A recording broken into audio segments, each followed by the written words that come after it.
Today was the day of the 10th annual elite recruitment drive, and every graduating student at Lithium Mine Middle School was gathered in the gymnasium, waiting for the elites to arrive with the medicine that would decide their fate.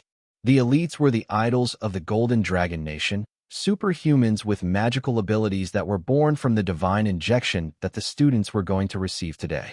None of the children of the miners had ever seen one before, unless you counted the mayor, who gave speeches a few times a year, and the excitement of having them right here in their school had been all that the students could talk about for months. So, one could imagine the disappointment they felt when it was not some famous idol, but a group of elites from the military that showed up to perform the injections. But although these weren't the singers or movie stars that they all knew, it was no secret that these military elites were saviors that protected their nation against hostile armies and the ever-present threat of magical beasts. The television in the cafe and the teachers at the school both told them so. While they had never seen an elite in person, they had seen magical beasts, and quite often. There were earth mice hiding all over the mining town, and the farmers nearby had been raising monstrous boars for generations. But until very recently, it was only the power of technology and the holy magic of the church's high priests and priestesses that could keep the wild beasts at bay. However, when the more powerful monsters came, you hid, or you died. That was the way of life for the humans of the Golden Dragon Nation, and indeed, most of the humans of the world. Karl fidgeted in his seat as he waited for the nurse to come and administer the serum shot. Today was the biggest day of a young student's life, the day that they would be administered the Mana Awakening Serum, better known as the Divine Serum, and find out if they would gain the sort of abilities that could change their lives, or if they would be stuck as common workers in a lithium mining town for the rest of their lives. This was also Karl's last day at the government-run school before he either started working full-time, or with any luck, left this decrepit mining town.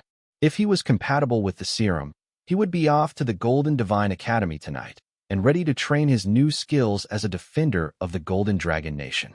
They had already sat through an hour of speeches by the principal, reminding them of their duty to the nation, the glory of the elites, and the importance of this chance that they were given.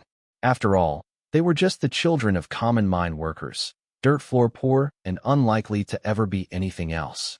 Karl closed his eyes as the nurse rolled the cart with an open briefcase on it next to him, and then a violent pain shot up his arm, and the world briefly went blank.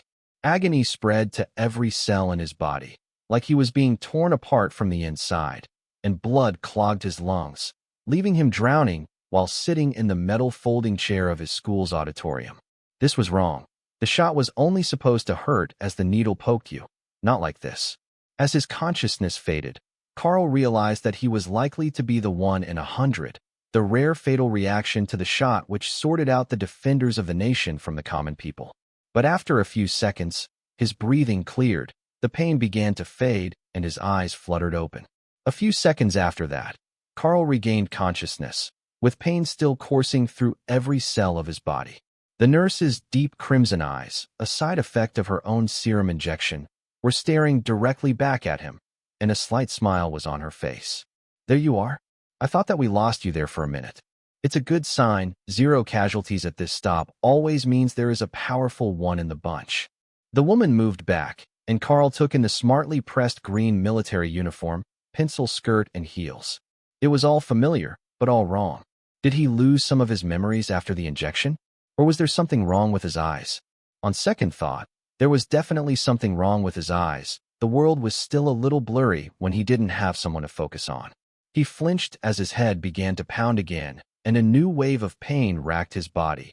But the military woman with the strange red eyes seemed unconcerned as she stepped to a chubby young girl near him and took a large needle full of a glowing golden liquid out of the briefcase on her cart. Without a word of warning, she jabbed it into the girl's arm, and the young girl directly fainted, then slowly recovered her composure. A quick glance down at his hands showed Karl a familiar bronze tan, but the scars and peeling skin from a childhood spent working in the mines after class were mostly gone, replaced with a deep red mark that looked like 3 long claw marks running the length of his forearm. As he silently stared at the marks on his arm, they became more pronounced and more realistic, as if the flesh had just been torn open, but the skin was smooth and undamaged under his fingers. After a few minutes, The sound of frightened children fell silent, and Karl looked up at the front of the room, where an officer in the formal military uniform was standing behind a podium, waiting patiently for the process to end. The red-eyed woman joined him, along with the 6 men in doctors' coats, before he began to speak. Thank you all for your cooperation. This year's choosing trial has completed, and those of you without the mark may return to your classes as usual. But for the rest of you, congratulations. You have been chosen as the prodigies of the Golden Dragon Nation's new generation, the blessed ones who will lead us to victory over our enemies, with the benefit of supernatural powers bestowed by the divine serum. Soldiers poured into the room, twice as many as there were children, and Karl began to panic. His mind still hadn't quite grasped the fact that he was one of the fortunate ones yet, the children who were compatible with the artificially induced superpowers, the ones who would become mages, mighty warriors who could split a mountain apart, or even legendary healers that could even raise the dead. At first, the children resisted the idea that they would be grabbed and taken away by soldiers, especially the ones that had failed the choosing. The problem was that they actually needed the help to walk after the injections. The situation was only making Karl more confused, but he didn't dare ask what was going on with his body, in case they determined that something had gone wrong with whatever the serum did to the newly awakened elites and disposed of him. Or worse, sent him back to work in the mines. According to the lessons that they had been taught in class, he should be a mighty hero by now, not a below-average-sized teen boy racked with pain and so weak that he couldn't get out of his chair. You look a little disoriented, kid. Just let us carry you, and you'll be right as rain after a few days' sleep. Just don't forget to do the homework before we arrive. One of the soldiers who stepped up beside Karl instructed. That was how he found himself carried into a luxurious train car and placed in a private room complete with its own desk and a call button on the wall that was marked with room service. Unfortunately for his plan to understand why this process was so painful, the moment that his head hit the pillow, Karl was asleep. How long he was out, he had no idea, but when he finally awoke, there was a stack of papers on the desk, along with a small textbook waiting for him to read it. So, You've Awakened Your Powers was the title of the book, and the cartoonish cover made it clear that it was aimed at children. Not that he was old, he would only be 14 this year, but being the last in his class to hit puberty, his body was much younger looking than average. All he had going for him was a handsome face, and even that had gotten him beaten up a time or two. But now that he had the divine serum on his side, everything would change. Slowly, he opened the textbook to see what was inside. So, you've awakened your powers. Congratulations, and welcome to the upper echelon of society, the elite 5% that have been found compatible with the awakening serum that will soon activate the latent magical powers in your bloodline, passed down from the time of our nation's founding by the immortal Golden Dragon itself. Though you have all learned about it in class, there are a few things that you don't yet know. First, your powers won't fully awaken until you use the first skill related to your specialty. Just follow the guidelines in this text, and you will discover the primary awakening method for your abilities. Once you have finished that most basic task, you can begin the homework assignment. Karl read the first page 3 times before he flipped the page. Next up was a listing of different marks that the awakened classes should have, and most of them seemed self-explanatory.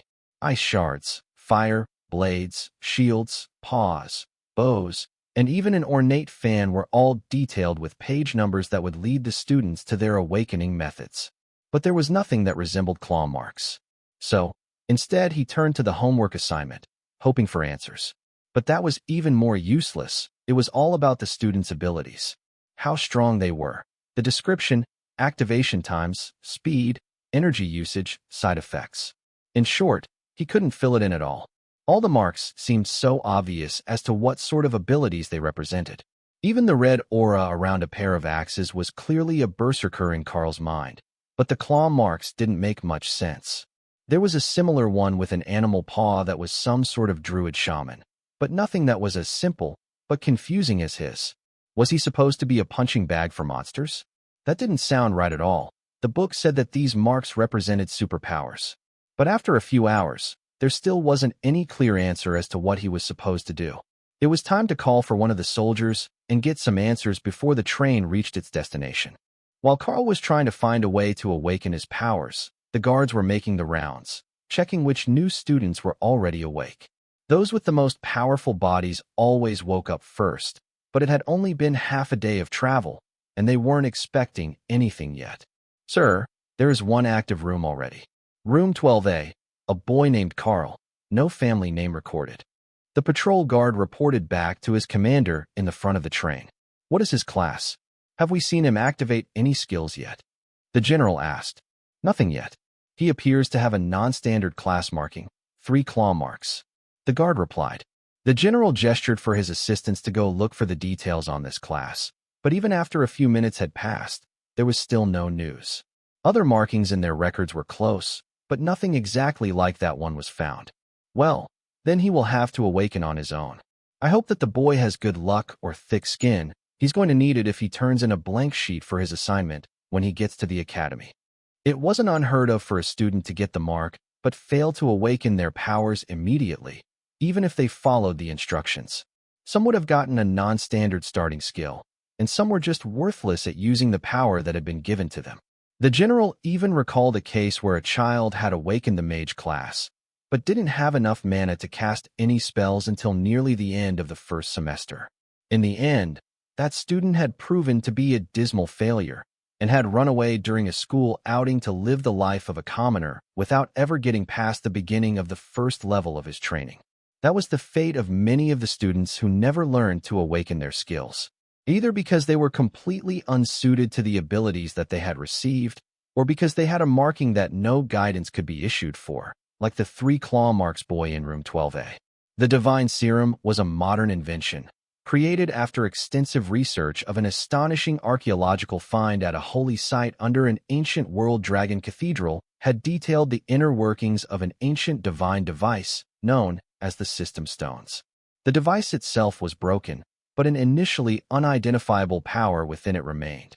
Using the stones as a guide, and after decades of study, the serum had been created to attune humans to that power and give the Golden Dragon Nation a chance to overtake the military might of their neighbors and change the fate of their citizens.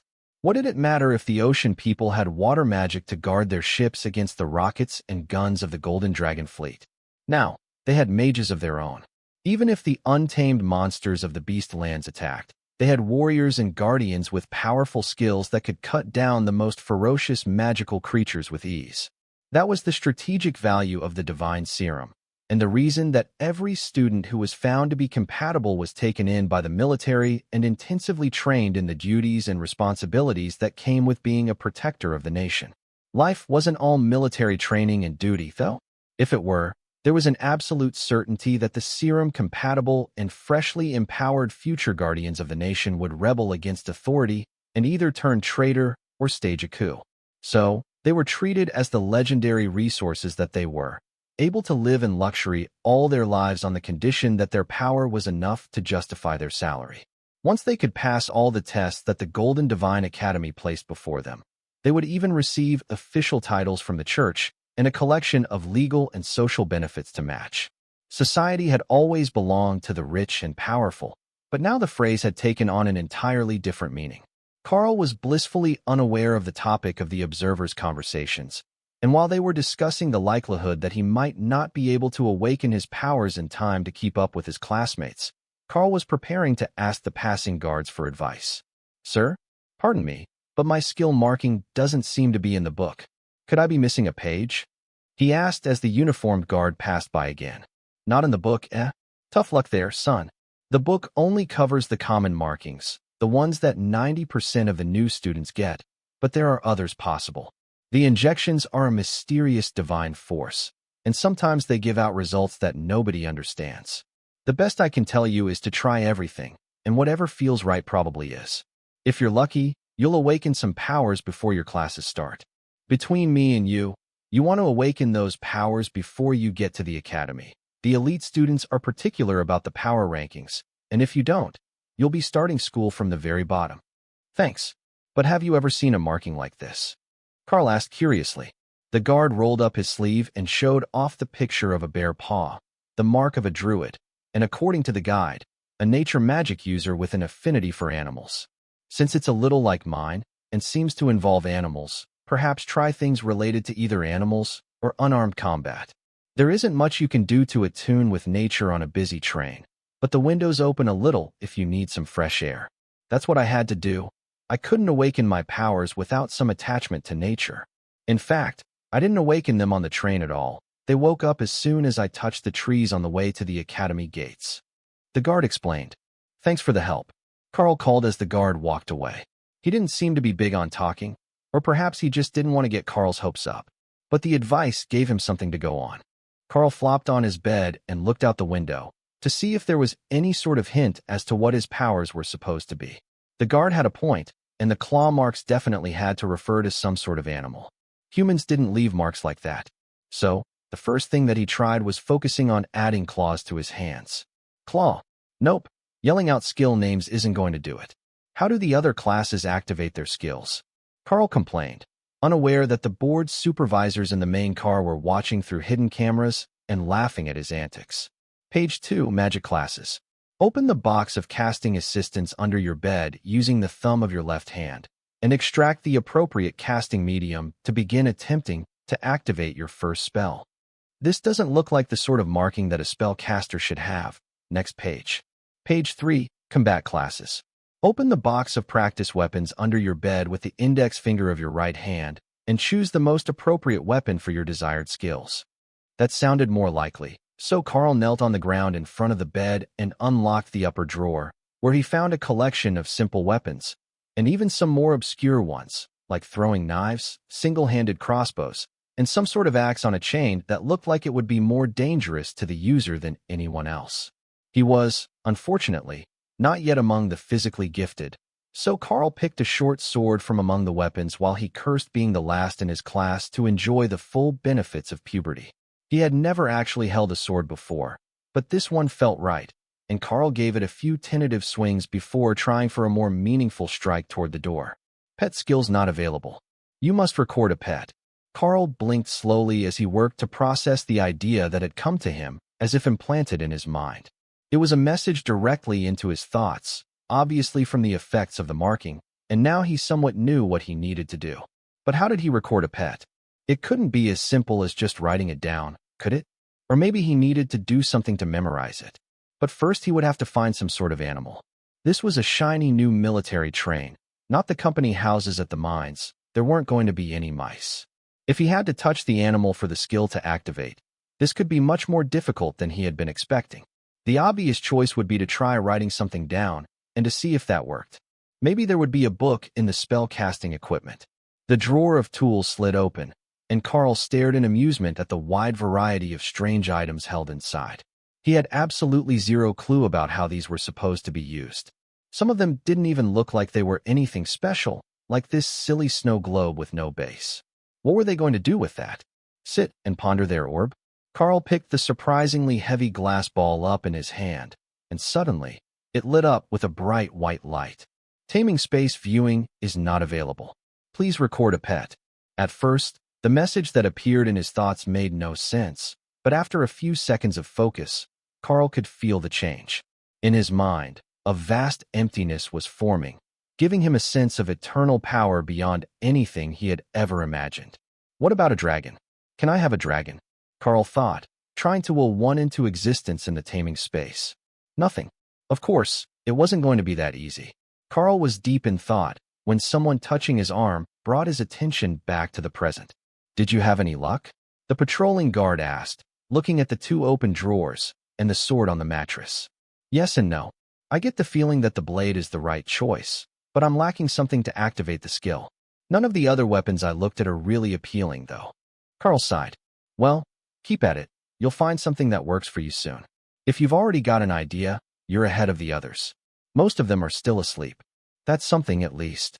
Maybe I can figure this out before we get to the academy after all. I don't suppose there is a kitchen here? I always think better on a full stomach. Karl asked hopefully. The guard smiled and gestured down the hall. You woke up before the main kitchen for students was ready, but they won't complain if I lead you out of the room for a little something. You'll learn soon that the food at the Golden Divine Academy is somewhat special compared to what you are used to. The magical abilities that the elites use put a huge strain on the bodies of their users, and they need the energy of magical plants and beasts to recover quickly. Trust me, you're in for a treat this time. They walked down the hall to another train car, past a half-dozen rooms identical to the one Karl was in where other students from his class were sleeping soundly, and into an empty dining room, past which a kitchen could be seen. "Just grab what you want and set it by the grill. I'll get to you in a minute," the cook called from the freezer, not realizing that there was someone other than staff in the room. Karl didn't mind, though. It wasn't like this was some fancy restaurant. It was more of a common area for the staff to serve themselves, with an actual cook on duty so that those who shouldn't be allowed in a kitchen didn't starve. Karl collected a pair of small steaks, a bowl of rice, a collection of assorted vegetables, anything that looked and smelled good. Then he noticed a small pile of oversized white eggs and grabbed one to add it to the plate. Suitable pet target found. Hatching. The egg directly vanished from his hand, leaving Karl staring at the food in confusion and wondering just how long it would take for a monster egg to hatch in a magical void in his mind. Would it even hatch? The thoughts said so, but they weren't giving him many details.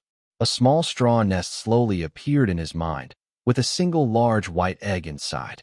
Over the course of the next few seconds, the egg trembled and then cracked open, shocking Karl into taking a step backward, though the sight was in his mind.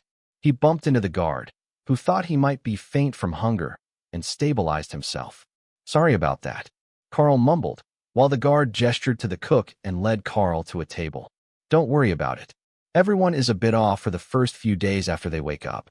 Especially some of the magic classes, the power can really scramble their brains. Just focus on solving those strange markings of yours, and you'll be fine in no time." The cook looked their way from behind his grill. "Having a hard time with a non-standard marking? That's a rough one. What does it look like?" 3 claw marks on the right forearm. Big ones as well, not one of those wimpy little marks like the nerd classes get. The guard laughed. The cook smiled and turned his hand toward Karl, who didn't understand what they meant. They should be talking about a class marking, but with the dozens of visible tattoos, Karl had no idea which one might be the one they were referring to. The cook tapped a small stick tattoo, and Karl realized that it was a mage-type class marking, a wand with sparkles at the end. It was on the top of his hand, and only a few centimeters long. If he hadn't seen it in the book, he would have never noticed it at all. There is a theory that the size of the tattoo has some relationship to the talent of the recipient, but I don't believe that's right at all. Unless it's not related to the mental compatibility, but just the ability itself. "Have you got any clues about yours?" the line cook asked. "I felt right with a short sword in my hand, and the marking seems to have something to do with animals, so perhaps I'm a hunter of some sort, or a park ranger with bad luck." Karl joked. "Well, you'll find out once you get your first class skill to work. After that, you can just think the word status and get an impression of how your magical abilities are growing. At least, that's how it is for mages," the cook informed him. While the cook got his meal ready, Karl closed his eyes and focused on what was happening in the strange spot in his mind. The result wasn't words, but a somewhat detailed impression of the status of the bird. He had to translate it himself, but the actual information was pretty basic. Beast space activated 1 occupant. Pet number 1. Name, Windspeed Hawk. Rank, common. Connection low. Skills. Claw. Rend, supervision. Karl felt an indescribable power flow into his body as the status was completed, and a second round of physical impressions came to him. Beastmaster Karl. Rank, common. Bloodline, human. Skills. Beast skill, supervision. Beast attack skill, rend. That didn't quite mesh with the knowledge that he had from the booklet. Wasn't he supposed to get some sort of instinctive guideline on how to progress? Maybe a little something about how he was doing in his training of the skills? How does the power rating of the system work? Is there some sort of level, or grade, or something? How can we tell who has real power and who is like me, a newbie waiting on his skills? He asked the 2 older men. Older being a relative term, as they likely weren't much more than 20 themselves, but older than him and finished their time at the academy. That's the fun part. You don't.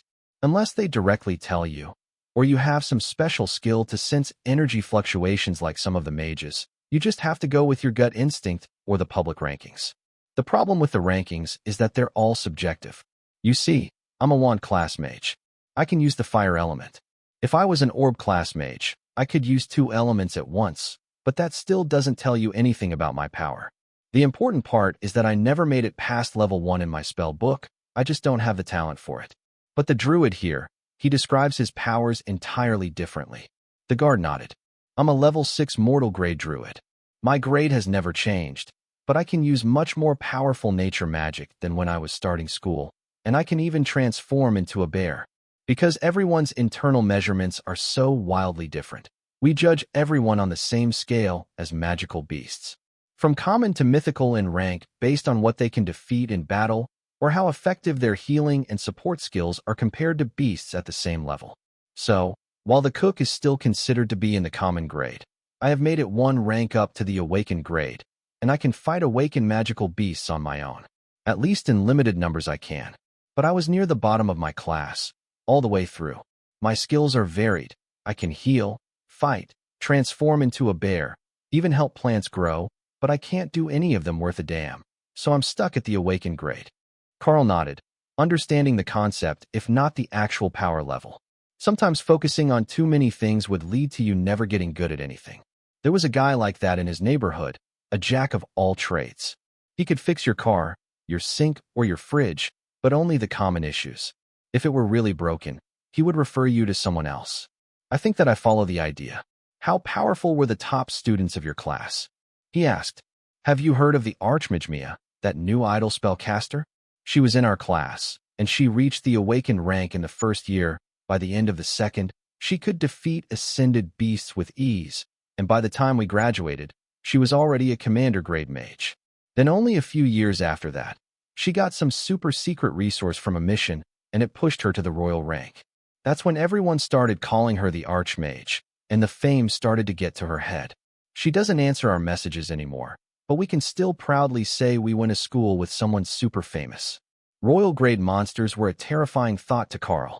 Even one of them could level the mining town he grew up in without breaking a sweat. The strongest fighting force in town was likely the mayor, a commander-grade warrior, and in Karl's opinion, he was getting too old to be picking fights with monsters. Plus, the town didn't have any sort of armed guard, other than the handful of police. If it came to a fight, the old mayor would definitely not have a good time proving he still deserved his rank. Karl sat in silence for a moment as he ate, then smiled at the two senior graduates in front of him. I suppose that I should get back to my room and see what I can do about awakening some sort of skill then. If not, we will all be shut out of the class idol's phone list in the future. The cook laughed. I like the way you think. A bit of motivation goes a long way when you're trying to find a reason to get through the most grueling parts of your training. Karl thought a lot about that as he walked back to his room. The hardest part of any task was seeing it through to the end. It was easy at the start when you were motivated, but somewhere in the middle it became a dreadfully dull grind, with no reward in sight and very little progress to be made. That was when you would lose sight of the goal and start to slack. If you were lucky, you recovered from it, but if not, you would end up in trouble and behind schedule. Even the mine foreman had said the same thing to the students when he came to talk to them on career day. Not that anyone truly listened to him, with the prospect of the divine injection coming up only days later. But the others, the ones who returned to class afterwards, would be thinking more about it every day. Once the door to the room closed behind him, Karl stared out the window and tried a skill for himself. Supervision grants the beast tamer the sight of the contracted wind-speed hawk. The forests in the distance were suddenly crystal clear in his eyes, and everything in his peripheral vision became just as clear as what was right in front of him. A bit of movement caught his eye, and Karl noticed a quill beast moving through the grassland over a kilometer away. It was incredible, and the world was so much more vivid, with colors that he didn't even have names for. As he recalled, not only could the wind-speed hawk see into the ultraviolet and infrared spectrums, but they were also accomplished nocturnal hunters, with excellent night vision as well. While Rend was the much cooler combat skill, supervision was incredibly overpowered in Karl's estimation. Just being able to see where you were going at night would give him a great advantage over other students in the practical tests. Maybe the written tests as well. He could easily read other papers from across the room without moving his head or looking straight at them. Cheating on a written exam would be simple, if he weren't already certain that none of the other students from the mines were smart enough to cheat off. With the issue of activating his very first powers settled, Karl could finally rest easy for a few seconds. That was all it took for him to see the homework assignment on the table and realized that there was still a lot for him to do before they reached the academy. All right, let's get this done in advance, and then I can relax.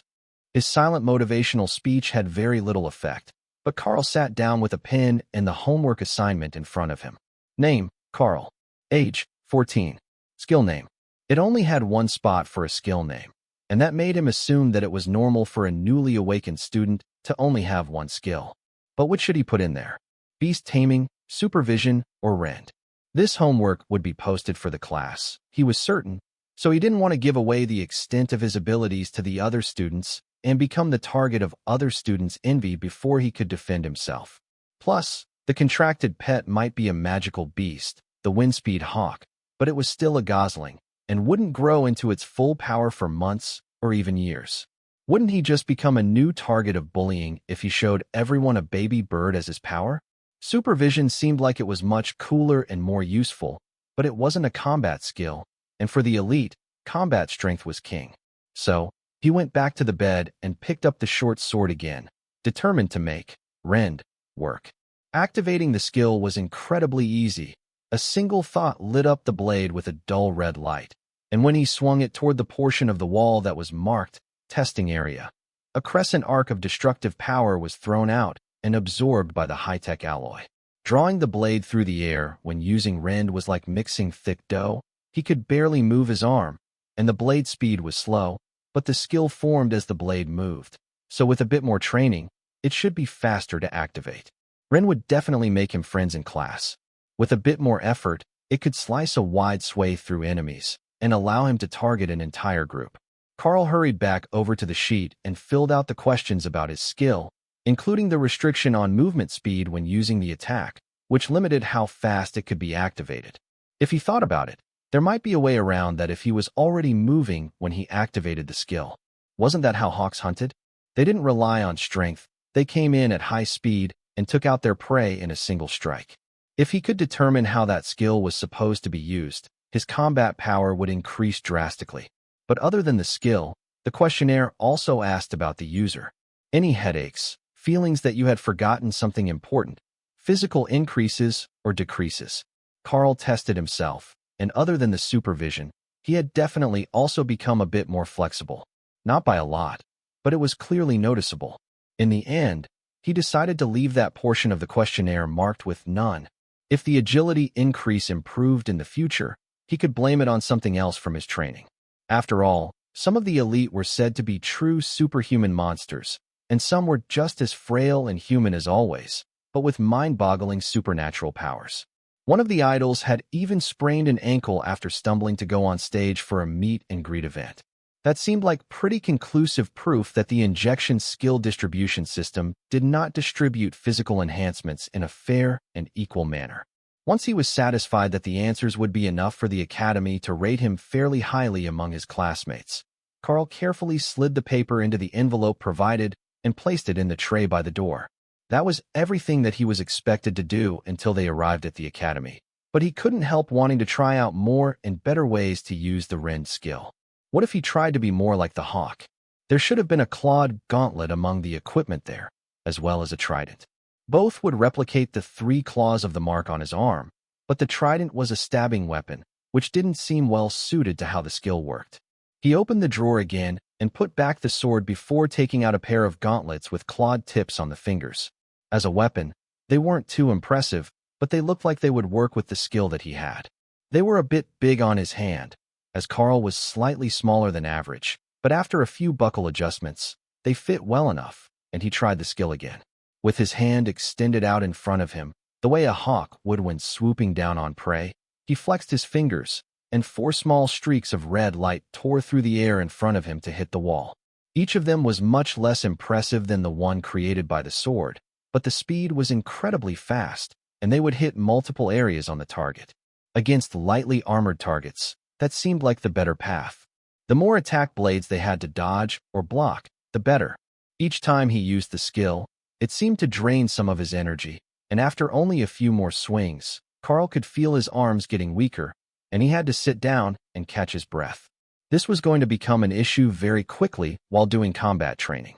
He had spent plenty of time in the gym, but he was trying to improve his physique, not build his stamina and endurance. But that was what the school was for. All he had to do was focus on his training, and it would definitely work out in the end. As Karl massaged his sore arms, the first of the other students were only just beginning to wake up and begin reading the guidebook. It wasn't much of a head start, but the first awakened elite of the batch was already determined. All new students, gather your preferred weapons, your school uniforms, and wait for the notification to disembark. We are now 5 minutes from the Golden Divine Academy. The train's announcement declared just after breakfast on the morning of the second day after Karl woke up. He packed the snacks he had obtained in advance from the train's kitchen into the provided backpack along with the spare uniforms and shoes, then put on the black metal-clawed gauntlets and hung the short sword from a scabbard at his hip. There was no rule saying you couldn't prefer more than one weapon, and the guards hadn't mentioned it when they saw him practicing in the room that way, so it should be all right. The cook and the guard had both mentioned the walk into the academy on the first day after he woke up, so the train wouldn't be stopping at the gates. This was probably some sort of test, either to see how the students would solve a problem or get along or some nonsense, Karl decided. But whatever the reason, he was packing a lunch. As expected, the train came to a stop about 1 kilometer from the academy, at the far end of a grassy field with a few well-maintained hedgerows along the way. This is your stop. The last bit is up to you. I will see you all in the academy tomorrow after the train is cleaned and repaired. A slender man in a guard uniform announced. The students mostly stood by their open doors with looks of confusion, but Karl walked out into the hallway and stepped down from the train to take his first breath of the clean country air. Without all the dust from the mines, it smelled strangely like trees and flowers here, and he could feel the power of the academy in the distance, like a tingle in his bones, warning him that it was something abnormal, something magical. The first student out was like a beacon to the others, and slowly the new students started to leave the train, mostly still exhausted from practicing their new skills and a lack of sleep. But the sun was directly overhead in the sky, and sleeping under the scorching morning sun wasn't going to be easy. The slender man in the guard uniform stepped in front of them again once everyone was off the train and raised his voice to address the crowd. Welcome, everyone, to Golden Divine Academy. As a special welcoming gift to all of our new students, we have prepared the traditional walk across the grounds to the front gates for you. Every year, the new arrivals make this trip, entering the gates as awakened elites to begin their new lives. Now it is your turn. But be warned, the grasslands look empty, but that isn't always the truth. He wasn't lying. Karl could see that the train tracks circled the academy at a distance of roughly 1 kilometer, passing through these grasslands, a large portion of forest, and even through a swampy bog around a river. They must drop every group off at a different point, so they could watch them come into the academy. It seemed like a strange tradition, but when he looked out over the field using supervision, he could tell that there was a huge population of earth rats, a common-grade magical beast with incredible digging skills, and the ability to throw small stones using magic. They were mostly harmless, and Karl had dealt with them using a slingshot as a kid, but in large numbers, they could be a real menace. In this case, it was likely to be a nuisance, just an amusing prank by the seniors to watch the new kids get pelted with rocks as they ran to school. Mice, hungry. A voice sounded in Karl's mind, coming from the space where his wind-speed hawk was kept. It was incredibly insistent and eager to taste the mice, so Karl stepped forward into the field to see what they would do to the students who tried to pass. He might have hunted them before, but that was with a slingshot and in the house where they couldn't use the earth to escape. Getting a clean kill shot here would be much more trouble, but he was fairly certain that he could do it with the speed of the rend attacks. He just had to time them right. Karl stepped forward into the grassland battlefield against an unknown number of the weakest magical creatures, armed with a single untested combat skill and a baby bird as a pet. Not exactly the most glorious of first battles as an elite, but it would have to do. The response to his invasion of their territory was immediate, and the 10-centimeter-long earth mice began to hurl small rocks at Karl, highlighting their position and making the starving hawk in his beast-taming space go insane with desire. A flick of his fingers, and 4 sharp red energy arcs flew out into the battlefield, taking out one of the mice before it even knew there was a danger, and then the other hand took a second. Supervision really was a remarkable skill for both eyesight and hand-eye coordination. His second attack hit a mouse as it was attempting to go underground to evade, and then his third reached its target as it tried to run. Karl jogged forward and picked up the bodies, then moved them into the taming space for the hawk to eat before continuing on toward the academy under greatly reduced levels of attack from the earth mice, who had sensed the presence of a predator in their midst and began to target the other students. Only a few brave ones would still throw rocks at Karl from a distance, all of which were easily swatted away with the armored glove. That glove is such a cheat code here in the open field. A dark-haired girl with a wand in her hand complained from directly behind his back. You're a mage, a real magic user. Just blast them if they throw rocks at you. Karl reminded her after seeing the magical casting device. And pass out again in the middle of a field? I'm not sure if you're aware, but magic is hard. I can only cast like 2 or maybe 3 spells before I collapse from exhaustion. The girl complained. That was what had happened to Karl the first day as well. But once he got a bit more used to it, the consumption seemed not to be as bad. Just stay behind me then, and undo your coat so you can hide your head. Earth mice aren't smart, and they won't target your face if they can't see it. The other students quickly saw the tactic that Karl and the mage had come up with and began forming groups. From what Karl could tell, almost all of the newly empowered students were some sort of magical warrior class and carrying various melee weapons. Not many of them had chosen shields, but those who did have shields took the lead in a group to push forward, while the ones with ranged skills fell in behind, encircling the mages and others who got no physical attribute enhancement. 2 more classmates fell in behind the mage, following the example of hiding their faces, though they didn't know why they were doing it. The sight frightened the weak-minded earth mice. One scary guy with claws leading 3 headless humanoid monsters was terrifying to the small creatures, and they began to flee instead of attacking Karl on his way forward. That let him set a brisk pace through the field, and put the field full of mice behind him right until they made it to the first hedgerow, where they took a short breather for everyone to recover some stamina. Magic uses far too much energy. How long does it take you guys to recover after using your skills? One of the boys in the back row, a warrior class with a large axe, asked. I can use mine 3 or 4 times, as long as I don't go all out. But then I'm tired, and I need to eat or rest. I haven't tried to time it yet. Karl replied. The mage nodded her head. I'm the same. 2 spells, and I'm at my limit and I need a breather. But if I sit down for 15 minutes or so, I can cast another. I save my magic this time, so I can at least use one and keep going, or I can cast both in an emergency, but then I'll slow the team down. The boy with an axe frowned. I can only use mine once, and then I'm done. But I'm a woodcutter's son, and I can swing the axe for hours if I don't use the skill. That's good enough. So far, it's just been earth mice, and only an idiot would chase them with an axe. But if there is something bigger and slower up ahead, you can go ahead and fight it without using that skill. Did the injection make you stronger? It was one of the questions on the homework, so it must be a thing. Karl suggested. Yeah, a lot stronger. He agreed. The other warriors smiled. I'm not so strong, but I was alright to start with. Unfortunately, my first skill is defensive. See the shield in my marking? The silly thing is, I have no aptitude with a shield. I tried everything with the one in the storage box, but nothing worked. However, if I use a 2-handed sword, I can activate the skill no problem and keep it active all the time. The only problem is that I can't swing the sword fast enough to block those rocks the way that you do with your gloves. Karl nodded. So, we've got a super strength axe man, a durable swordsman, a mage, and me with my claws. That's not bad, and it looks like the teachers wanted us to group up to fight our way through to the gates. Not that it's been a tough fight so far, more of a practical joke by the seniors, but be prepared for something like water moles or cool beasts in the next field. After a short breather, they moved forward in the same formation, but without the coats pulled up over their heads. If there was something more dangerous than earth mice in this field, they wanted to see it coming and not find out when it reached them. Karl's supervision scanned the field, but currently it appeared to be empty and easy to pass. Likely, whatever lived here was just sleeping or going about its daily business, unaware that something was about to invade its home turf. Do you think that we should move through the trees? That would bring us to the academy without crossing the field. We just need to go to the side a little. The mage suggested. Karl scanned the tree line and shook his head. There are at least 2 iron tusk borers in those trees.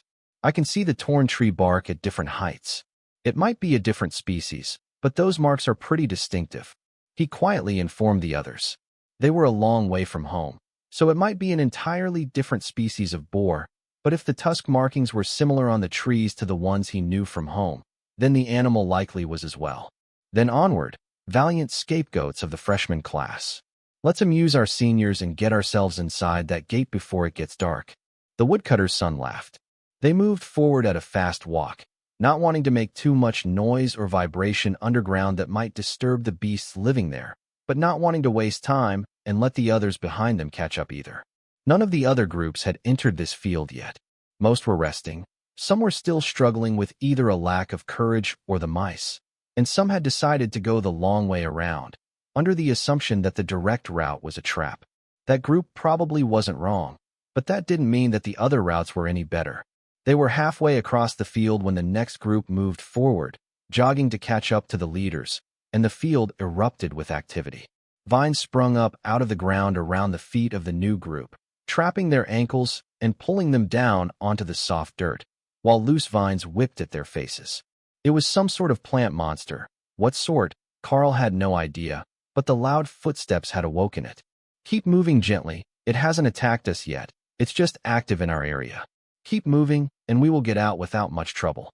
Don't attack unless you're actually trapped, and don't step on the vines. Karl instructed. You're the boss. But if we end up stuck in the middle of the field, I'm totally blaming you. The mage whispered with a rueful smirk on her face, fully expecting the worst. Soft steps got them almost to the end of the field before a sudden twitch of a vine put it right under their sword fighter's foot, and not only did he stomp on the vine, he tripped, and his blade sliced a dozen of them clean in half. Get him up and let's run. The vine monster will not be happy about that, Karl shouted, before beginning to dash toward the relative safety of the hedgerow. The woodcutter hauled the other boy to his feet, and the four of them took off running, hoping to make it to the edge of the field. Entangling vines grabbed at Karl's legs, but fast steps kept them from finding a good hold, and he was nearly out of the vine's range before he was pulled to a stop. Coming up from behind him, the young mage used Karl's immobile figure as a springboard, running across his back as Karl was getting up and leaping toward safety, only to be caught in midair and dragged flat to the ground with a puff of dirt and a pained groan. Good plan, poor execution. The swordsman laughed from behind them as he hacked his way through the vines. Karl sliced himself free with rend, and then did the same for the mage, who frantically scrambled for safety in the trees. The last to reach safety was the woodcutter, but he was also the most lucky, as he had experience with entangling vines in the woods, and knew how to smack them with the back of his axe to keep them from grabbing his ankles. Sorry, it takes too long to explain the trick, or I would have told you all. He mumbled as he reached the trees a few seconds behind the others. It's all good. We each have our own knowledge base to work on, and there was no time for some long lecture in the middle of the field. Karl agreed. The mage seemed like she was about to say something, but then reconsidered. There were only a few seconds between the stumble and the escape. There really was no time to explain. All that was left now was a section of freshly mowed grass, with a single cobblestone path that led to the gates. If they could make it through that, they were safe. Well, relatively safe. From what they knew of the elites, the culture favored the strong, and they were not yet the strong. But they were all well suited to their class, and in time they might be. Stay off the grass. I learned that from my mom's workplace. Fancy people hate when you walk on their grass. The mage mumbled as they got ready to move. Good point. I was looking forward to soft grass under my feet after growing up in the mines, but using the path just seems right. Karl agreed. These other three hadn't gotten on at his stop, but they should at least understand the concept of the mines. There were 10 other middle schools in the nearby towns, so even if, like Karl, they had never traveled, they had at least seen the mountains over the mines in the distance. Triumphantly, they walked down the path, with the swordsman doing his best to hide a slight limp and the mage brushing the dirt off the front of her uniform to look a little less like she had been rolling in the field for fun.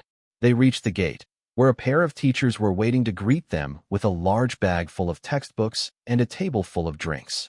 Welcome to the Golden Divine Academy, students Karl, Dana, James, and Kruger. You are the first to make it to the gate today, and therefore the first to get to pick your rooms in the dormitory. The map is on the table, and you may pick any room on the second floor that is not currently marked as occupied. They rushed over to collect a drink, and then gathered around the map.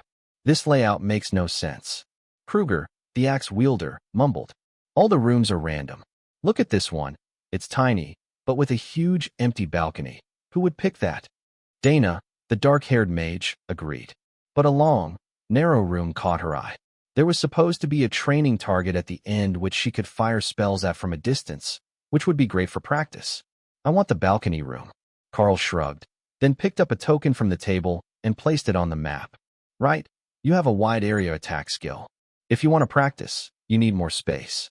I'll take the training room here, with the Murphy bed that folds against the wall. Dana explained, picking her space. The other two went for the largest pair of dorms, with a training dummy in the main room and a separate bedroom. Each of the rooms was a bit special in its own way, but Karl noticed that there was one selectable option that seemed quite inferior. Someone could actually pick the supply closet as their dorm. It was marked as an option and might be left to the last person to complete the trials.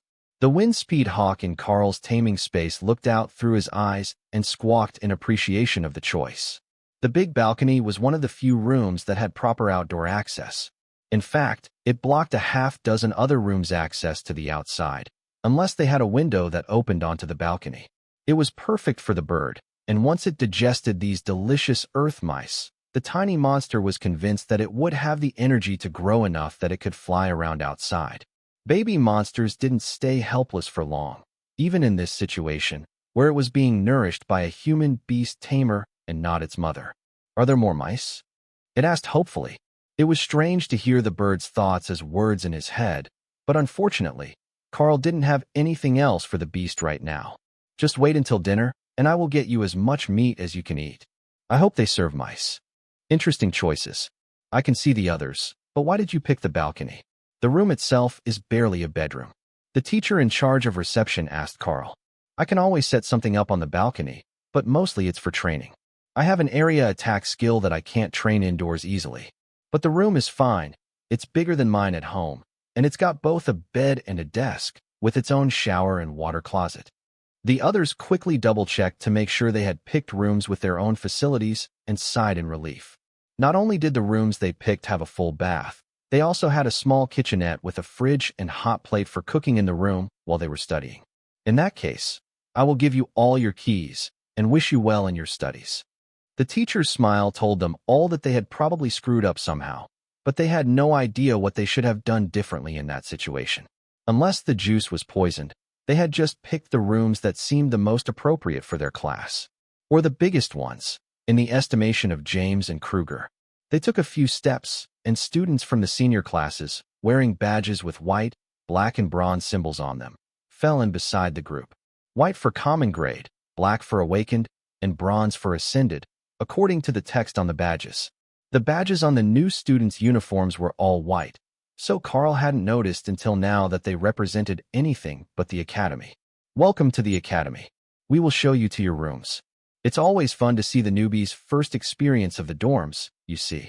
It's a completely magical building, so whatever you were expecting, just put that out of your mind right now. The student with the bronze badge, the strongest of the three, explained. They didn't say much more until they got to the main doors of the dorm. On the right is the cafeteria, open from 4 in the morning until midnight. On the left are the laundry facilities. They're a drop-off service. Just give them the basket, and they'll launder it and bring it back to your room. This isn't a hotel. There are no maids, but the cleaning supplies are right here. Don't forget to keep your room clean. Everyone gets punished if too many students fail the dorm inspections. That way is the supply room. You can go visit him later, when you have academy credits, to get essential supplies and things you want for your room or your studies. Now, there is no elevator, but there are 3 staircases. The main ones are the best, as they're 5 meters wide, and you don't get jammed up with cross-traffic.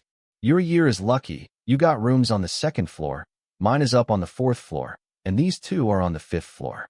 It's a long walk down to get to class, but I heard that the rooms are nicer at the top than they are on the lower floors.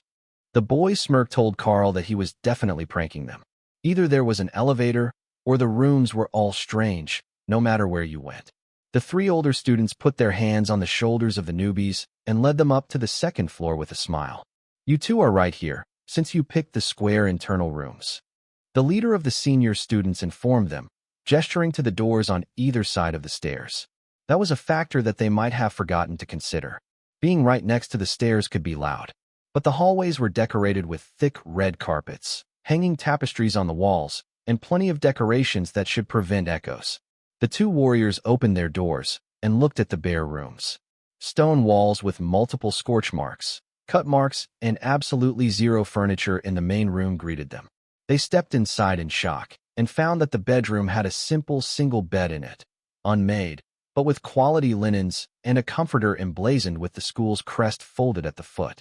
The main room had a stone golem standing in the middle, the training dummy that the diagram had informed them the room included, and the older students whistled in appreciation. Now that's a nice bonus. They left you the training dummies from the last senior class. Those are commander class. You'll never break them in the first 2 years, maybe not at all. I think it's a good trade-off for the initial cleaning you'll have to do. The student with the black badge laughed. Karl gave them a suspicious look. Are these just as the students left them, or is there some system to it? The others just smirked and shrugged. Why don't we let the others get settled in and see where you and the mage are staying? Dana sighed and gestured down the hallway. If I remember the map right, I'm that way. Room 17, the long training one. The student with the bronze badge nodded in appreciation.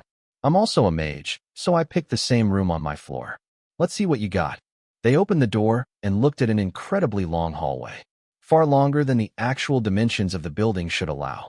But at the entrance was a small bedroom, restroom, and a kitchenette along the wall, followed by the vast stone expanse of the training hallway.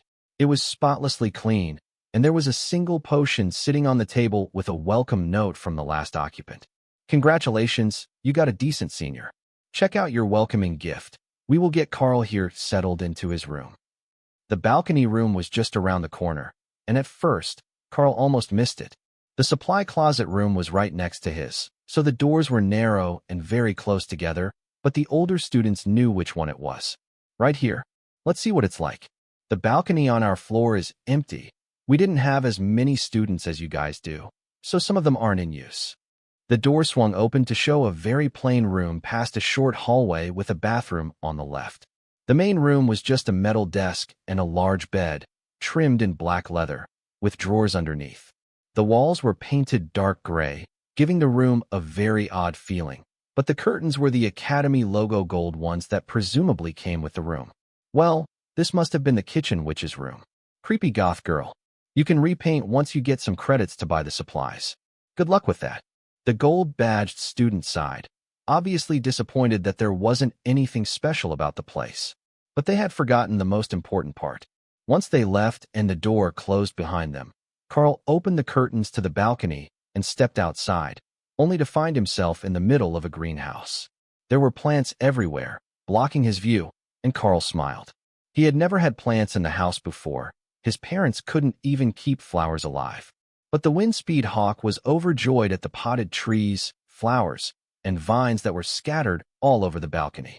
Karl didn't recall seeing this from the entryway, and he should have, as they passed right under it on their way in. However, the more he walked, the more Karl realized that the balcony was not normal. It was at least 3 times the size that it should be, and nearly filled with plants, until he got to the far end and found a gazebo with a hammock, a curved bench, and a small table that contained a well-worn notebook. Care and Keeping of the Balcony. Abridged version. Karl smiled at the title and flipped the notebook open. While I don't know if you will appreciate the legacy of the greenhouse, you will find that it is effortless to care for, and every plant here has a purpose. You see, they are all edible. Most of them are for humans, to help your growth, but I have personally added a few important ones of my own. This is the catnip plant. The feline-type magical beasts love it, and you can use it to keep them from reporting you when you sneak out at night. This one is the honeyberry, which is popular with bear-type monsters. If you smear the pulp of this plant on the shoes of other students, it will attract the giant grizzlies to them in the woods. Be sure to wash your hands before following. The final one is only edible in a limited quantity, the clear mind fruit. Use it before the major exams to help you focus. But keep in mind that it only works a few times, so use it sparingly. The rest of the book was just a watering schedule for the plants, and a note that the magic of the balcony would take care of the rest. So, the last resident planted a fruit to help her cheat on exams. one to sabotage other students in the woods, and catnip to bribe the security so she could sneak out at night. This senior was definitely an interesting person. Karl decided. There are still no mice. The baby wind speed hawk complained. He was right. Even with supervision, which could see into the infrared spectrum and would pick out urine trails of rodents, there was no sign of mice. That should probably have been expected of a magical dorm, but it was a great tragedy in the mind of the bird. All right, buddy, we will go to the cafeteria and find some meat. Karl headed for the main floor again and made his way to the buffet of the cafeteria. New student? I don't know you. The old woman behind the counter asked. Yes, ma'am. My name is Karl. Polite, that's not bad. All right, grab what you like, but only the white plates are allowed to be taken back to the rooms and must be returned during your next meal. Eat all you like. Magic affects all you kids differently. No need to be shy about your appetite. Meat. The hawk shouted happily in his mind, drawing his attention to a pile of raw fish set along one side of the long counter. It looked like a grocery section where you could pick out your own ingredients to take to your room, while the first half of the counter was prepared dishes. Then, pardon my hunger, Karl replied, and took a pair of white plates to fill for their dinner. Pasta and meatballs with cream sauce, roasted pork, some sort of vegetable that gave off an incredible feeling of energy, and then an entire plate of raw meat for the hawk. Well, that's one of the more interesting plates, for sure. But if you're in a room with a kitchen, you can cook it as you like. In the future, you can just ask the cook to prepare it if there's a special way you like your food. She explained. Thanks, I'll keep that in mind. Karl retreated to his room, while the hawk pleaded pitifully to be fed. If this was how adorably needy all baby birds were, no wonder their mothers would go to the extremes of even chewing food for them. Fortunately, the wind-speed hawk had an extremely sharp metallic beak and could bite through bone with ease, even as a newborn. The meat chunks were all boneless, which the bird found disappointingly lacking in crunch, but the meat was all monster meat, high in nutrients and energy, and its body was growing at a visible rate under the pile of nourishment. It somehow managed to chew through 5 times its body weight in 10 minutes, and it was still pleading for the meatballs on Karl's plate as he finished his meal. Fine, 1 meatball. But after that, you need to wait for dinner. When is that? I'm starving. The bird complained, then burped loudly and fell asleep. That certainly didn't seem like starvation to Karl. By the time that it woke up, the wind-speed hawk had grown to the size of a sparrow and was happily flying around Karl's mental space, an exuberant distraction as he cleaned the balcony of leaves, which were set aside to be sorted for drying, and then watered the plants. Everything here should be a magical resource of the most basic level, so even the leaves would likely be worth something if they were properly dried and preserved. The problem was that he wasn't sure if this garden was sanctioned by the school, or if they would view all the resources here as looted school property. Is it dinner yet? We should get crunchy food this time, Hawk suggested. Sure, let's go down and see how everyone else is doing after I finish writing a letter. The bird was confused by the concept of a letter, but Karl wanted to write home to his parents to let them know that he was all right and settling in well at the academy. The students wouldn't be home until the end of the school year, but he didn't recall any rule saying that they couldn't send a letter or a text message. Not that either Karl or his parents could afford a cell phone, but that wasn't the point. Maybe he would get them one once he was finished training and started to get the elite stipend. If it was enough, he could probably even move them out of the mines and let them retire. It only took a few minutes to finish the letter home, and Karl put it in the box by his door, which could be accessed from either the inside or the outside. That was where he had received and left the paperwork on the train, and it was where letters were picked up if you had to send them at home, so it should be the same here, Karl assumed. The dining hall was packed with new students, mostly in rather rough shape, with torn clothes, covered in mud and grass stains, and a few sporting visible injuries. Karl joined the line to grab dinner, then took a second plate, scooped an entire roast chicken on it, and transferred it to the beast-taming space while nobody was watching him. Then he took another, added a collection of cheeses and snacks to it, and brought it to an empty table.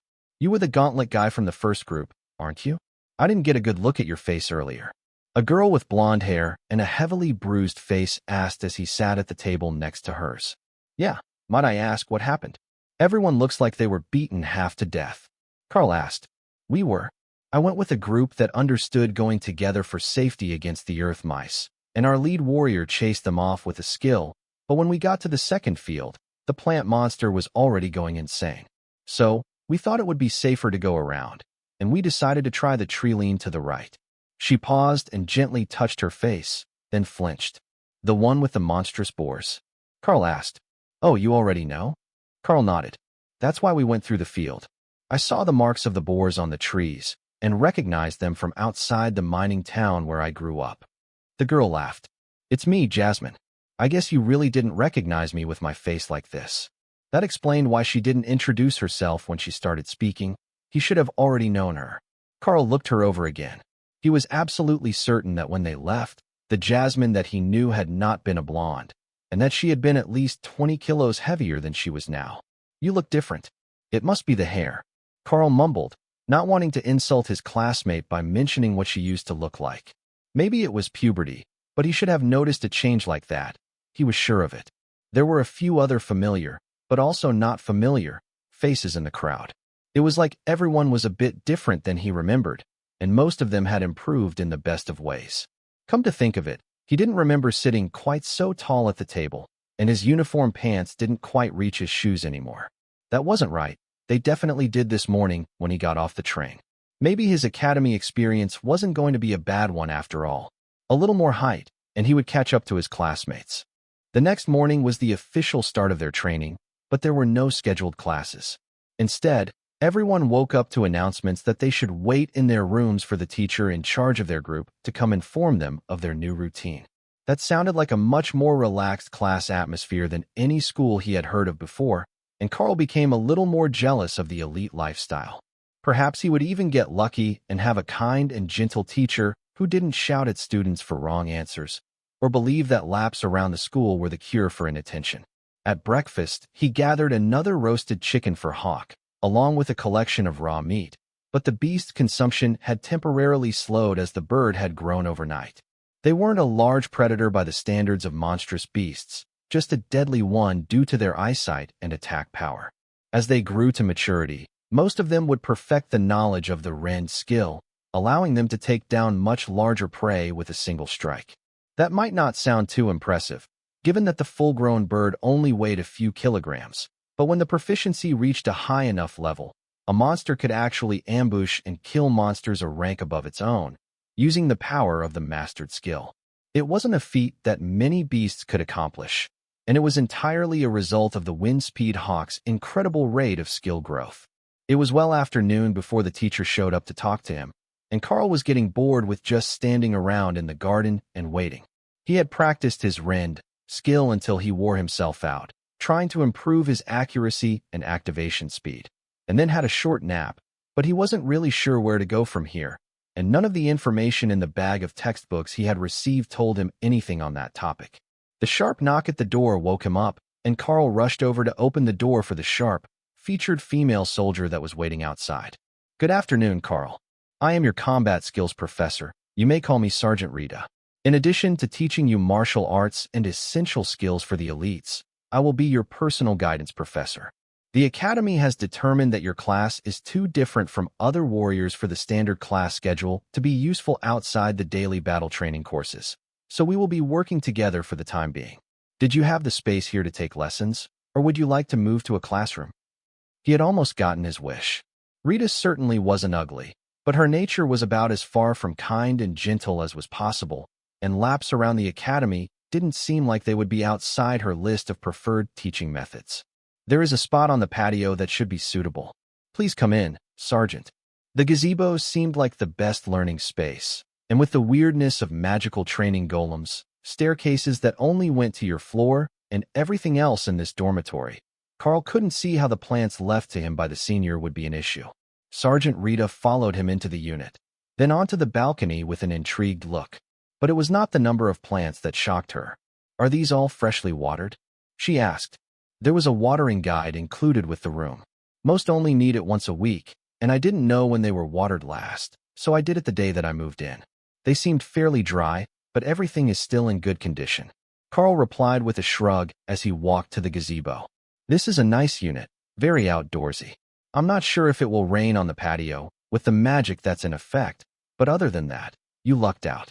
Now, I need to know everything that you know about your powers so that we can start a proper training plan. How are the physical improvements? How has the power of your skill adjusted with a single day's practice? And are there any other hints as to what you can do with it? I won't lie to you. The classes that can send a golem or magical construct into battle for them are in much higher demand than any of the others except the mages who can use unique spells. But with a ranged attack from the start, you're not in a terrible spot. The sergeant informed him very sincerely. Her honesty startled Karl, and it felt like she genuinely had his best interests in mind as a guidance counselor. Hiding too many things from her wouldn't do him any good. So Karl decided that it would be best to just put everything out in the open for her to understand. Maybe she would know how to help him and Hawk grow. Karl focused and brought out Hawk from his beast-taming space. We should start from here. This is Hawk, and my skill awakened him from an egg in the kitchen. It allows him to live somewhat comfortably in a space inside my mind, and our thoughts are linked. Once I contracted with him, I gained the ability to use Rend, the same attack skill that all wind speed Hawks have, and my senses gained an incredible improvement. Sergeant Rita stared at the tiny bird for a few seconds, trying to process the information that she had received. So, your ability lets you contract with monsters and what? Use their abilities? While that sounds pretty cool, it's still a high-risk path to fight against other monsters. She asked. Well, I guess that's true, but we both know what the other is thinking, so with a bit of training I shouldn't have to fight alone. I'll have Hawk with me, Karl offered. Sergeant Rita smiled. How about we see if we can't find you another beast cub? If you can get something that's a better fighter than the Windspeed Hawk, you might have a real chance to become one of the more powerful elites. Hawk squawked in indignation at the suggestion that he would be replaced right after being born. Does this woman have no shame? Looking down on the Windspeed Hawk. Fully grown, I am sure that I can make it to the commander rank, and she's just an ascendant warrior. Give it a month, and I'll bet I could beat her up. Hawk's mental communication was accompanied by audible screeching when he was outside like this, and the sergeant smirked at the irate fledgling. What is he saying? She asked. He says that when he grows up he will be a commander, and you'll still be ascendant. Karl gave her the abridged version. The sergeant glared at Karl, who raised his hands in defeat. You asked, and he said it. I'm just the translator here. So, it really is intelligent enough for coherent thought at that stage. Interesting. I know it's the first day, but we should go to the training grounds to see what you two can do when working together. Sergeant Rita led Karl down to the main floor and out across the grounds to a large, open coliseum. This will be our venue for the day. You'll love it, at least when it's empty. With nobody here, you can send your Hawk as far out as you want, and we can spar with the training gear. Don't worry too much. It's capable of withstanding the attacks of commander-rank magical beasts. We won't be in any danger from the practice. She explained. The Coliseum was actually a football stadium that was converted to an arena when the facility was repurposed as the Divine Golden Academy a decade ago, after the injections were developed. It was huge and open, with more than enough room to fight, and plated with a powerful magical barrier and armored plating to keep the battles from affecting the crowd. Call out your bird. You two can make the first move. Sergeant Rita suggested as they walked to the middle of the battlefield. Hawk, fly up high, and attack from the side. She will be expecting you to go behind her. Karl instructed as he checked his gauntlets and drew his sword. As soon as he released it from the mental space, the Hawk flew up 50 meters in the air and began to circle, waiting for its master to be ready. Go, Karl instructed as he slashed forward with the blade, activating Rend. Halfway through to create a small arc of power that Rita blocked with ease using one of the two daggers that had appeared in her hands. Then she dodged to the side as the attack from Hawk streaked towards her, and parried again as a flick of Karl's fingers sent more rending energy her way. Then she counterattacked, surging with energy and rushing toward Karl. He had no actual combat experience, but a sword was bigger than a dagger, so he sidestepped and swung his blade, which she easily parried. But while she was distracted, Hawk's next attack hit her in the back of the neck, leaving a bright red welt. What do we do? Her neck doesn't break when I attack it? Hawk asked in a panic. Just keep attacking. She's stronger than us, but she is going to teach us how to fight. Karl frantically blocked the daggers with his gauntlet, but he could see that she was holding back, pushing him to see his physical limits. That bird's accuracy is deadly. I can see how you would have confidence against a common grade monster with a companion like that. If I were one of your classmates, I would likely be in the infirmary right now after that strike to the neck. The sergeant congratulated them. She had underestimated how fast that bird was, and hadn't realized that it had time to come in for another dive-bombing run so soon. Rita turned to keep them both in her line of sight as the bird continued to circle overhead, then launched a flurry of attacks that knocked Karl to the ground just in time for her to block Hawk's attacks. All right, I know where your weaknesses are now. The first thing that we need to train is your fighting skills. While the bird is equivalent to a repeated sneak attack, low output, but incredibly difficult to dodge, you will have to face the wrath of your enemies until you can find a second pet or a group mate to take their attention. That made a lot of sense. In a way, he was still a warrior class, just a pet warrior, who could fight alongside a magical beast. Learning an entire combat system wasn't going to be easy, but at this point, his life literally depended on it after graduation. Unless he gave up on the dreams of becoming famous and powerful in exchange for doing some cushy job for the ultra-wealthy and somehow never get the reserve force call to battle. But if he did that, he wouldn't be much different than where he had started. He'd just be at the bottom of a much fancier pile. Even most of the music and television idols among the elite were known to go and fight to improve their strength or deal with attacks. They just did it with assistants and cameras following, so the world would know how awesome they were. Not like some bureaucrat or lawyer who got sent to an attack that didn't even make the news to fight alone against a rampaging monster. All right, what do we start with? Sword fighting? Martial arts? Some sort of secret magical body training art? He asked. Sergeant Rita laughed. First, we start with basic physical conditioning. Your body is adjusting quickly to the mana injection, and it triggers an awakening in place of your natural growth. That's why we give the shots at the end of middle school, so that all the recipients are still in the rapid growth phase and can adapt more easily to the changes. As your body adjusts, you should be able to move from a common physique to an awakened physique fairly quickly, and then you will be able to actually fight at an acceptable pace, closer in speed to the movements of your hawk. Karl sighed. He knew it. There were definitely going to be laps around the academy. Follow me to the gym.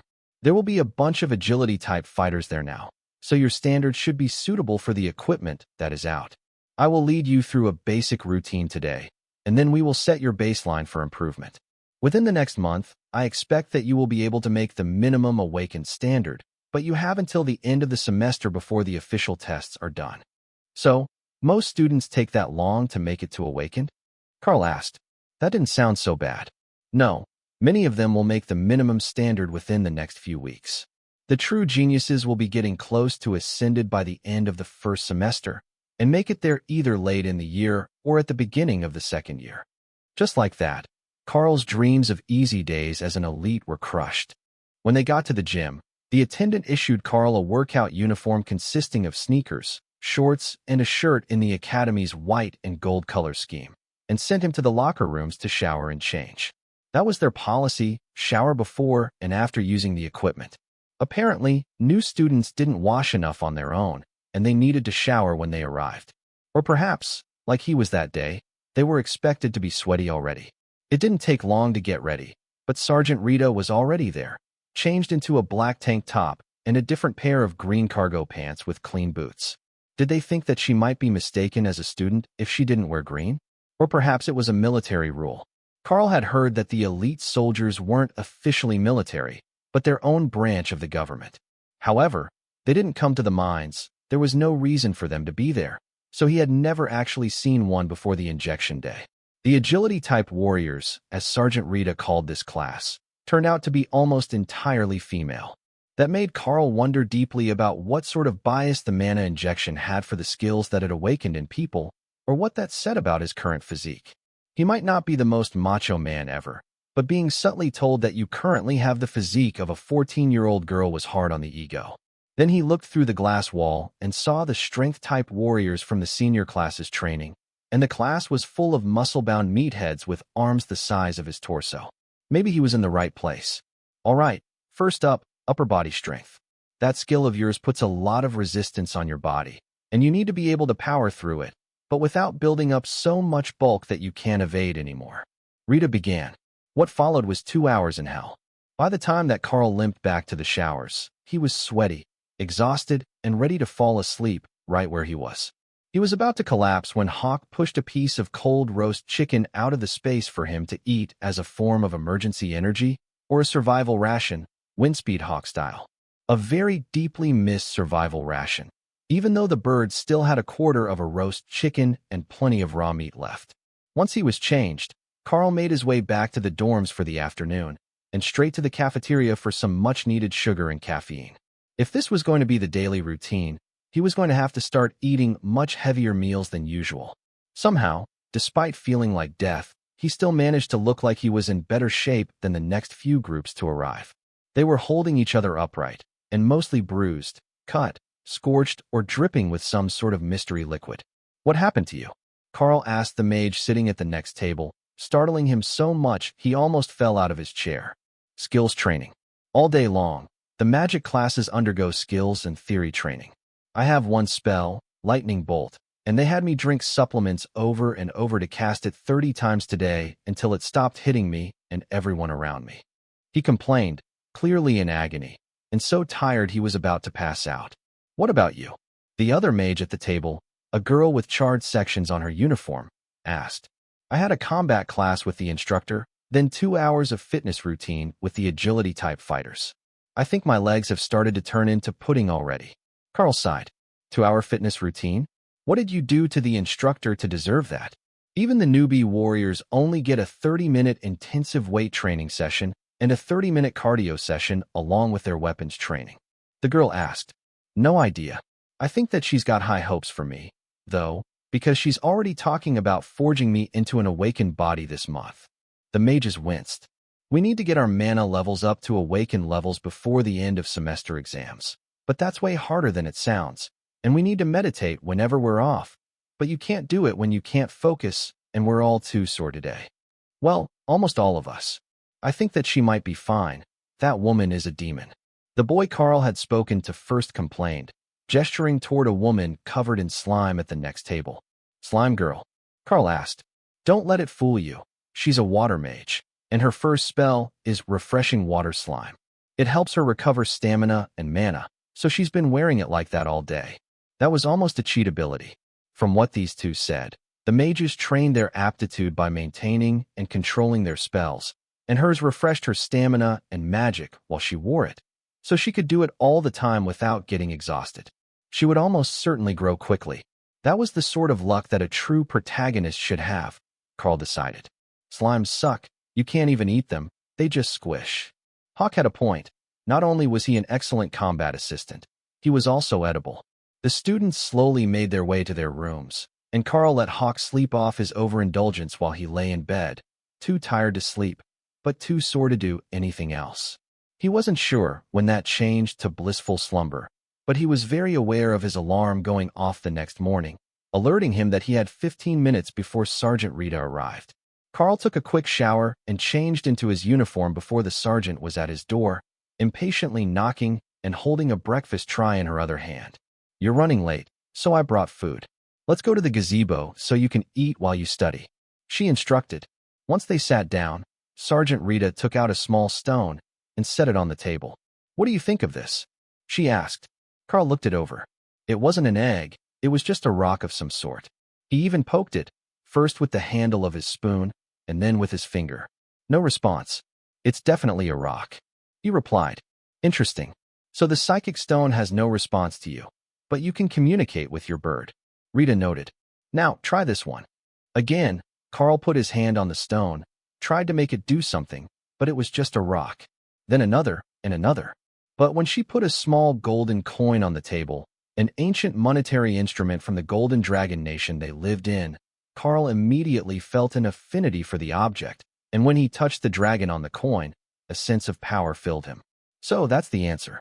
That coin was blessed at the Dragon God Shrine during the last Dragon Festival. It appears that your powers resonate with the dragon energy. Since that's the case, I want to try something else.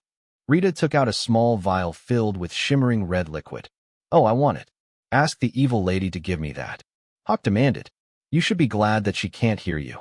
Hawk thinks that will be useful to him if he can have it." "What is it?" Karl asked. "It's mana-infused monster blood. It's the most basic of common-grade resources for physical cultivation-type elites. Drinking mana-infused monster blood strengthens the body and can induce mutations. Without a proper method to handle and guide the process, it is often fatal, but for a monster or magical beast, it should be perfectly fine. She explained, with amusement sparkling in her eyes. For a moment there, she almost seemed like a happy young woman, but then her serious face was back as she gestured toward the table. Call him out so that I can see the process. If it works, the Academy will get you more resources for the bird until it can grow into a proper combat unit. According to this morning's briefing, leadership feels that trying to turn you into a frontline fighter with just one rending attack is pointless, and the senior professors think that we might have more luck training the hawk, with you as its backup and leader in a support or scouting role. She explained. Karl sighed. Day 2 and I've already been sidelined. Rita gave an honest laugh at his disappointment. All the mages are being cultivated in this direction as well. It is a measure to reduce casualties. The more people that we can have fighting behind golems, summons, barriers, and in your case, monsters, the better we can resist the magical beasts, and the more success we will have against the armies of the other nations. They know that we have the advantage, and this relative peace won't last for much longer. If you don't want to be cannon fodder, you need to act quickly to gain strength. So, strengthen the bird, and when you feel that you are strong enough to take on another pet, let me know and the Academy will find something suitable for you. That was a sharp change from yesterday's regimen of focusing on building his physical strength as fast as possible. But if they didn't know any more about his powers than he did, there wasn't actually much they could teach him, other than methods that had worked for others with different powers. But Hawk was already out on the table, and happily lapping up the mana-infused monster blood while radiating an amount of power that was far beyond what anyone would expect of a common-grade beast. After a few seconds, the effect seemed to fade, but the former swallow-sized hawk was now much larger, and while it was still a common-grade monster, it was getting much closer to fully grown and awakened level power. Then, something truly strange happened. Karl felt energy flowing from Hawk to him, clearing his mind, sharpening his eyesight, and leaving his muscles feeling fresh and strong. He had no way of subtly testing it, but Karl was almost completely certain that his physical strength had suddenly increased as Hawk grew. Most of the people he had seen these last few days were changing rapidly after the mana injection, so it might just be that. But the fact that it happened so suddenly after Hawk was given the monster blood seemed incredibly suspicious. Karl cleared his throat and looked at the empty vial on the table. So, I resonate with dragon energy, and Hawk likes monster blood. That second part isn't exactly a surprise for a hawk, but do you think that there is a known technique that will let us grow stronger more quickly? Well, we are limited in dragon-type energy. There just isn't a lot of it floating around, but there might be another way. Carnivorous magical beasts grow stronger by killing and eating, absorbing the life force of other beasts. I think that moving the two of you to the practical courses as soon as you can finish basic skills and survival lessons would be for the best. We can't just send you out of the academy without getting you trained enough to defend yourself. The public would riot if they found out that one of the elite had died during training. The mana injections are great for us. We get the superpowers of all sorts. But to the average people, they are the promise of a safer future, without the nightmares of impending monster invasions or being left helpless during a war. Karl rolled his eyes as she got into the official propaganda. While she wasn't exactly wrong, most of the students here would never fight in any war. Heck, half of them would never develop a skill that was actually useful during a war. No matter how cool a sword skill was, artillery still existed. Unless your sword could deal with an air strike, it was not suitable for use during a real war. But some of them really could deal with artillery using sword techniques. The mages were a different story. But also, if his beast got powerful enough, or he managed to bond with a particularly powerful monster, he could also become a deadly fighting force. The hide of a powerful magical beast could stop bullets, and many types of beasts could breathe fire, call down lightning, or even slice apart armored vehicles with their claws. He was already headed down that last road, with Rend, and if he could get it past the awakened level of the power scale and into the ascended levels, there was no reason that he couldn't tear through an armored vehicle on his own. But for now, that's mostly hypothetical.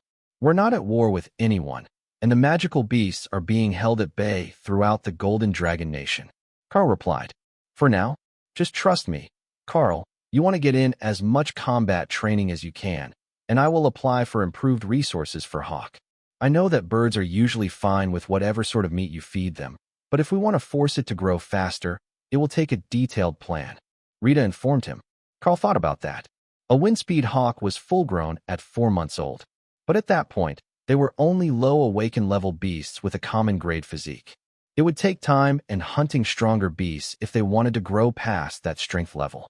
Without some sort of reference or plan, he could be stuck at a very low level in his second year. Rita started to take textbooks out of her bag, but a very different set of books than Karl had been issued his first day here. These were all about magical beasts, their diets, traits, abilities, and other factors that might be relevant to Hawk. I will leave these for you, and come back tomorrow morning. What I want you to do today is come up with a care and feeding guide for the bird, and justify it with the information from the books. If it's good, and it follows the information that we have in a logical way, I think that I can get you some more resources. At the very least, I can get some more of the mana-infused monster blood. We stock quite a bit of that for the warriors and other classes who need an instant physical power boost. She informed Karl with a smile. Rita left Karl alone with the stack of books on monster data, which were all written from the perspective of a hunter. At best, they noted what the beast's usual diet was and where it could be found, but that was much different than a guide to help him properly raise them, much less one to raise them faster than usual to compete against wild beasts and magic users. Fortunately, he only needed a care and feeding guide for Hawk to complete the homework, which was a perfectly reasonable level of workload for the day. Plus, he had a cheat. Hey Hawk, what sort of things do you think would make you stronger? Something that you could eat, or keep near you to grow extra fast? Karl asked the happy bird, who had settled down in the space inside his mind to rest. I like meat, and the red juice from the evil lady, and those blue fruits over there. Can I eat those? Give me a second while I see what they are and what they're for. Karl replied, before opening up the notebook for the balcony greenhouse. Mountain gooseberries, tasty treats for both humans and animals. Used to make monster bait. No nutritional value that I know of, but the smell will attract all sorts of monsters. This berry contains a high mana content, suitable for creating mana potions of the weakest variety. Even in concentrated form, it is not as strong as a normal mana recovery potion. Karl read the description twice and then went to pick 3 of the berries. You can have this many, 1 time a day. If you eat too many, you will get sick. He warned Hawk. Really, he just didn't want the hawk pigging out on junk food when he had a whole pile of meat in the taming space. The hawk took the berries, looked at them with longing, then spread them all over the raw meat and began to tear it apart with renewed vigor. Karl added a note to the papers for his homework. Windspeed hawks will use the mountain gooseberry as seasoning on their preferred raw meat diet. Once the hawk had finished eating for a moment and lay down to let the influx of mana and nutrients settle into its body, Karl started with the questions. Why do you call Sergeant Rita the evil woman? He asked. Every time I see her, she wants me to work, but there is never food. What else could she be except evil? That made a lot of sense. The baby hawk was still a magical beast, and his stomach was a primary driving force for his behavior. Whatever bond they had forged made Hawk friendly to Karl, but that consideration didn't extend to anyone else around him. All right then, where is the most comfortable spot to rest? Karl asked. Right here, maybe the branches of that tea tree. Those ones smell good, and they hide your scent from prey. Tea trees are good trees. All afternoon, Karl quizzed the bird and wrote out a report with the answers. Then he started to go through the textbooks, looking for supplements that might help monsters or even elites with rend-type skills. The first group didn't have much research on it, but the second one was pretty common. All sorts of warrior classes had a rending attack after a bit of training, and it was among the skill techniques that the Golden Divine Academy taught its warriors. Naturally, they had supplements that were designed to increase the ability of the warriors to explode with inner power. The question was if they would be effective on Hawk. Neither of them could tell from looking at the description, so Karl began to flip through the standard textbooks until he found the alchemy text. That one was more productive. Once they had the list of potential potions and treatments, Karl just had to check the ingredients and see if it was something that Hawk might like. Most of them were all herbal-based, but once he got to the strength potion, he found something promising. It was made from monster blood, infused with the dust of a gemstone that gave off strong magical energy. The two together gave the human imbiber a long-duration burst of energy. That stone was the promising part. He didn't really need something that would give Hawk a burst of strength. It was a bird, not a gorilla, but the stone that it was made of radiated power that might help him grow more quickly. After that, Karl kept searching, but only found one other resource, a wind magic stone of the same sort. That one wasn't a natural resource. It was created by mages as a mana storage device. Hawk loved to absorb mana, and since it was air magic, Karl had some hopes that it would be able to work with that stone to improve its own abilities. That was 4 potential resources. High-energy monster meat with berries for seasoning, the infused blood, the strength stone, and the wind stones. If he could get all 4 of them, he might even be able to get Hawk through to awaken strength in the next few weeks. The next morning, Rita returned to collect Karl's homework before breakfast and then came back with a small bag for their classwork. All right, I got you what I could to see if the resources actually help a pet beast grow faster than the average. This isn't going to be a short process. The Windspeed Hawk is going to need the whole semester to make it to awaken naturally. So if you can do better than that, you should get good marks on your training. We will still work on your martial arts skills, though. If you get targeted by the opponents in a mock battle, you need to be able to defend yourself, and you do have at least one attack method of a magical variety. She informed Karl with a smile. Well, at least I'm not expected to run and hide while someone beats up Hawk. What did you manage to find us? Rita dumped the contents of the bag on the table, and Hawk went crazy in Karl's mind. There were 2 strengthening stones, an entire liter of infused monster blood, and 6 blue wind stones that were giving off an incredible aura of power. The wind stones were made by the headmaster personally. He was part of the first batch of successfully injected elites, and he is now an overlord grade mage. He says that if the wind stones really can be a cultivation resource for the Windspeed Hawk, he will gladly make you more and look into ways to awaken more elites in the same direction. Rita explained, I take it back, evil lady is actually nice lady. Hawk screeched as it stared at the buffet in front of it. Karl ignored the bird's antics in his mind and placed one of the strength stones in a small dish full of monster blood. The energy seemed to seep from the stone to the soup, but Karl wasn't sure what to do with the wind stones. You can't crush the wind stones, it will break the spell. But if he just sleeps beside them, or wears one as a pendant, the mana should help. Assuming he can use it, anyhow. That's how the new air magic users do it. Karl called Hawk out, and the bird immediately went to the soup and licked the entire bowl clean before turning its head to the wind stones. Each was no bigger than the diamond on a wedding ring, but the energy contained inside was immense. Sleeping next to them shouldn't be a problem, and Karl could even make a little pouch to carry them around Hawk's neck. But the bird immediately ate one, and swirling winds began to build around the balcony, tearing leaves from trees and nearly knocking over planters for the smaller varieties, before Karl pulled Hawk into his mental space. What are you doing? He demanded of the tiny bird that was now radiating magical power. It's food. Amazing powerful food. What else would I do with it if not eat it? Inside the space, winds whipped, and power flowed constantly from Hawk to Karl, strengthening his body as if he were the magical beast.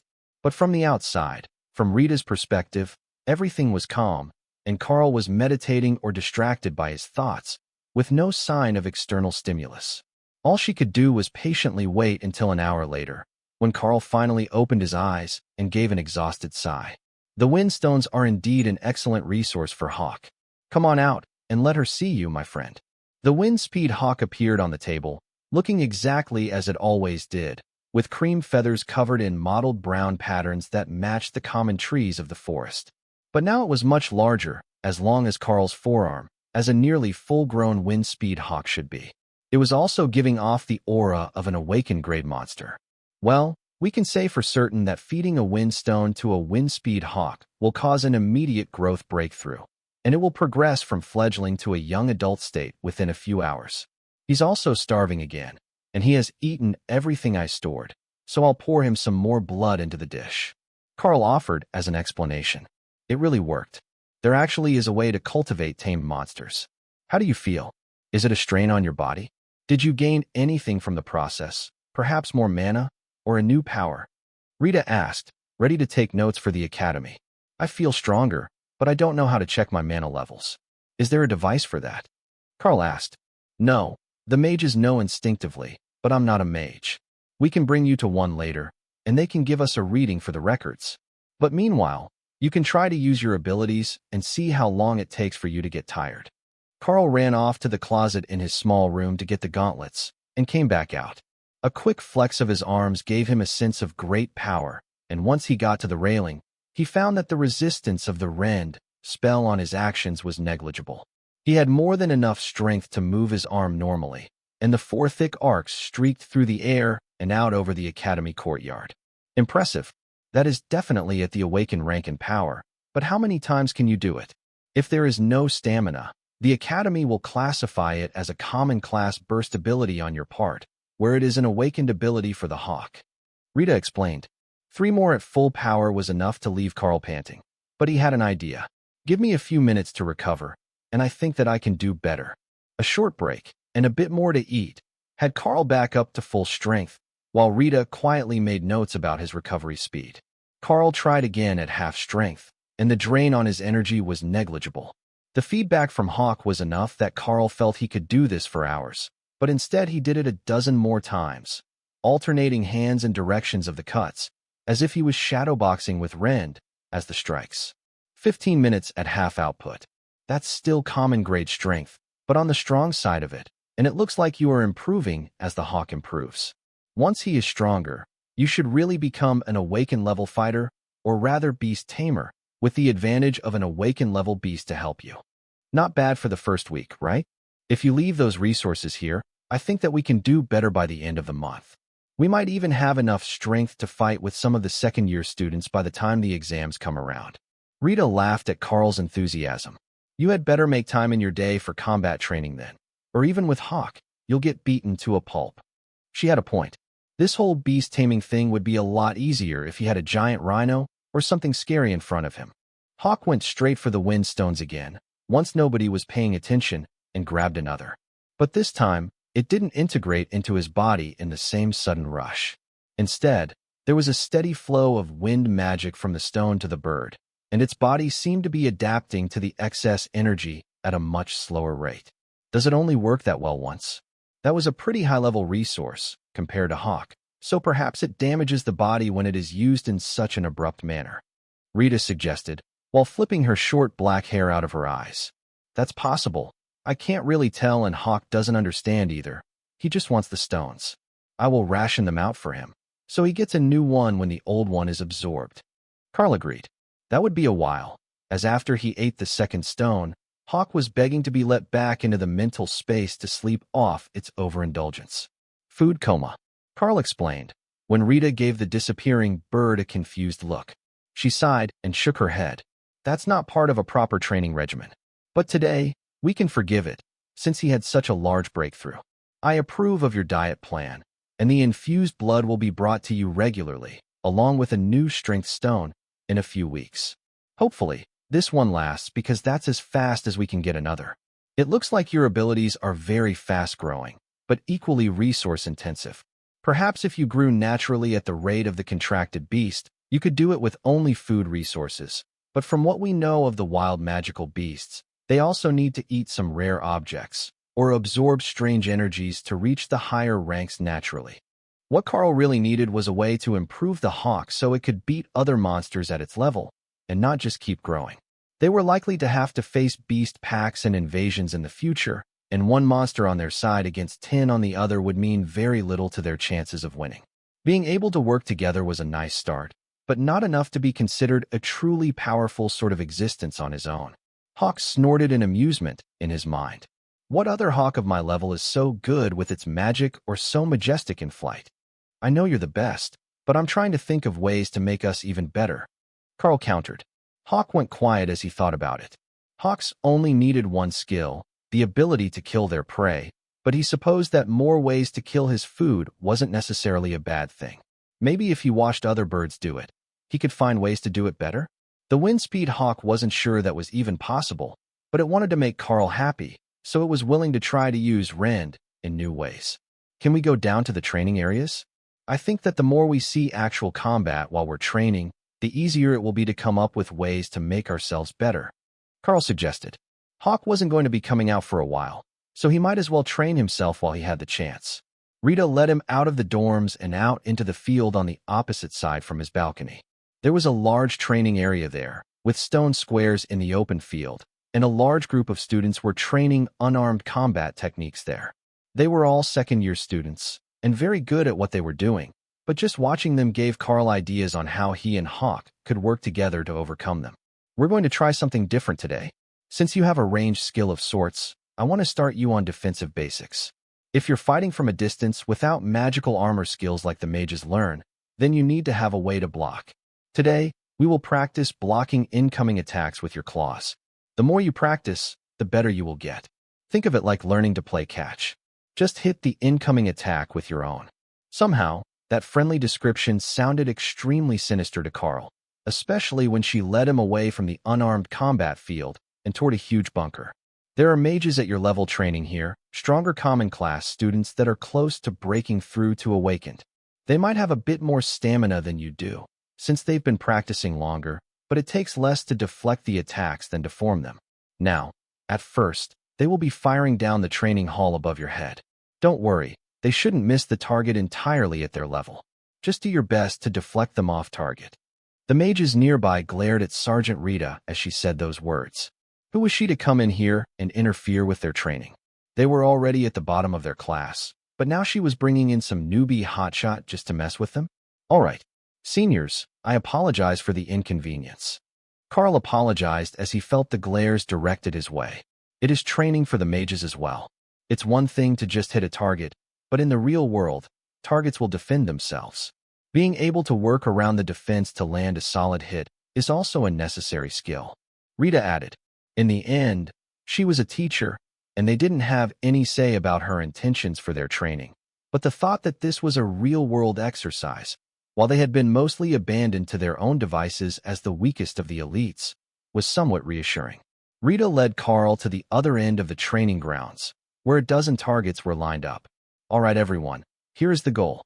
You just need to land hits on the targets, the same as always. But this time, Karl here will be doing his best to deflect those shots and keep them from landing. With a dozen of you and one of him, it shouldn't be hard, but he needs the stamina training to help stabilize his foundation. Have fun, and don't be afraid to push yourselves to find new ways to get to the target. They started casting as soon as she finished speaking, and Karl frantically began to cast rending blades at low output, letting them crash into the various spells. Some were deflected, some were only slowed, and some pushed through on their own with only a slight loss of power. It all depended on the element and the power of the spell as to what happened. Fire and water were the hardest to deflect. They just passed over with a loss of power, where ice, earth, and other solid objects could be easily knocked off course. The next time, he only used one rending claw per attack to save mana, but increased the power of each as he swatted aside and nullified the attacks. Karl panted with exertion and sighed. That was a mistake. The power needed was an exponential increase compared to the increased output. It was better to hit a target with multiple small attacks than one big attack. The mages were actually beginning to enjoy themselves, as they realized that he wasn't some wonder genius sent here to humiliate him, and that he was a newbie working on his mana control, just like they had been all last year. With everyone limited in stamina and magical power, there were constant breaks, which also became part of the game that was played between Karl and the mages. He would sit down to recover, but still swat at attacks if someone got lazy and an attack was particularly weak or slow-moving.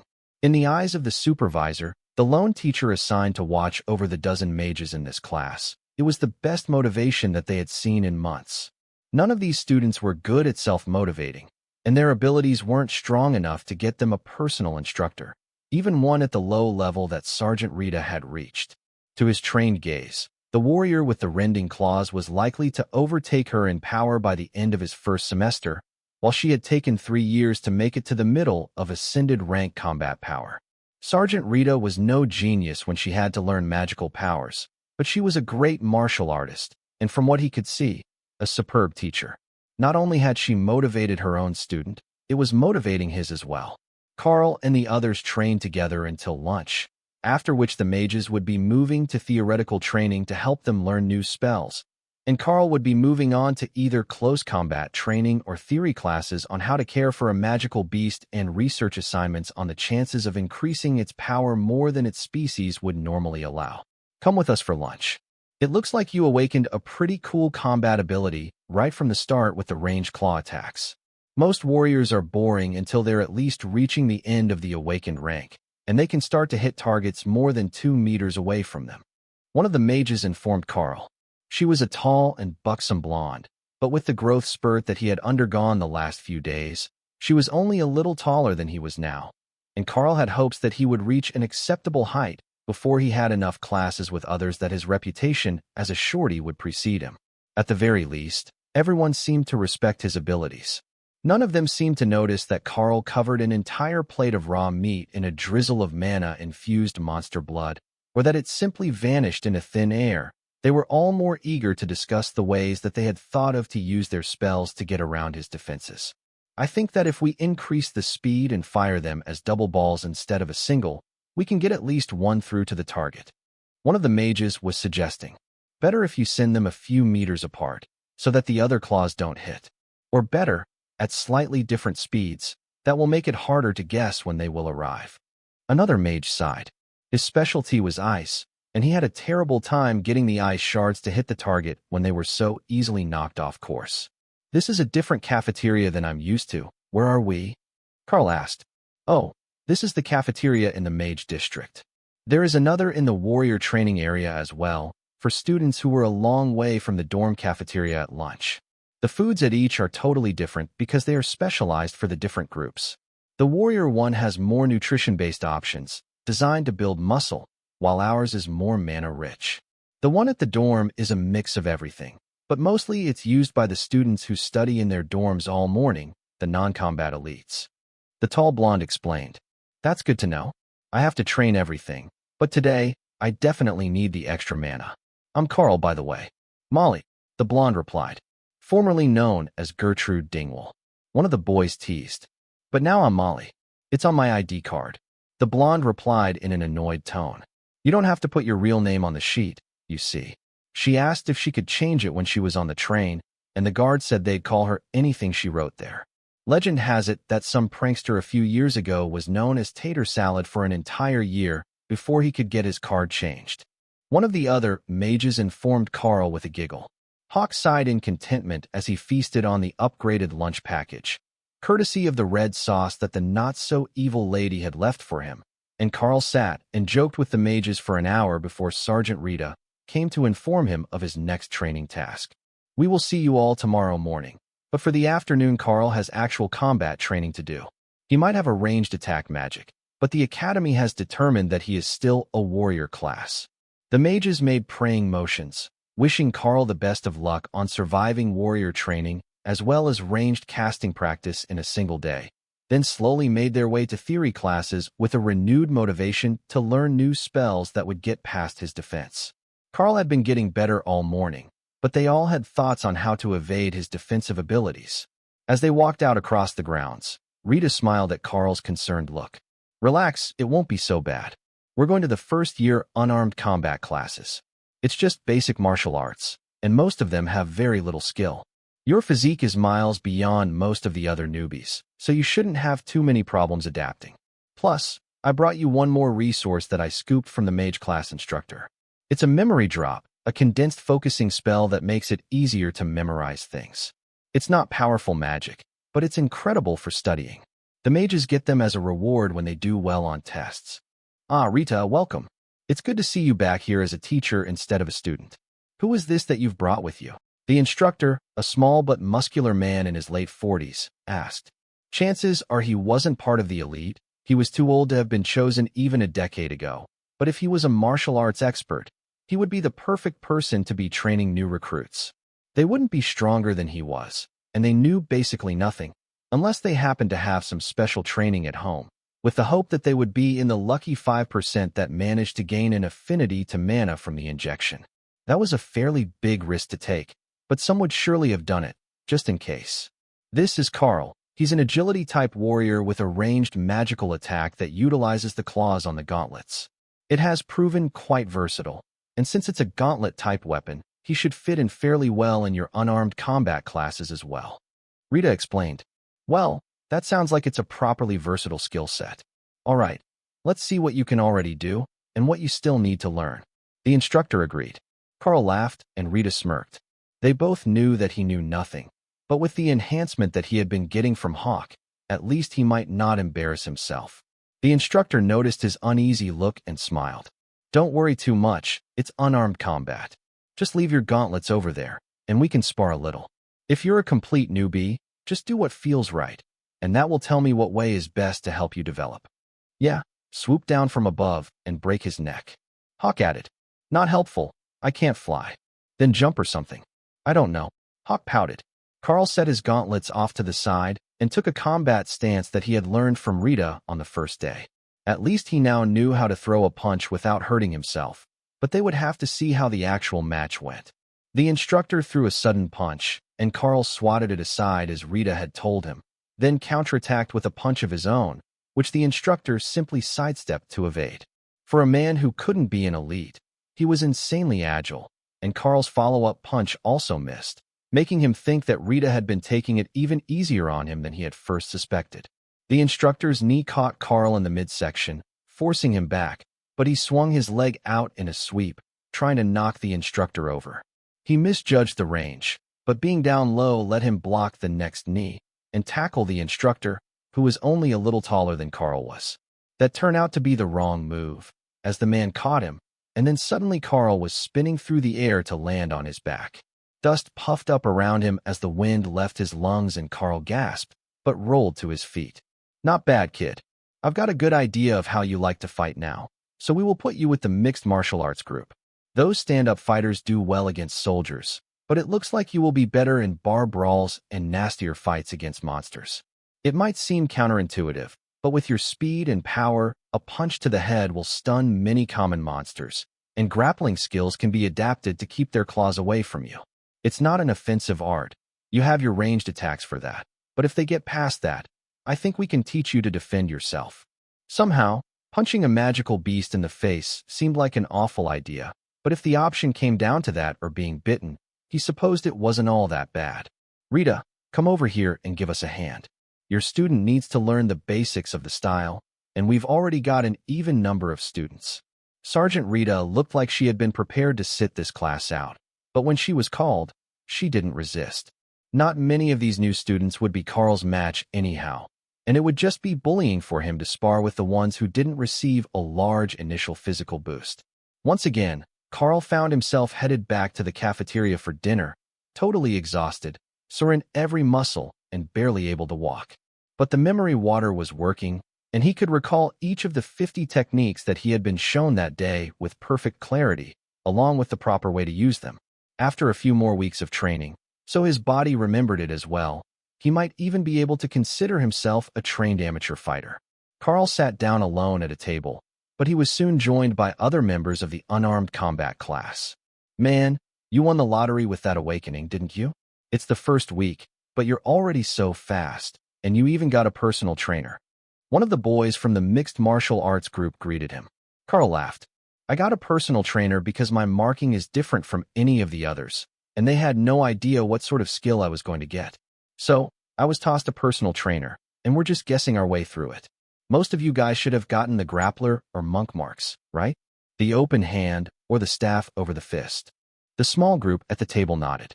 Yeah, the initial skills are crap, but at least it was easy to awaken. All you need to do is punch something, and I managed that before I even got out of bed. I gave a fist pump in joy and hit the shelf, and that was enough to awaken my mark. Plus, we get a load of extra stamina. Even if we can't get to the most powerful ranks, we can at least grow up to be popular with the ladies. One of the other boys laughed. It's better than nothing. But sitting around all day talking about magic symbols like the mages sounds like much more fun than working my butt off learning martial arts and body strengthening skills. One of the other students laughed. Your head hurts trying to do basic math. You'd never survive as a mage. It has to be easier than getting beat up every day. I'm a lover, not a fighter. The boy complained. We all know you've never done that either, so you might as well learn to fight. While Karl lay in bed, Wondering how he was going to deal with the mage class in the morning, Hawk was busily finishing absorbing the wind gem that he had been given. With the level difference between the hawk and the stone, it should be giving him all sorts of benefits, but after the first stone, which brought him to the awakened level, there wasn't much change. His mana levels were steadily growing, which was pulling Karl up with him, but nothing as shocking as the first stone. It was with great regret that the generous offer of resources was wasted that Karl fell asleep, only to be awakened before dawn as a surge of magic flowed through his body. Skill gained, Wind Shield. The absorption of the stone had granted Hawk a new skill, though the new spell was unavailable to Karl, at least for now. Now that's more like it. Another spell for you, and that is one that a normal windspeed Hawk wouldn't manage to learn. Congratulations. Karl cheered for the bird, who was already settling back down to sleep. It had managed to comprehend better magic with the help of the stone, and now it had no intention of being awake while it wasn't hungry. Unfortunately for Karl, he wasn't so lucky, and the excitement kept him awake for hours, letting him get back to sleep just before the alarm went off to get ready for breakfast. You're looking chipper this morning. Aren't you sore? One of the boys from the combat training class asked. I recover pretty quickly. It's all just a matter of eating enough to keep up with your needs. Karl laughed as he pointed to the plate in front of him. After the breakthrough yesterday, his appetite had grown much larger, and again this morning, his clothes were a size too small. Before he went for training, he was going to have to go to the supply room and get new uniforms that actually fit.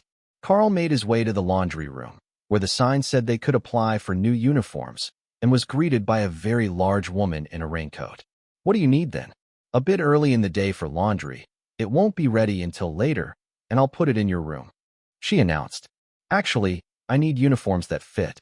I've been growing like crazy since I arrived, and neither of the ones I was given fits anymore. I can't even do up my shoes. I'm standing on the heel. Karl replied. Ah, right then. I'll get you sorted out. Just bring the others down to me later. The laundry woman came back a few seconds later with 2 uniforms in fresh plastic bags and a pair of boots, plus a pair of shoes and sandals. If you turn out to be one of those giants, then you might need the sandals later. Just try to keep things in good condition, so I can issue them to the other students once they're all washed. Once you're settled through the growth phase, you should be fine. Karl returned to his room to change, and then went down to meet Rita for their morning visit with the mages. Hey Hawk, which one do you think is more mana efficient, Rend or Windshield? He asked. Rend, of course. But Windshield can block big things and water balls. Stupid water balls, Hawk replied. Karl wasn't sure what the water had done to him. The bird had been sleeping most of the morning yesterday, but there was a chance that the young bird was just moody and needed more attention. Why don't you come out and sit on my shoulder for the morning? We can block water balls together, Karl suggested, and Hawk was instantly out, sitting on the shoulder of his coat while impatiently rocking, waiting for them to get to work. I take it Hawk is going to join us for the day? Rita asked. He was feeling a bit caged in, waiting to be able to do something other than sleep and wait. I think it will be good training for him as well, and there are plenty of spells for him to block. Don't worry, he knows to block the spells, not to attack the casters. Rita laughed as she led them to the training grounds, where the mages were already assembled and waiting. You have a pet bird? That is just awesome. Will he be watching? That's a male windspeed hawk, right? One of the girls from the mage class asked. He is. His name is Hawk, and he will be helping me out today with the blocking duties. Karl agreed. The mages looked extra excited. They were wondering what a magical beast would do to block their attacks, but they didn't want to go find a wild one to find out firsthand. This was much safer, and they would be able to learn if the hawk's logic on what should be blocked was different from what a human's would be. The barrage began again, but with faster attacks, variable speed attacks, and multiple castings to try to get around Karl's defenses. As soon as the fight started, Hawk leapt up into the air and circled behind the targets so that he could attack downward, the way that he was used to, and began targeting the water balls. Nobody else noticed at first, as there were only a couple of water mages, but they were quite certain that the bird had something against them. Hey, did that hawk just cast a windshield? I swear that it used a barrier spell when my water ball split to go around the rending blades. The water mage complained. It's a windspeed hawk. Since when do they have a barrier ability? One of the other mages laughed, and then saw his fireball simply dissipate against an invisible shield. Damn it, they do have a wind shield. All right, I've got a counter for that. The fire mage raged, while the other mages laughed, and the hawk screeched happily. His next attack was 3 fireballs, split in speed so they wouldn't be easily blocked. Hawk spread his toes and swung his foot, sending a trio of rending blades out to intercept. They hit all 3 fireballs at once, and the other mages cheered. Man, he's good. No wonder people tell horror stories about trying to get away from bird-type monsters. After the skills training with the mages finished, and they had all managed to drag themselves to lunch, exhausted but satisfied with their progression, Karl began to mentally prepare himself for the afternoon skills training. Hawk was happily resting on the table with a chunk of roasted meat, but Karl could tell that the bird's mind had already wandered to the monster blood-treated delicacies that had been stored in the taming space for him to snack on all afternoon while his leader learned how to fight. Do you think that they will let you go out with the newbie training patrols? I know that you're training alone and on a different learning program than everyone else in the first-year class, but we also heard the teacher talking today about how they might black badge you soon, and then you'll be able to lead a group into the woods. The actual classes always have wilderness assignments, but they can't go without an awakened or stronger team leader. So most of the first years have to beg for favors from the upperclassmen or wait until the teachers organize an outing. One of the girls asked. She was also a black-badged awakened mage, but looked older than many others in the Misfit Mages class, so she might be in her 3rd year, not her 2nd. I will have to ask Sergeant Rita about it. I didn't know that the others had to leave the academy grounds to do things in their 1st year, so it's all news to me. Other than the combat training class, where I don't actually spar with many of the other students because I'm physically strong and untrained, you guys are the only student interaction that I have. Karl explained. Oh, that makes sense. This early in the year, you wouldn't be doing much of anything but learning the basics. It's mostly the alchemists, druids, garden witches, and such that have to go outside into nature to train. Their skill set requires it. The mage agreed. Yeah, and the more esoteric mages often don't leave the library for more than an hour or 2 a day for their entire time at the academy. They just learn as much as they can about spells, and then never actually use them for anything. I should have worked harder to be one of them. It would be less exhausting. One of the boys added. If you can, you definitely want to go outside, though. There are all sorts of good things out there, especially for a meat lover like Hawk, and you'll get extra credit for leading the group, which you can spend at the supply room. Sergeant Rita's voice came from behind Karl. Are you lot trying to steal away my student? He's got a long way to go before he's ready to go out into the wilderness unaccompanied. The mages laughed, and everyone pointed at the bird on the table. Did you know that the wind-speed hawk can use wine barrier? With that and rend, it's already tougher than most of us. Plus, it's a magical beast, and there's still a whole Karl to go with it. One of the mages explained. Rita gave the mages a stern look that said she wasn't going to be changing her mind on Karl going on wilderness outings, no matter whether he got the black badge or not. Your plates are empty, and Hawk has finished basking in the attention, so pack him away and get to the training class. We will be testing your memory today, Rita ordered, then left Karl to clean up and follow behind her. Looks like the mention of going outside got her upset. I'll see you all tomorrow. Karl laughed as he transferred Hawk back into the taming space. He could do that from a distance, but he wasn't sure just how far it worked from, as he hadn't tried it from more than across the room. That was another skill that he would have to practice with Hawk eventually, once their bond and bodies were strong enough that they could operate individually and didn't have to rely on each other for everything. Well, maybe they wouldn't wait on the bodies to get stronger. Wind-speed hawks were better known for their skills than their durability, but the sentiment was the same. Karl jogged down to the training area, where Sergeant Rita was waiting for him with a few older students, and the regular class was just beginning to assemble in the locker room to get changed. Give me 2 minutes, and I will be back out, he called as he saw the sergeant already changed and waiting. Bare feet and shorts, shirt optional. One of the older students called back. That was the normal sort of training outfit for the mixed martial arts class, so Karl didn't think much of it as he got ready and came back out. Not bad. Still young but a good bit of muscle mass, lean and solid. One of the older students noted when Karl returned without a shirt. It would just get in the way while sparring, so he was carrying it with his towel and water bottle, both sourced from the shelves in the changing room along with the training outfit. Rita looked over Karl and the training group. All right, first we will start with a quick sparring session to see how much of your training you actually managed to remember. I remember giving you some resources that will help you retain knowledge, so I have high expectations. Karl couldn't tell how strong these students were supposed to be when everyone was in training outfits. But the boy he was paired up with was only a little larger than he was, and slightly more heavily muscled. None of the students in this training class were pure bodybuilder physiques. It would interfere with their flexibility. That didn't mean much when there were supernatural abilities involved. Many of the warrior classes got strong physical enhancements as they practiced, as good or better than the feedback that Karl got from Hawk. This will be a 3-minute round. Now start, Rita announced. His opponent darted out a jab to test Karl's reaction speed, which he blocked while moving forward for a knee strike.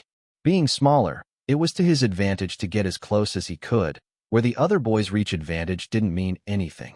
He had learned that yesterday while getting beaten up by Rita. He only knew a few strikes, punches, knees, and elbows, along with a few blocks, but hopefully, it would be enough to get him through the next 3 minutes. The older boy aimed a strike at Karl's head, which he ducked under and punched toward the stomach. This opponent was fast, nearly as fast as Rita, and he danced out of the way instead of blocking, which allowed him to move out of Karl's punching range. It put Karl on the defensive as the boy counterattacked, but either he was weaker than Rita or he was holding back, and he didn't manage to land a solid hit for the next minute as Karl threw a few kicks and tried to get back in close again. It wasn't working. The boy had figured out the trick to keeping Karl away with knee strikes, and the two were at an impasse when the round ended. Not bad, but neither of you could land a hit to save your lives. Rita admonished them. He's short and stupidly fast.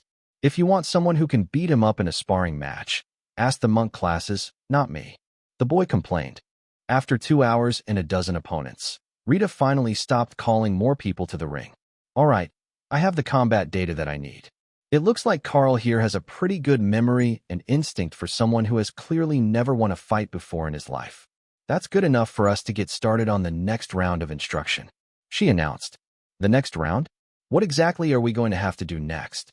I'm already struggling to win a fight here unarmed. I'm not sure that throwing more knowledge at me is going to help, Karl asked. Rita laughed at Karl's concern.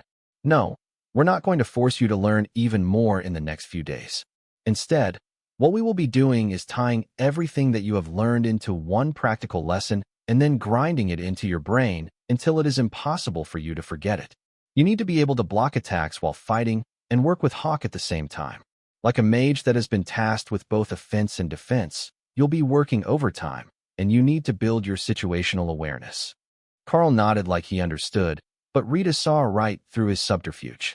What I mean is that you must be aware of where all threats are at all times, or either you or Hawk could get yourselves into a lot of trouble. You're not indestructible, and enemies will try to lay traps for you. That means you can't let the Hawk act freely on instinct. They will know what to expect from that. You have to guide him while also protecting yourself and maintaining a solid offense so that you can fight your way out of trouble if it finds you. Rita explained. Well, that sounds like a lot of work, so it must be important. How am I going to do that? Karl asked. Practical skills training class. You will have accuracy and speed training with the mages in the morning, martial arts training in the afternoon, and then an entire day of practical skills training every week. Now, tomorrow is normally the odd day for most students, where they take their elective subjects instead of their core training. For you, that means practical skills. Then the day after is an off day, so catch up on rest and healing, and you'll be back with the mages on Monday morning. At least there was still an off day. Now, you can call it an early day and go get something to eat. Tomorrow will be a long one, and the first time is always the hardest. But trust me, this class will be important for you, especially if you start collecting more monsters on your side. Rita added, then walked away. Karl wanted to argue that he could do perfectly well like the mages that he worked with, just doing theory for half the day and practical skills for the other half. But that didn't seem to be an option now that he had been singled out as having a unique skill. The fact that he was currently one of the strongest freshmen briefly entered his mind, but as Karl hadn't actually interacted much with the other new students, his skills could only be compared to the second-year students, where even the misfits of the class could probably take him in a fight. It didn't feel all that impressive as a title. When he showered, changed, and finally got back to the student cafeteria for an early meal, there were a lot more students than usual hanging around, chatting and laughing. These were the other freshmen that Karl didn't usually see. who were still undergoing mostly theoretical training for the non-combat skills that they had awakened. Unlike the scorched, frozen, and bruised freshmen who would show up later, these looked surprisingly cheerful, though Karl could see that whatever they were doing was wearing them out, and they were mentally exhausted. "Oh, it's the first through the field. Why don't you come and join us?" one of the girls asked as Karl stepped into line behind her. "It looks like I already have a reputation." Karl laughed as more people turned to look at him. A boy a few places in front of him nodded. "They use your group as the example of what sort of courage and caution we are supposed to have. You all managed to make it all the way without any issues, other than the ones caused by other groups that weren't as good. The teachers want to make sure that we all know it too, and the others from your group, Dana, James, and Kruger, are already living the celebrity life in class." Well, mostly James and Kruger, since Dana disappeared into the library to do her mage training on the first day and doesn't really come out much. The girl who had greeted Karl laughed. "That's because she wants to find a way to reduce the casting cost of her magic until she can use it for a whole fight. I told her that it's not realistic. Mages are burst damage sorts, blast it hard and hope it dies, but she's bent on being able to fight for longer without switching to area effects, which don't work well in a group." Karl shrugged. "We've all got our own style, I guess. But being able to work in a group is important as well. I heard that later in the year, everyone gets a chance to go out on missions for extra credit, and that is normally done in a larger group with one of the seniors." The students in line all nodded eagerly as the girl replied, "We're looking forward to it. The extra credit isn't about marks in class. It can get you all sorts of special privileges." "Well, it can get us all sorts, but I heard that you already have an assigned tutor and customized classes, so you don't need to worry about the two biggest ones that everyone wants. It's not all sunshine and rainbows. A full-time tutor means full-time customized classes on their schedule, not yours. I would love to be able to slack off." Karl laughed. The students around him snorted in amusement. Even without them, the teachers are right on top of anyone who tries to slack. It's like they know the instant that you're not working as hard as you could be, and they're trained to jump on you and make you catch up. The pure amount of homework that we all got the first few days because we treated class like school was insane. The next morning, Karl was waiting at the training grounds just as Sergeant Rita had instructed, when a large group of first-year students arrived together, and a handful of senior students with black badges came walking in with casual smiles on their faces. "Looks like we've got a new addition. Which group are you here to join?" one of the black badge students asked. "No idea. Sergeant Rita just ordered me to be here." Karl replied with a shrug. The students all gave him an assessing look, trying to guess what his skill and power level was at. But even with his recent growth spurt, he just looked like a handsome teen boy, not yet old enough to be called a young man. Then the teachers arrived, 2 mages and Sergeant Rita, who had a bundle in her arms as she walked over to Karl. "Flip your coat inside out. You will be the flag carrier for Team 5.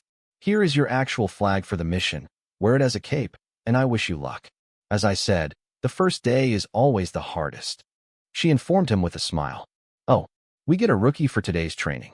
one of the senior students asked. The larger of the 2 mages, an old man who must have been a natural mage and not one of the injected elites, cleared his throat, and everyone fell silent. "Most of you know the rules. Odd-numbered teams are on defense. Protect your flags as well as you can.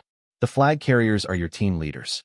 Even-numbered teams are on offense. Your senior will lead the team.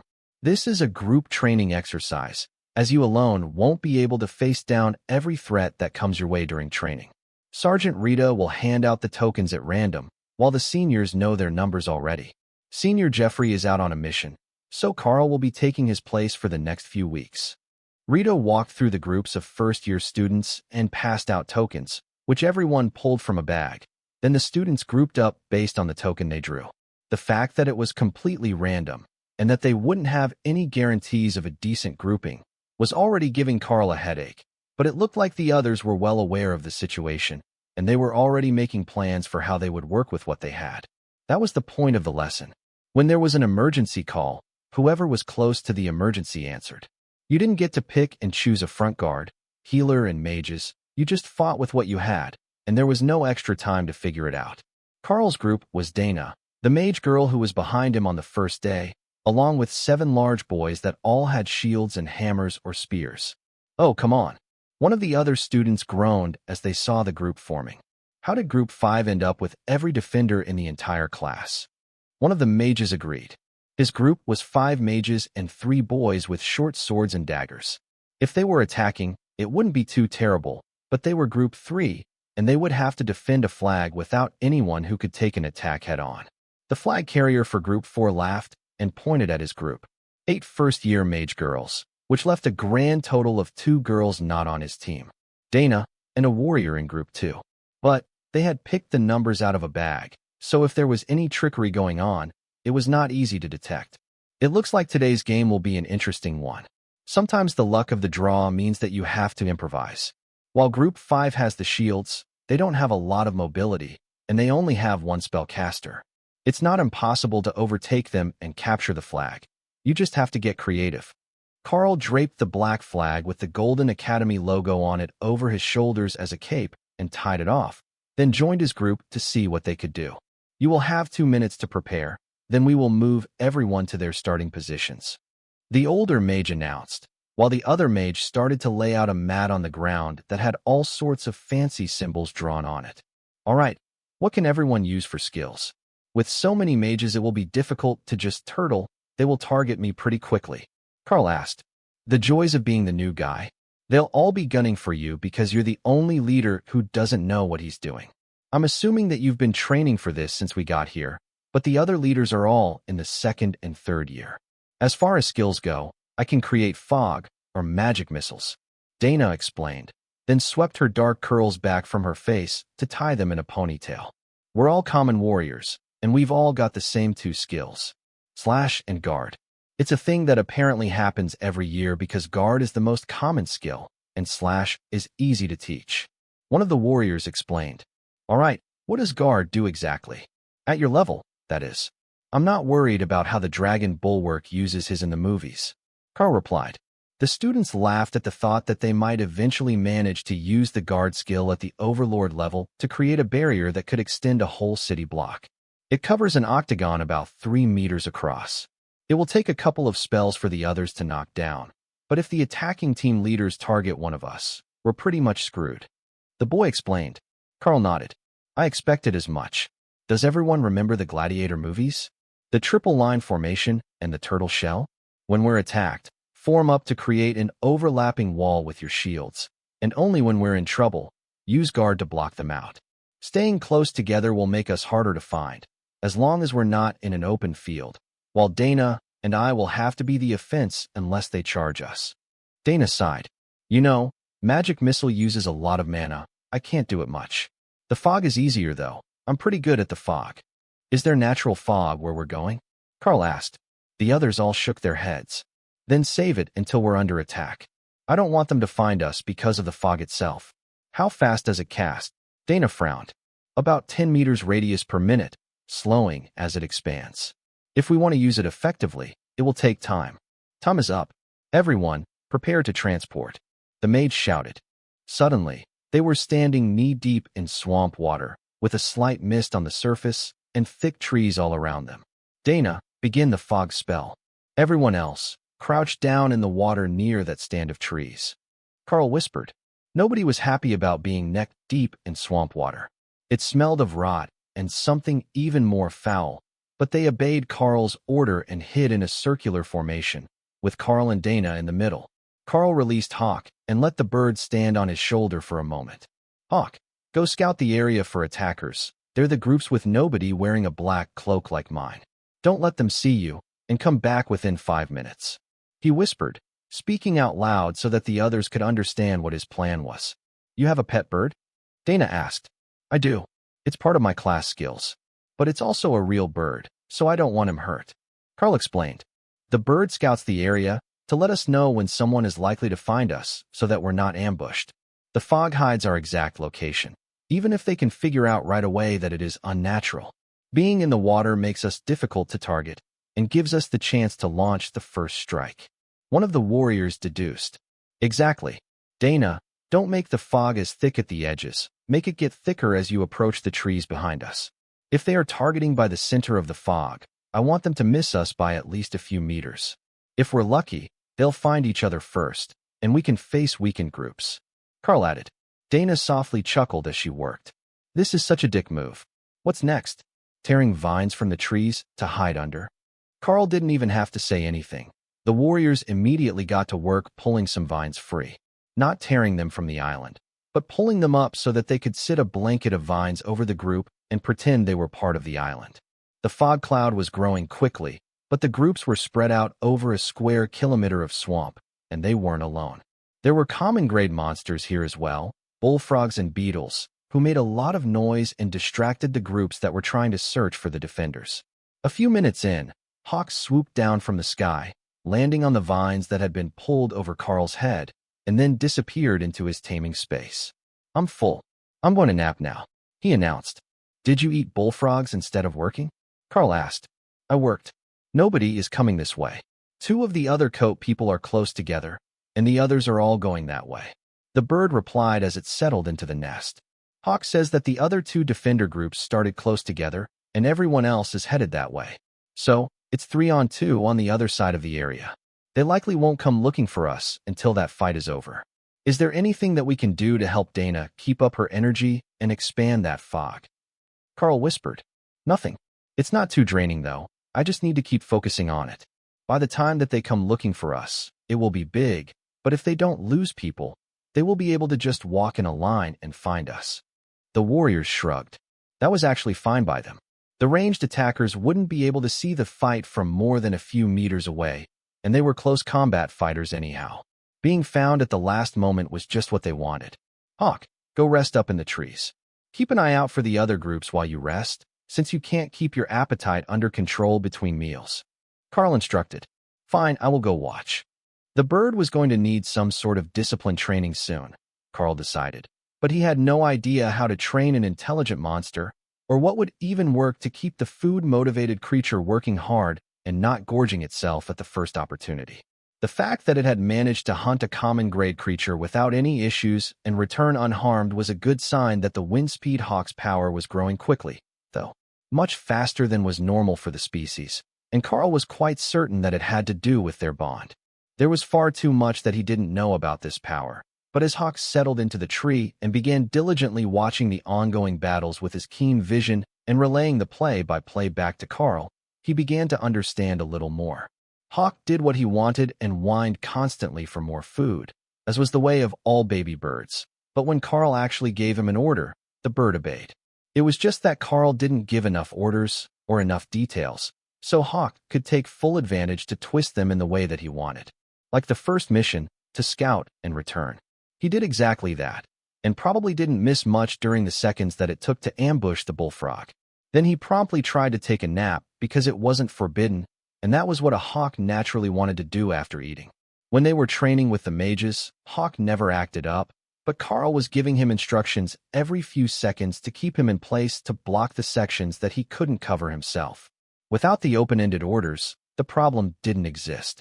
The fight on the other side is almost over. The old one has taken away most of the people, but there are 4 young people headed south now. They're not coming this way yet, but they're looking for something. Hawk informed him. Hawk says that the others are headed south after their battle. Only 4 are left, and they're following the edge of the designated area. Karl whispered to the others. Only 4. One of the warriors behind Karl asked. Yeah, I'm not sure which 4 yet. I will try to get details, but for now, I have an idea. Karl added.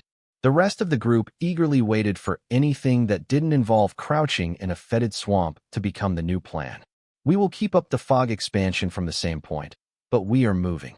They know where the extent of the combat zone is, so we are going to hide and wait for them to search the fog, then return and let the time elapse. Defending the flag doesn't have to mean fighting at all. We can frustrate them to death. From a comfortable chair in a small hut on the edge of the academy grounds, the old mage watched the scene in the training grounds in a crystal ball.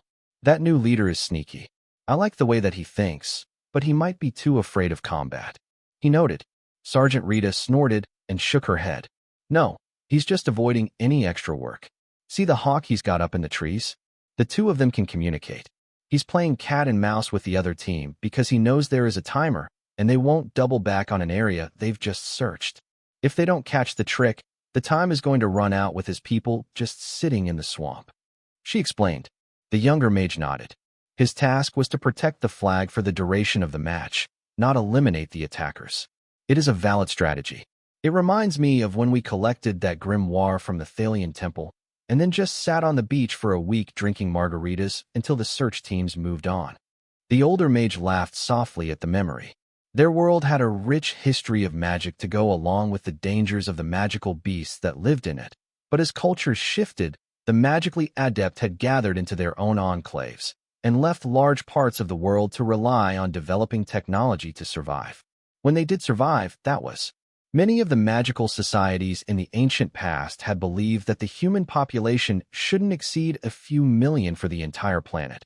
In order to keep the game preserves and rare species that they used as hunting grounds and reagents for their spells intact.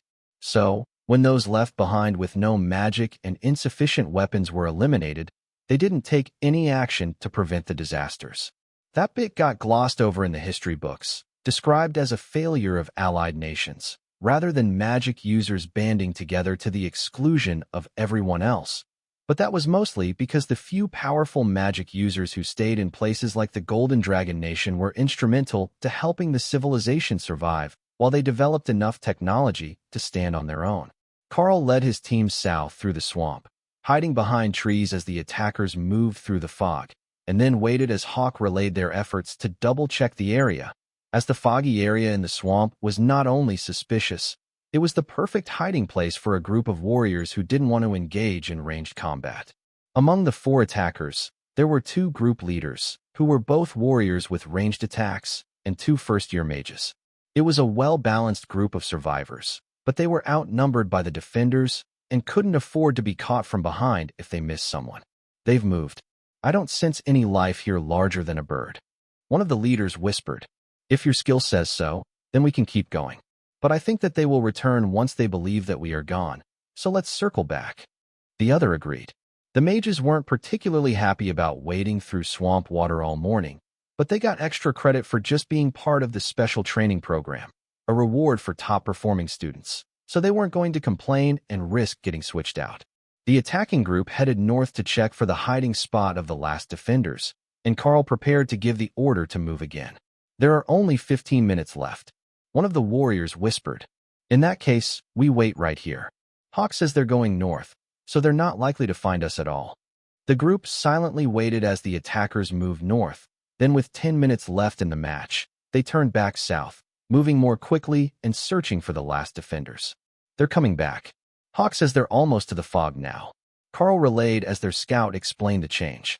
They were deep in the fog when one of the 2 leaders noticed the disturbed routes and groaned in frustration. They hid here at the start, but they must have heard us coming and moved. They're not north or east, this is almost at the western edge, so they have to be south. He whispered to his team. So, we search for them in the fog again? One of the mages asked. No, they should be outside of it. The fog hasn't spread that far. Just don't let them ambush us because they might have split up to set a trap instead of being in a tight formation. The attack group moved cautiously, but they were moving directly toward the spot where Karl had hidden the defenders. Unlike the first spot in the swamp, they were not in the water here. They were lying among the thick foliage on relatively dry ground, counting on Hawk's warning to prevent them from being caught in a disadvantageous position. Hawk, once the fight begins, you attack with Ren from above, but keep your distance. They can attack back, and I don't want you getting hit. Then Karl whispered to his team. Once we spot them, everyone to their feet, turtle formation. Dana, prepare your attack spell, and I will as well. Go for the leaders first, they're the real threat. We will leave the mages to Hawk, since they likely can't take a hit. The warriors smirked.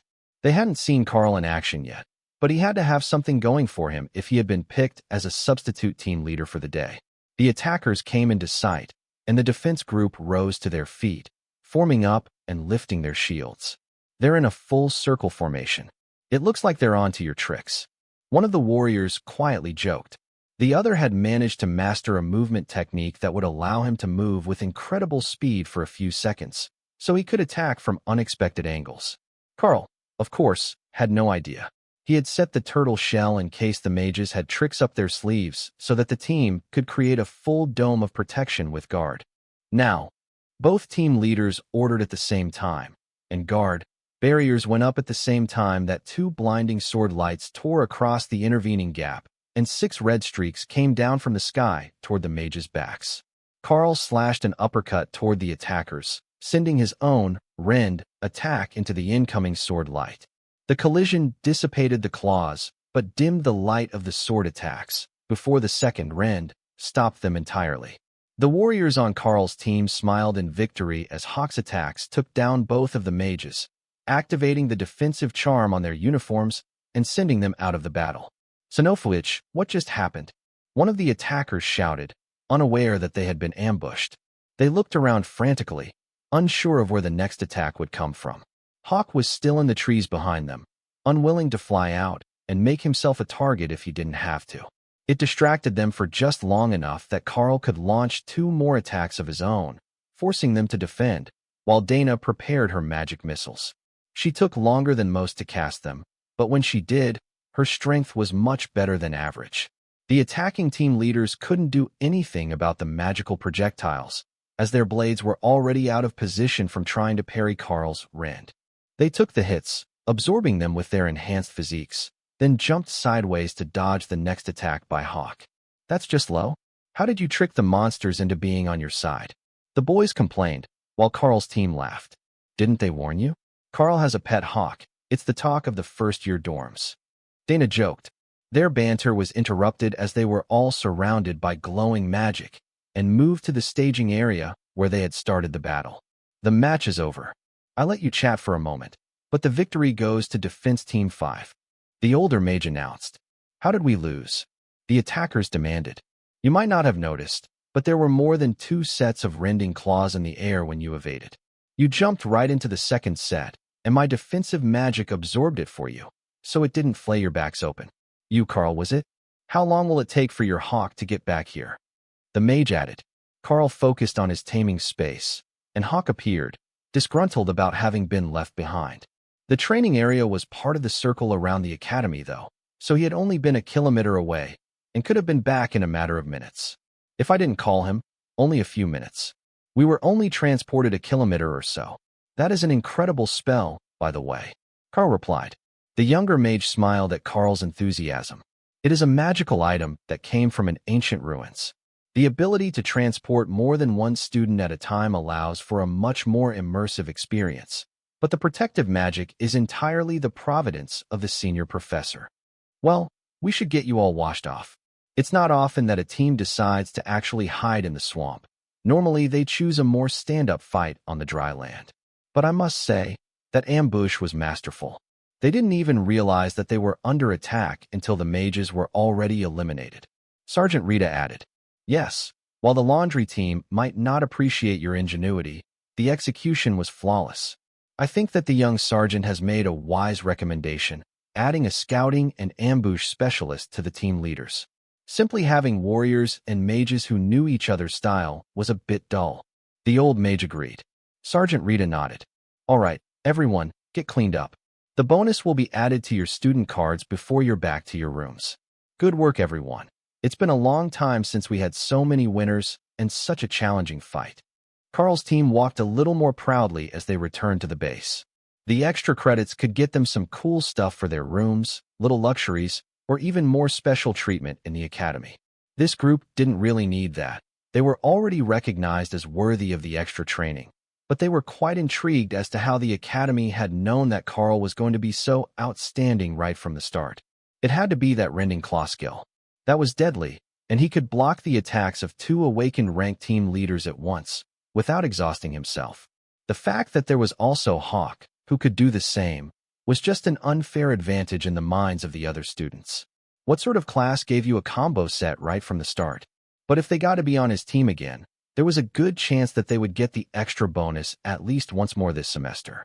So far, all of their battles had ended in a Pyrrhic victory, with the attackers only having a few remaining students when the fight was over. The bonus wasn't cumulative.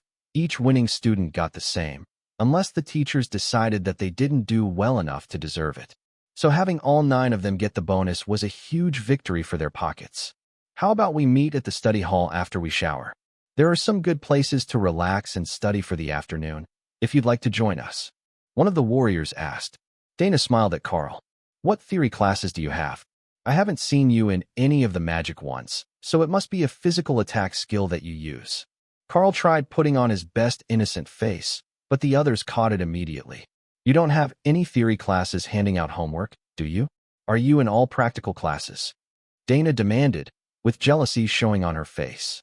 I have skill interception training in the morning, martial arts in the afternoon, and then Sergeant Rita assigns me lessons as she sees fit. It's not really a class, just a bit of study on things I should know, like monster anatomy. Karl explained. One of the boys laughed. Well, you've got it better than Dana. She's got theoretical magic and practical skills in the morning across from our classroom. Then she's in modern dance and cosmetology all afternoon. Dana blushed, while Karl gave the cute mage an assessing look. She wasn't the sort of stunning beauty that would grow into a supermodel, but even covered in mud, he couldn't deny that she was the sort of adorable that you just wanted to hug on sight. How he had missed it the first day, he had no idea. Perhaps it was one of the side effects of the divine injection, like his extra height. There was only one reason that she would have to take dance and cosmetology so early in her first year. They wanted to train her to be an idol, whether she had previously wanted to or not. Just be glad it's not you. Those teachers have a lifetime of shattered dreams that they want to live through the students. It's hell. Dana muttered. I'm not sure that I'd look good in eyeshadow and lipstick, but I will join you in the search for a good study spot. I've got a bunch of books waiting for me to read them. Karl agreed. Once he was finally freshly showered, and the filthy uniform was sent to the laundry room, Karl headed down to the designated meeting spot, where he found only Dana waiting. It looks like the other two canceled on us. Their combat teacher met them on the way down, and he took them for some additional training after he heard that they were getting so good with guard skills. She explained, well, then there will be more room for us to study. What do you have to work on today? Karl asked. Mana theory. It's one of the big ones for the mage-type classes, both to grow our own mana pool and to reduce the casting cost of the spells that we know. At first, we're really inefficient, but it gets better all the time. The idea is that as we get better, most mages will get some insight into new spells or skills. It's just part of the mage class. Then we can use that to expand our spell book without having to learn the spells in class, which is way faster. And the ones you get from insight tend to grow faster and more powerful, which will help rank up. She explained. That actually sounds like a lot of work. Mostly, I just need to practice my fighting skills and my physical abilities so that I can keep up with my growth. At least, that is it for now. They don't know anything about the class marking that I got, so unless I get an insight like the mages do, I will only have the one skill, but it grows more powerful as Hawk does. My body does as well. The stronger he grows, the stronger I grow. Karl replied with a smile. Well, that's both a tough break and a huge win. You get stronger just by existing and training your pet. No intense study needed. But only having one skill would be a bit limiting eventually. They walked in silence for a few seconds. Then Dana pointed to a pathway that led into a garden. That's where we're going. There are a bunch of gazebos with tables there, and we can do our study. Once I get a few more credits, I am totally getting one of the academy laptops or a tablet. It will be so much easier than handwriting these notes all the time. I don't think that I've used a pen that much since I was in elementary school, but the mages on the teaching staff are all ancient, and they think that tomes are the way to go. Just book after book of handwritten knowledge. Karl laughed. The majority of electronic devices had only come about in the last 20 or 30 years, so anyone who was over 60 tended to favor pen and paper, and some of the mages from the old tradition, before the divine injection, were hundreds of years old. They were not going to change their ways anytime soon, even if printing pages made for much more legible tomes and diagrams that everyone could clearly read. Part of the mystery was trying to sort out the bad handwriting, secret codes, and shorthand of the author. It kept magic inaccessible through the ages so it wouldn't be misused. Now that there was such a huge influx of elites, with a dozen or more new mages every year, that mystery was being lost. But the old mages were in their golden age, teaching spells and skills they thought might never be passed down to people who would be viewed as heroes, not potential traitors to the magical nations or wealth hoarders. Like anyone else with power that the nation needed, many mages had only ever been loyal to themselves, demanding exorbitant fees and living in luxury. They weren't viewed horribly, but more like the oligarchs of the tech revolution, as detached by their wealth and power, and not entirely trustworthy if you weren't on their social level. Actually, having a laptop sounds wonderful, but I don't know how to type. I came from the mines, and my family couldn't afford a computer, so I never used one before. I know most of the kids from the city use them all the time, but not us. Dana smiled and nodded. I forgot that you grew up there. My family ran a clothing shop in the city, so we needed computers for everything. Taking orders, tracking inventory. That was just one of the many downsides to living in a rural mining town. Infrastructure spending didn't make it to them, except for the railroad improvements that got the coal and metals to town. The twin mines were a core asset of the nation. One was a massive coal seam that ran the power plants. The other extended the other direction across a fault line and held a load of precious metals. It was everything that a growing nation could need, but it belonged to the government, and none of that wealth made it back to the people actually doing the mining. Dana led them to a small gazebo tucked into an alcove in the hedge maze, and when they sat down, the enchanted bushes grew around the small building, blocking them from passing students and giving them privacy to study. This is wonderful, and it smells so good, Karl sighed, thinking of both the coal dust at home and the filth of the swamp. Yeah, lilacs are my favorite to begin with, so it's difficult to beat this place. Dana agreed with a smile as she set out her textbooks across from him. Karl set out his current study guide on common monsters around the academy. This was the book that all the student groups who got to go out on expeditions were required to memorize, and Sergeant Rita had demanded that Karl learn it as well, even though she had no intention of letting him leave the academy grounds so soon. What she wanted him to learn was all the abilities of the monsters so that he could formulate a plan for his own growth. Once he had that, Karl assumed she would make good on her promise to find him another monster cub to try to add to his collection, one more durable than Hawk. Studying monsters was fun, but between the smell of lilacs and whatever shampoo Dana had used, Karl was finding it difficult to focus.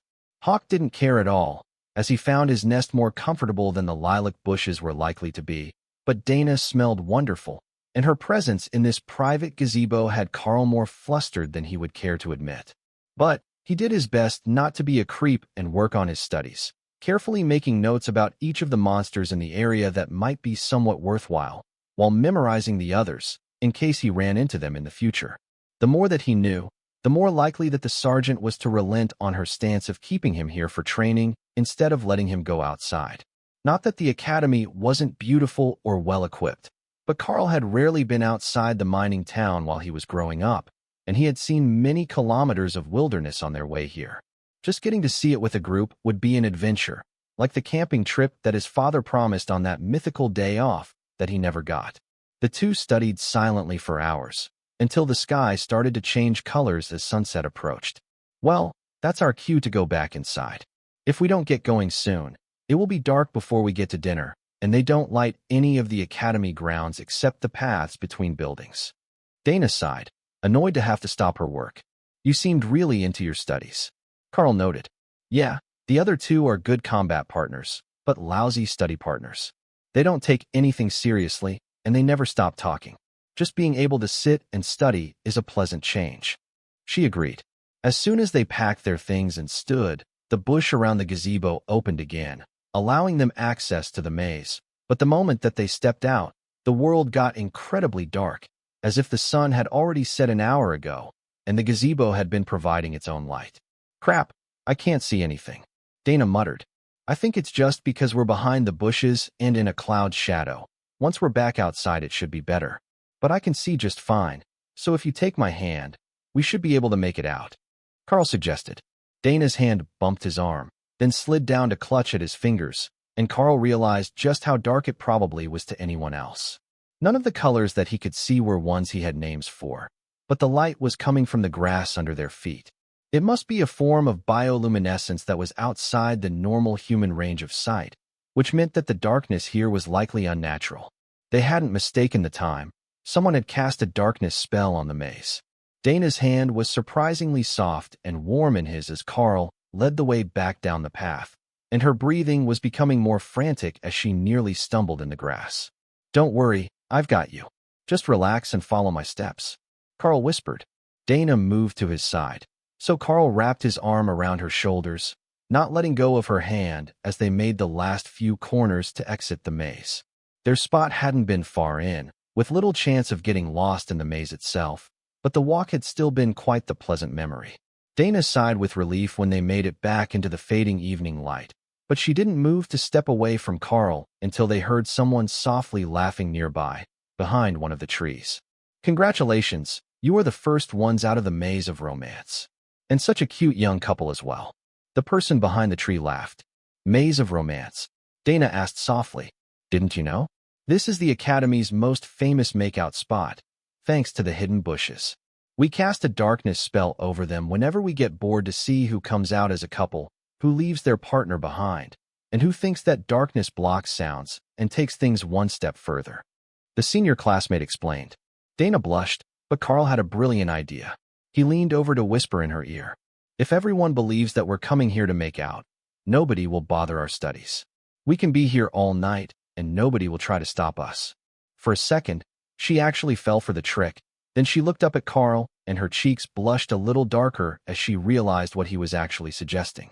The two of them, alone in the Academy's top spot for couples. It would be a scandal among the mage class students, and the boys of the warrior classes next to them would certainly whine about her and Karl being together, meaning that the other boys didn't have a chance. But she didn't want any of them, and Karl seemed content to let her actually study, at least most of the night. Dana pushed the thoughts of what they might do during the times they weren't studying and nodded her agreement with his plan. "Tomorrow is an off day. We can come after breakfast to study."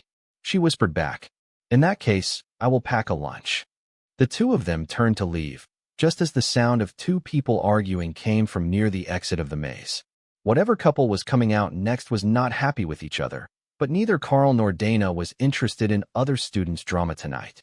They didn't even notice that they were still holding hands until Dana turned toward her unit in the dormitory and was briefly pulled back by her grip.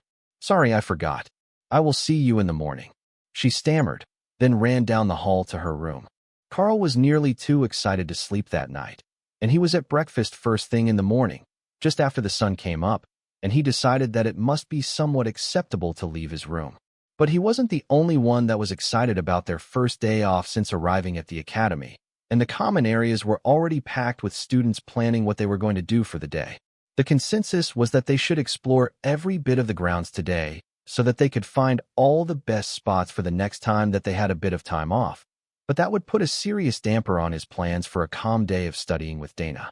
She joined him while he was eating, looking just as tired as he felt after a sleepless night. "Good morning. It looks like we misjudged the best spot to study today." Dana greeted him as she sat down with a bowl of oatmeal and a beverage that was so incredibly bright green that Karl was certain it must be toxic. She softly giggled at the concerned look on his face, then sipped the drink. "It's an energy drink. They keep them in the fridge over there for students who spend too much time awake studying. It's not as bad as it looks," she explained. Karl nodded reluctantly. They had them at the corner store at home, but he'd never seen one that color before. The miners liked the ones that were mixed with coffee or juice, depending which side of their shift they were on. Karl tapped his mug. "I will stick with coffee, thanks. But if it's going to be far too loud to study in the garden, why don't we go to the patio in my room? It's plenty large enough, and there is a spell that isolates it from the rest of the campus. It's perfectly silent, and there is a good table out there. That actually sounds really pleasant. My room is incredibly loud. You can hear the explosions from the students on 3 sides practicing, and I swear if it was any worse you could hear them breathing." Neither of them noticed the many envious glances they were getting as they left the cafeteria, or the flurry of conversation surrounding whether they had known each other before they arrived at the academy, or if they had met for the first time on the way in. With all the studying that they needed to do during the first few weeks here, gossip was all that they had time for to distract themselves. The students were taken straight from school to the academy, so they had none of their old belongings with them except what they had at class. Some of the students from the larger towns had brought packed school backpacks full of memories, and they had to cram it all into the academy-issued backpack when they left the train, but Karl hadn't actually owned anything worth keeping. The only real restriction that the elites advised in advance was not to bring clothing, as the chosen students would be required to be in uniform at the academy, and outfits would be provided for special events. There was a single picture up on the wall, and the upgraded furniture in the room when Karl moved in, so at least his room wasn't as bare as some of them were. but it was the patio greenhouse that he was hoping would impress Dana the most. She stopped off quickly to get her books from her room and followed Karl into his suite, staring in surprise at the dark colors and padded leather bed frame. Well, this is, unique. I take it that there is room to study on the patio? She asked. Plenty. After you. Karl replied with a smile and pulled the curtains open. Dana's eyes lit up as she saw the plants outside, and she rushed out onto the balcony to take a look. Hey, this is a moonberry tree, and one of the fruits is ripe. She gasped as she stopped under a tree with small fruits that were slowly turning from green to white. Oh yeah, I meant to look that up and pick it when it was ready. Do you know that fruit? Karl asked. Moonberries are supposed to be super healthy and good for the brain. I saw them one time being brought to a fancy restaurant downtown. She replied. Then go ahead and pick it. We can split it as a snack. Karl agreed. She reverently pulled the fruit down and followed Karl down the path through the trees and bushes to the gazebo with the table. These gazebos are really popular here, aren't they? It's the same style as the maze. She noted. The chairs are comfortable, though, so I can see why they picked it. The greenhouse, as they call the garden out here, has been passed down between residents of the balcony suites. I didn't bring any of this. I just water it and pick up the leaves for drying, since most of the magical plant leaves are good for something. Dana looked out over the school grounds and smiled. It really is absolutely silent here. I can see the students walking under us, but I don't hear a thing. This is a fantastic study spot.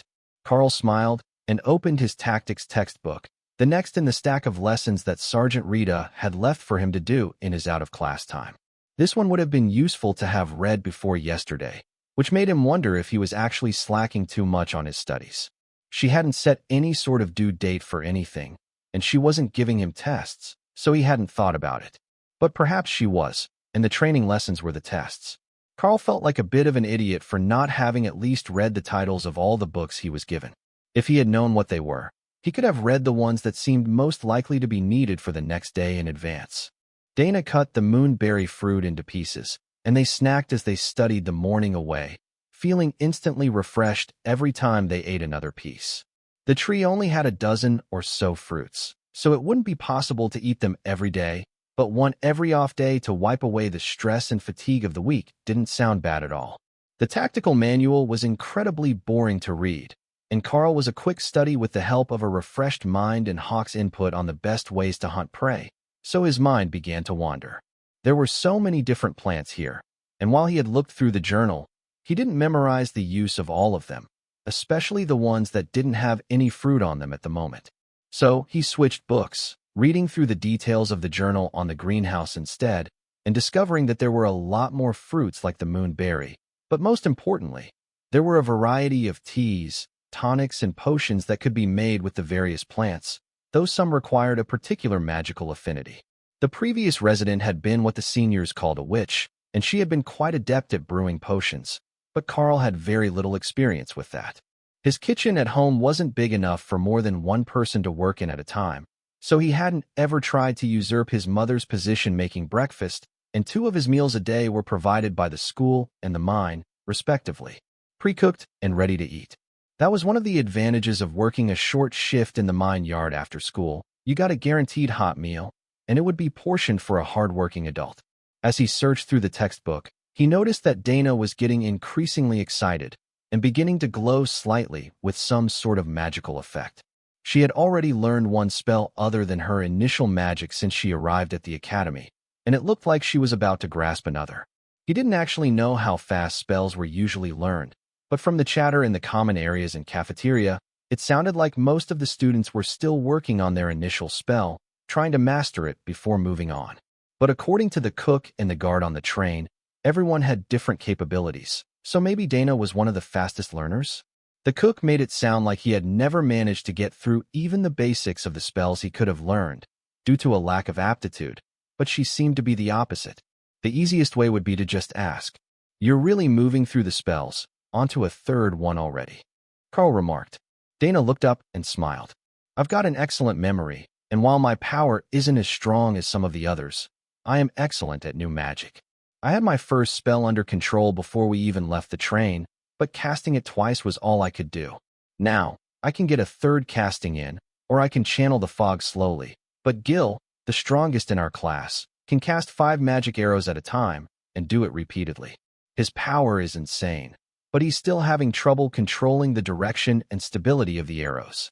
So, the early advancement is more about what you're talented in. I can see how having lots of power, but no control would become a problem rather quickly in class. But having too little power, like the cook on the train, means that anything else doesn't really matter. They must have high hopes for you if they're setting you up to be a public figure, though, Karl suggested. Dana rolled her eyes. The dance instructor said that it's because I'm a fast learner. You don't need to be really powerful to be famous. You need to be versatile. As long as I can make it to the upper end of awakened before I graduate, it should be fine. But ascended would be best, according to the choreography teacher. Karl chuckled and Dana raised an eyebrow at him. What do you think that they're training you for?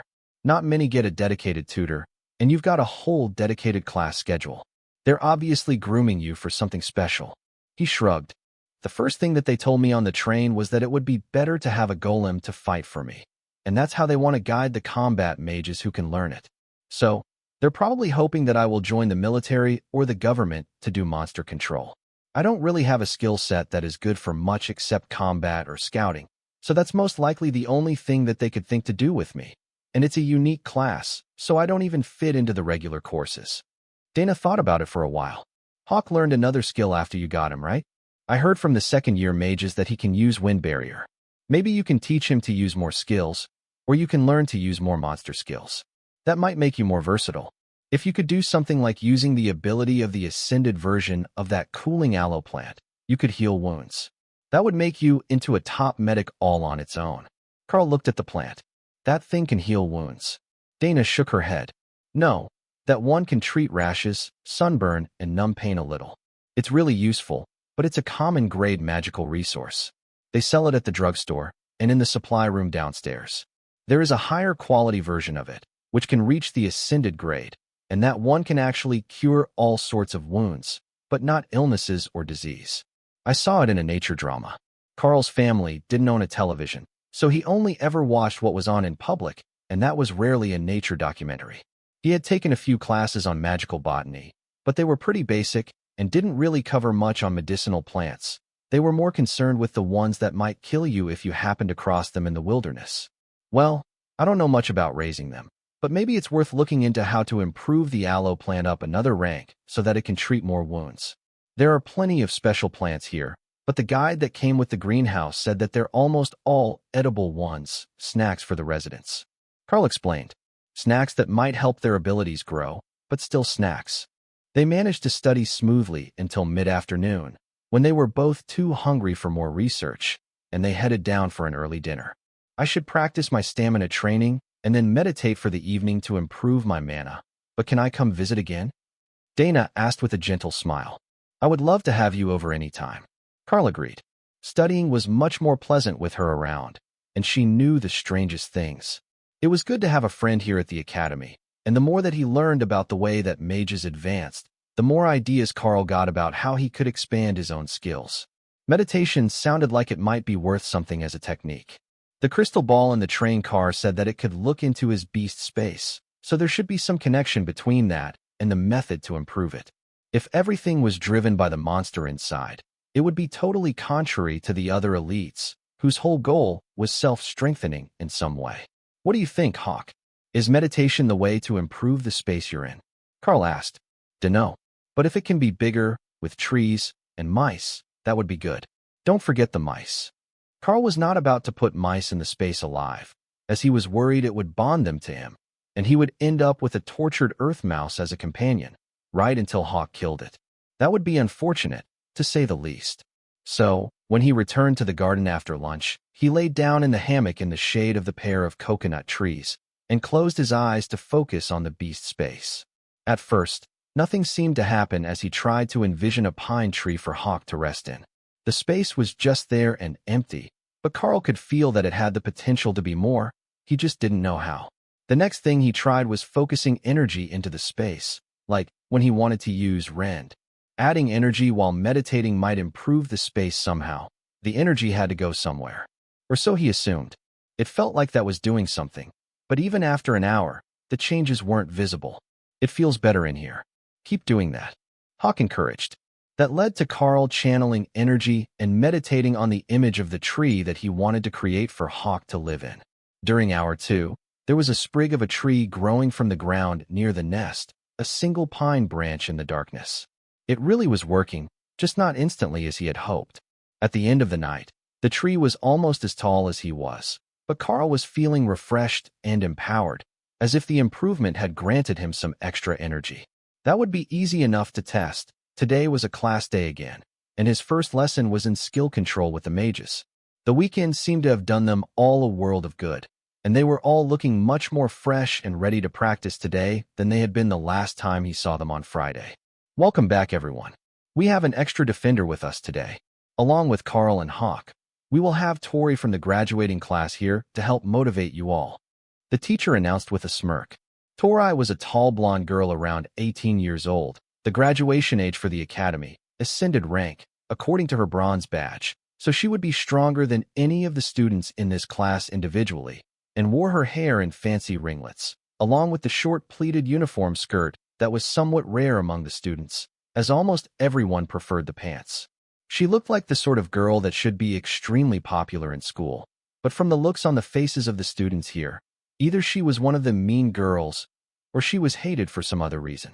Of course, it could be because they struggled in their classes that made them resentful. But she was graduating as an ascended mage, so she wasn't some super prodigy that made everyone feel inferior about their skills. Now, are we all ready? Excellent. Begin when you are ready.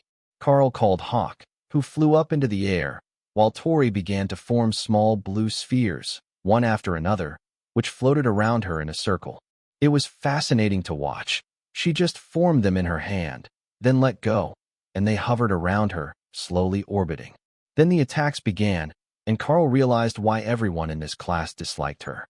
The orbs released small bolts of magic that intercepted the spells and knocked them off course, or in the case of the weaker mages, nullified them entirely. But the orbs didn't dissipate. They kept slowly sending out more attacks, and the number of them increased as she worked to form more spheres. Karl quickly noticed that they did very little to the fire and water mage attacks, but the solid attacks and the magic missiles had a terrible time trying to stay on course after she intercepted them. The water attacks were fine. Hawk had a personal vendetta against them for flowing around his rend, and that left Karl to deal with the fire mages. After a dozen spheres, Tori stopped making more and had to focus on just maintaining the spell. It would only be a matter of time before she was exhausted or the spells needed to be refreshed, but currently, a solid 3/4 of the attacks made by the class were being intercepted. Karl was working on pacing himself as well. He didn't need to overpower the spells to block them. Rend tended to split apart attacks and destabilize them even at lower power outputs. That allowed him to use far less than full power and still accomplish the blocks. With supervision and a bit of practice, he was getting very good at defending against attacks, but Hawk was improving even more quickly. The small bird was making a mockery of the water mage's attempts to land a hit, and they were starting to get creative in how they used their magic. Finally, one of the mages managed to turn his water bullet into a collection of small raindrops, which hit the target like a shotgun after the rend attack only took out 1/3 of them. The mage had mastered a new spell entirely on his own out of pure frustration. After lunch was combat training, the physically taxing counterpart to the mental workout that the morning's skill training was. Karl was certain that if they kept this up for much longer, he would be completely exhausted and just operating on autopilot within a few weeks, but Sergeant Rita didn't seem too concerned. Isn't it a bit much to have high-intensity classes all day long? It's only 4 in the afternoon, and I'm so sore that I can barely move, he complained once the training was done for the day. Fortunately, you have the garden on your balcony to help refresh you until your body adapts. Give it a few weeks, and this will be completely natural to you. Rita insisted. Is that even how it works? The sergeant sighed at his whining and helped Karl to his feet. That is precisely how it works, and the harder that you push yourself during the first few weeks, the faster you will adapt to the training schedule. Short-term suffering for long-term gains. Karl sighed. He couldn't actually prove her wrong, but he had a sneaking suspicion that as he got stronger the training would get harder, so he would never actually get to adapt to the training level. All right, I'll go meditate and get some dinner then.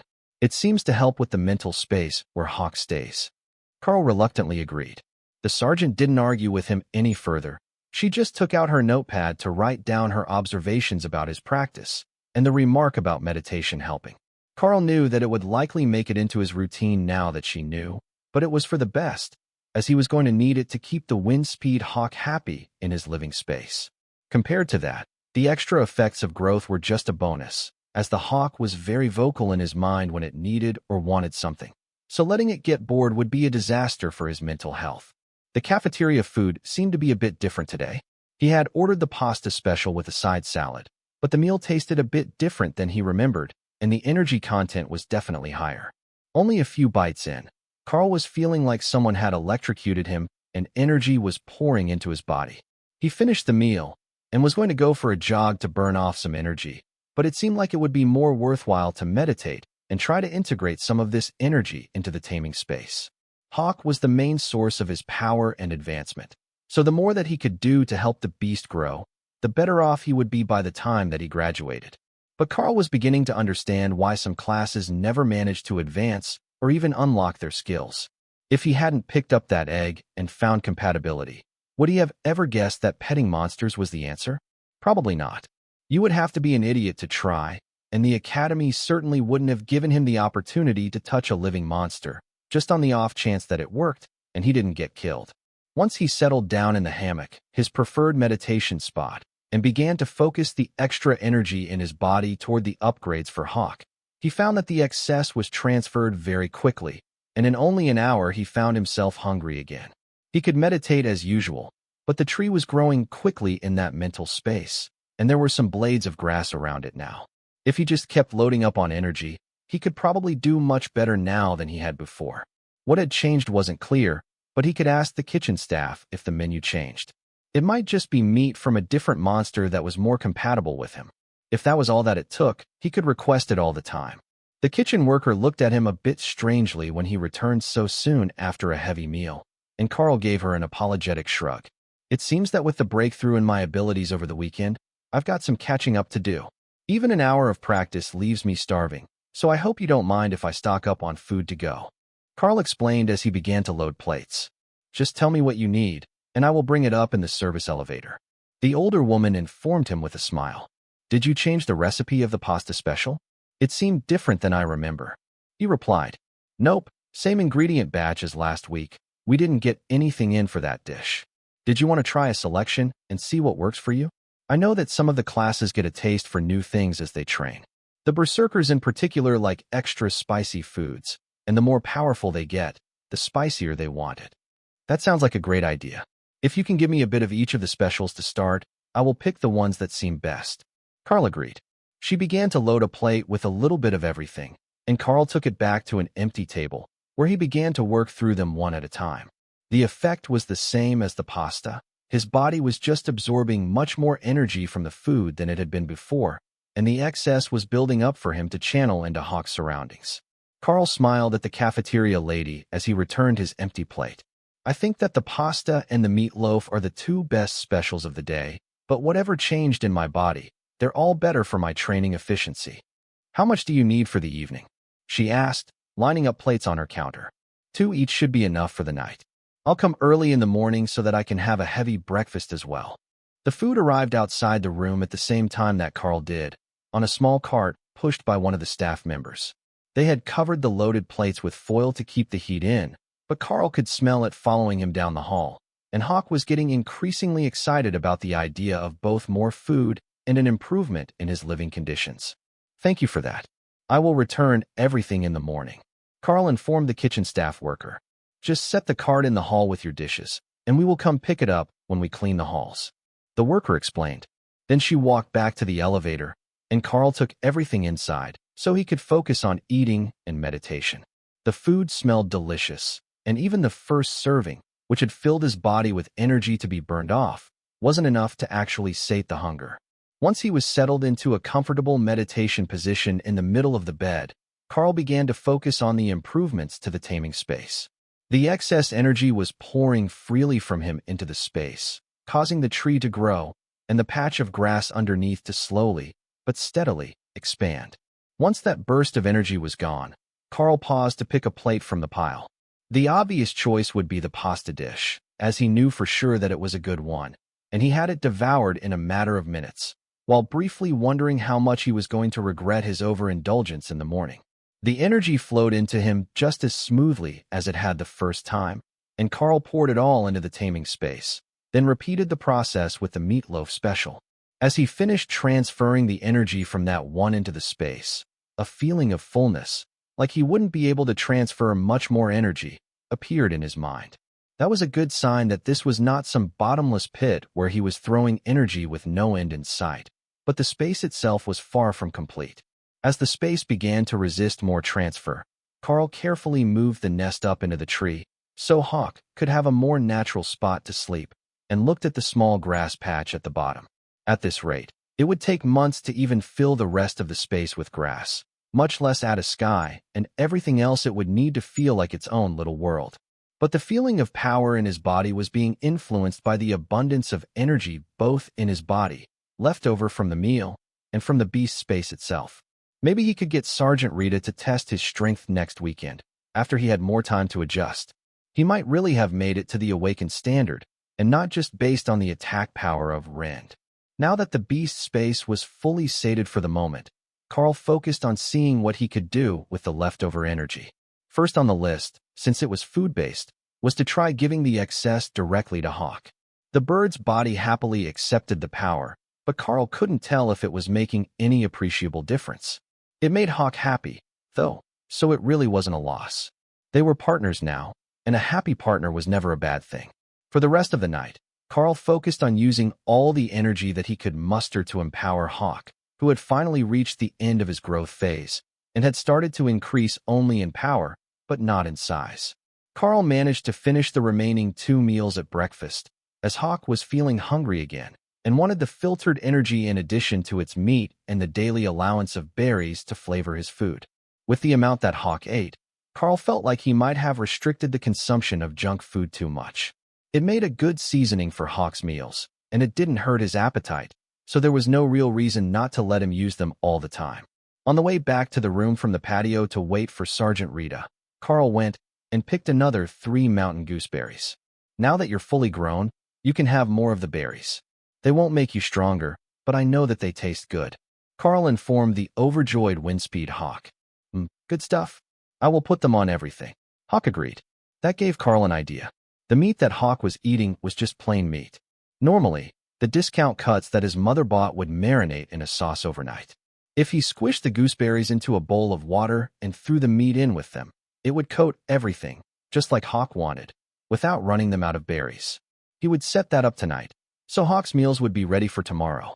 A knock at the door let him know that it was time to get to work, and when he opened it, he noticed that Rita was giving a curious look at the cart full of empty dishes. Something changed in my appetite yesterday. It seems to be back to normal now, but I was just ravenous, and my body was taking in all the energy that it could get. Karl explained. That's relatively normal. It usually happens to warriors when their body advances a rank and needs to adapt to a new power standard. I suspect that you actually made it to the awakened rank in body last night, or Hawk did, and the energy needed to come from you. One of those 2 answers is most likely the correct one. How is his growth coming? Rita replied. He looks fully grown for a Windspeed Hawk.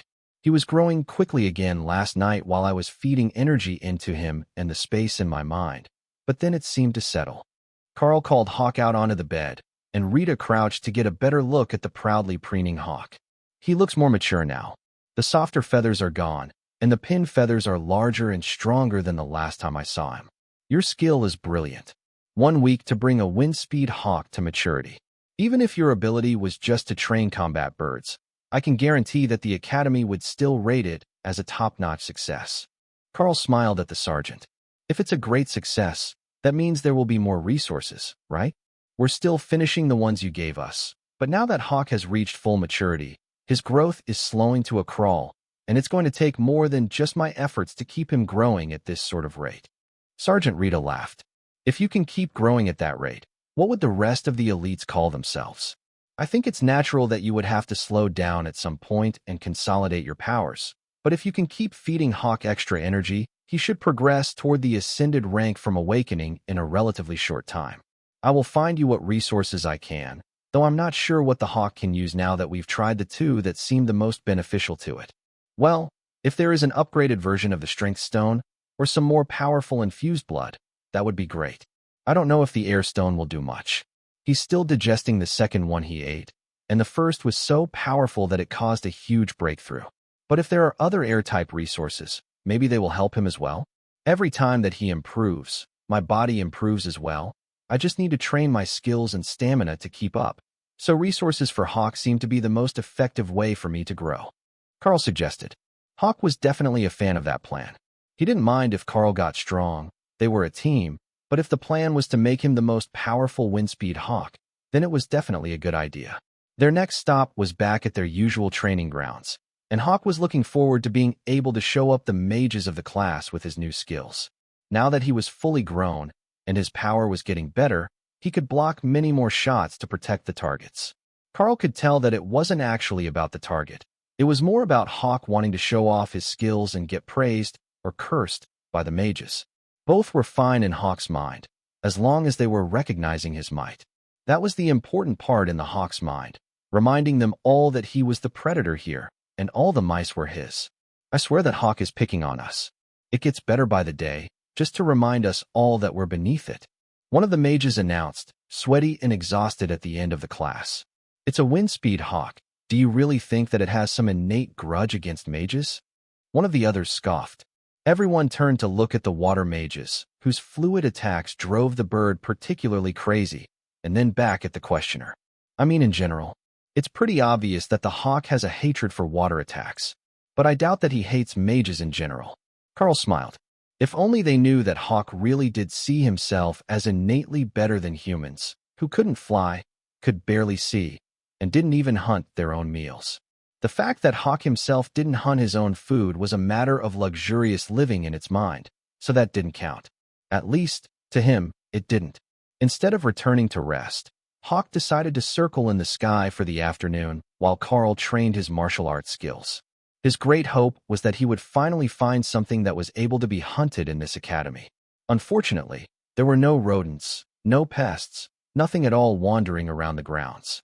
The spells that the mages had put on the academy and the constant use of powers had long since scared everything away from the academy itself, and he didn't have permission to go out into the fields around the grounds to hunt for a snack. Karl's words had been, "Be where I can see you," and that didn't extend out into the fields on the far side of the wall. If Karl had told him to stay where the others could see him, Hawk might have just given up and gone back to rest inside. But while the hunting didn't work out as he had hoped, Hawk did find a few good things. There was a nice tree along the side of the strength training grounds, where he could rest his wings in the shade. There was a carving on one of the buildings that almost looked like him. There was an old lady who kept taking pictures of him. And finally, the truck docks. Once he could figure out how those things worked, he would be in for a treat.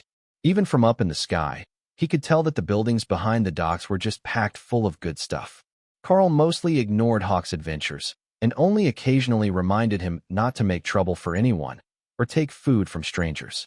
Not everyone would know that he was Karl's Hawk, so some might try to poison or attack him like he was a wild monster.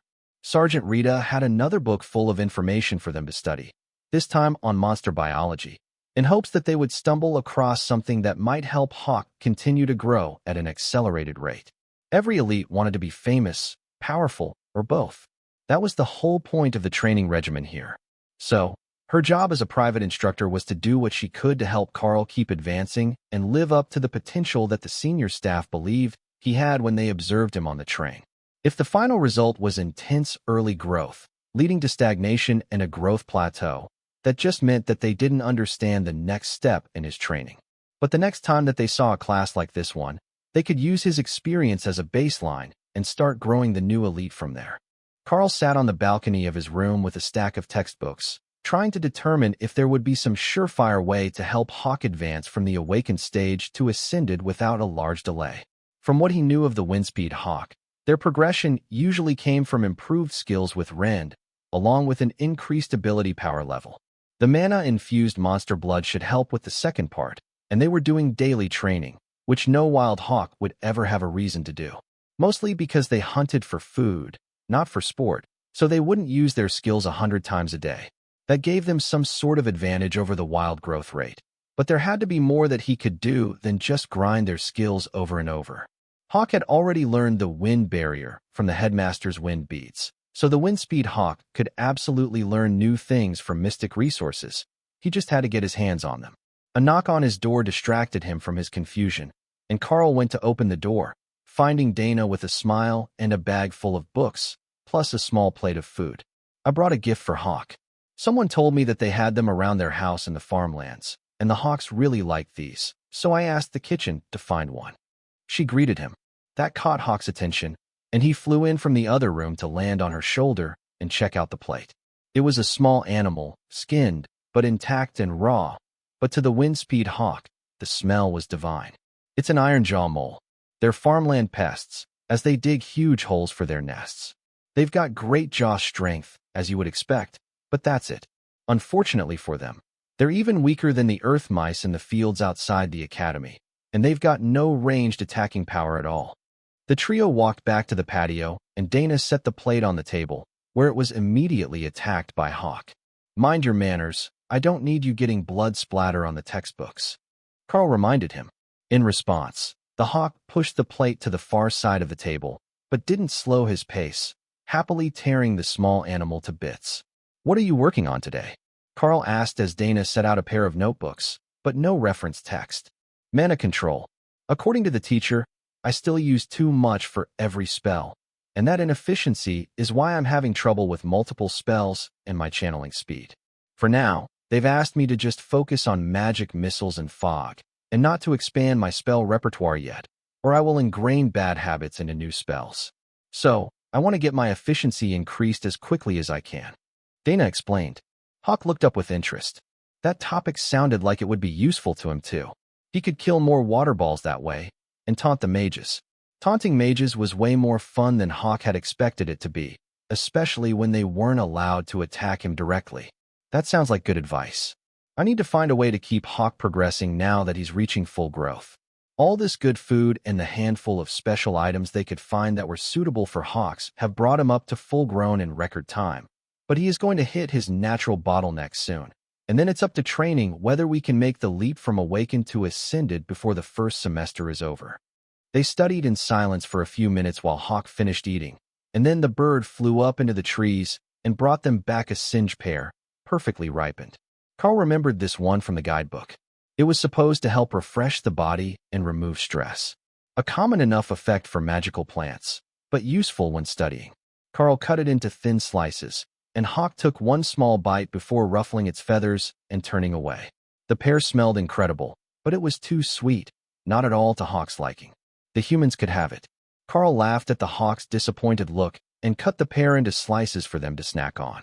Then, Hawk stepped across the table and directly onto Dana's notepad. What are you doing, little man? Have we ignored you too much? She asked, and stroked his head gently. Hawk preened at the attention, then shook himself and focused. He raised one claw and created a rend blade in front of him, then decreased the intensity to almost nothing before bringing it back up again, then down until it was almost invisible. Tell her about the waste. Hawk demanded.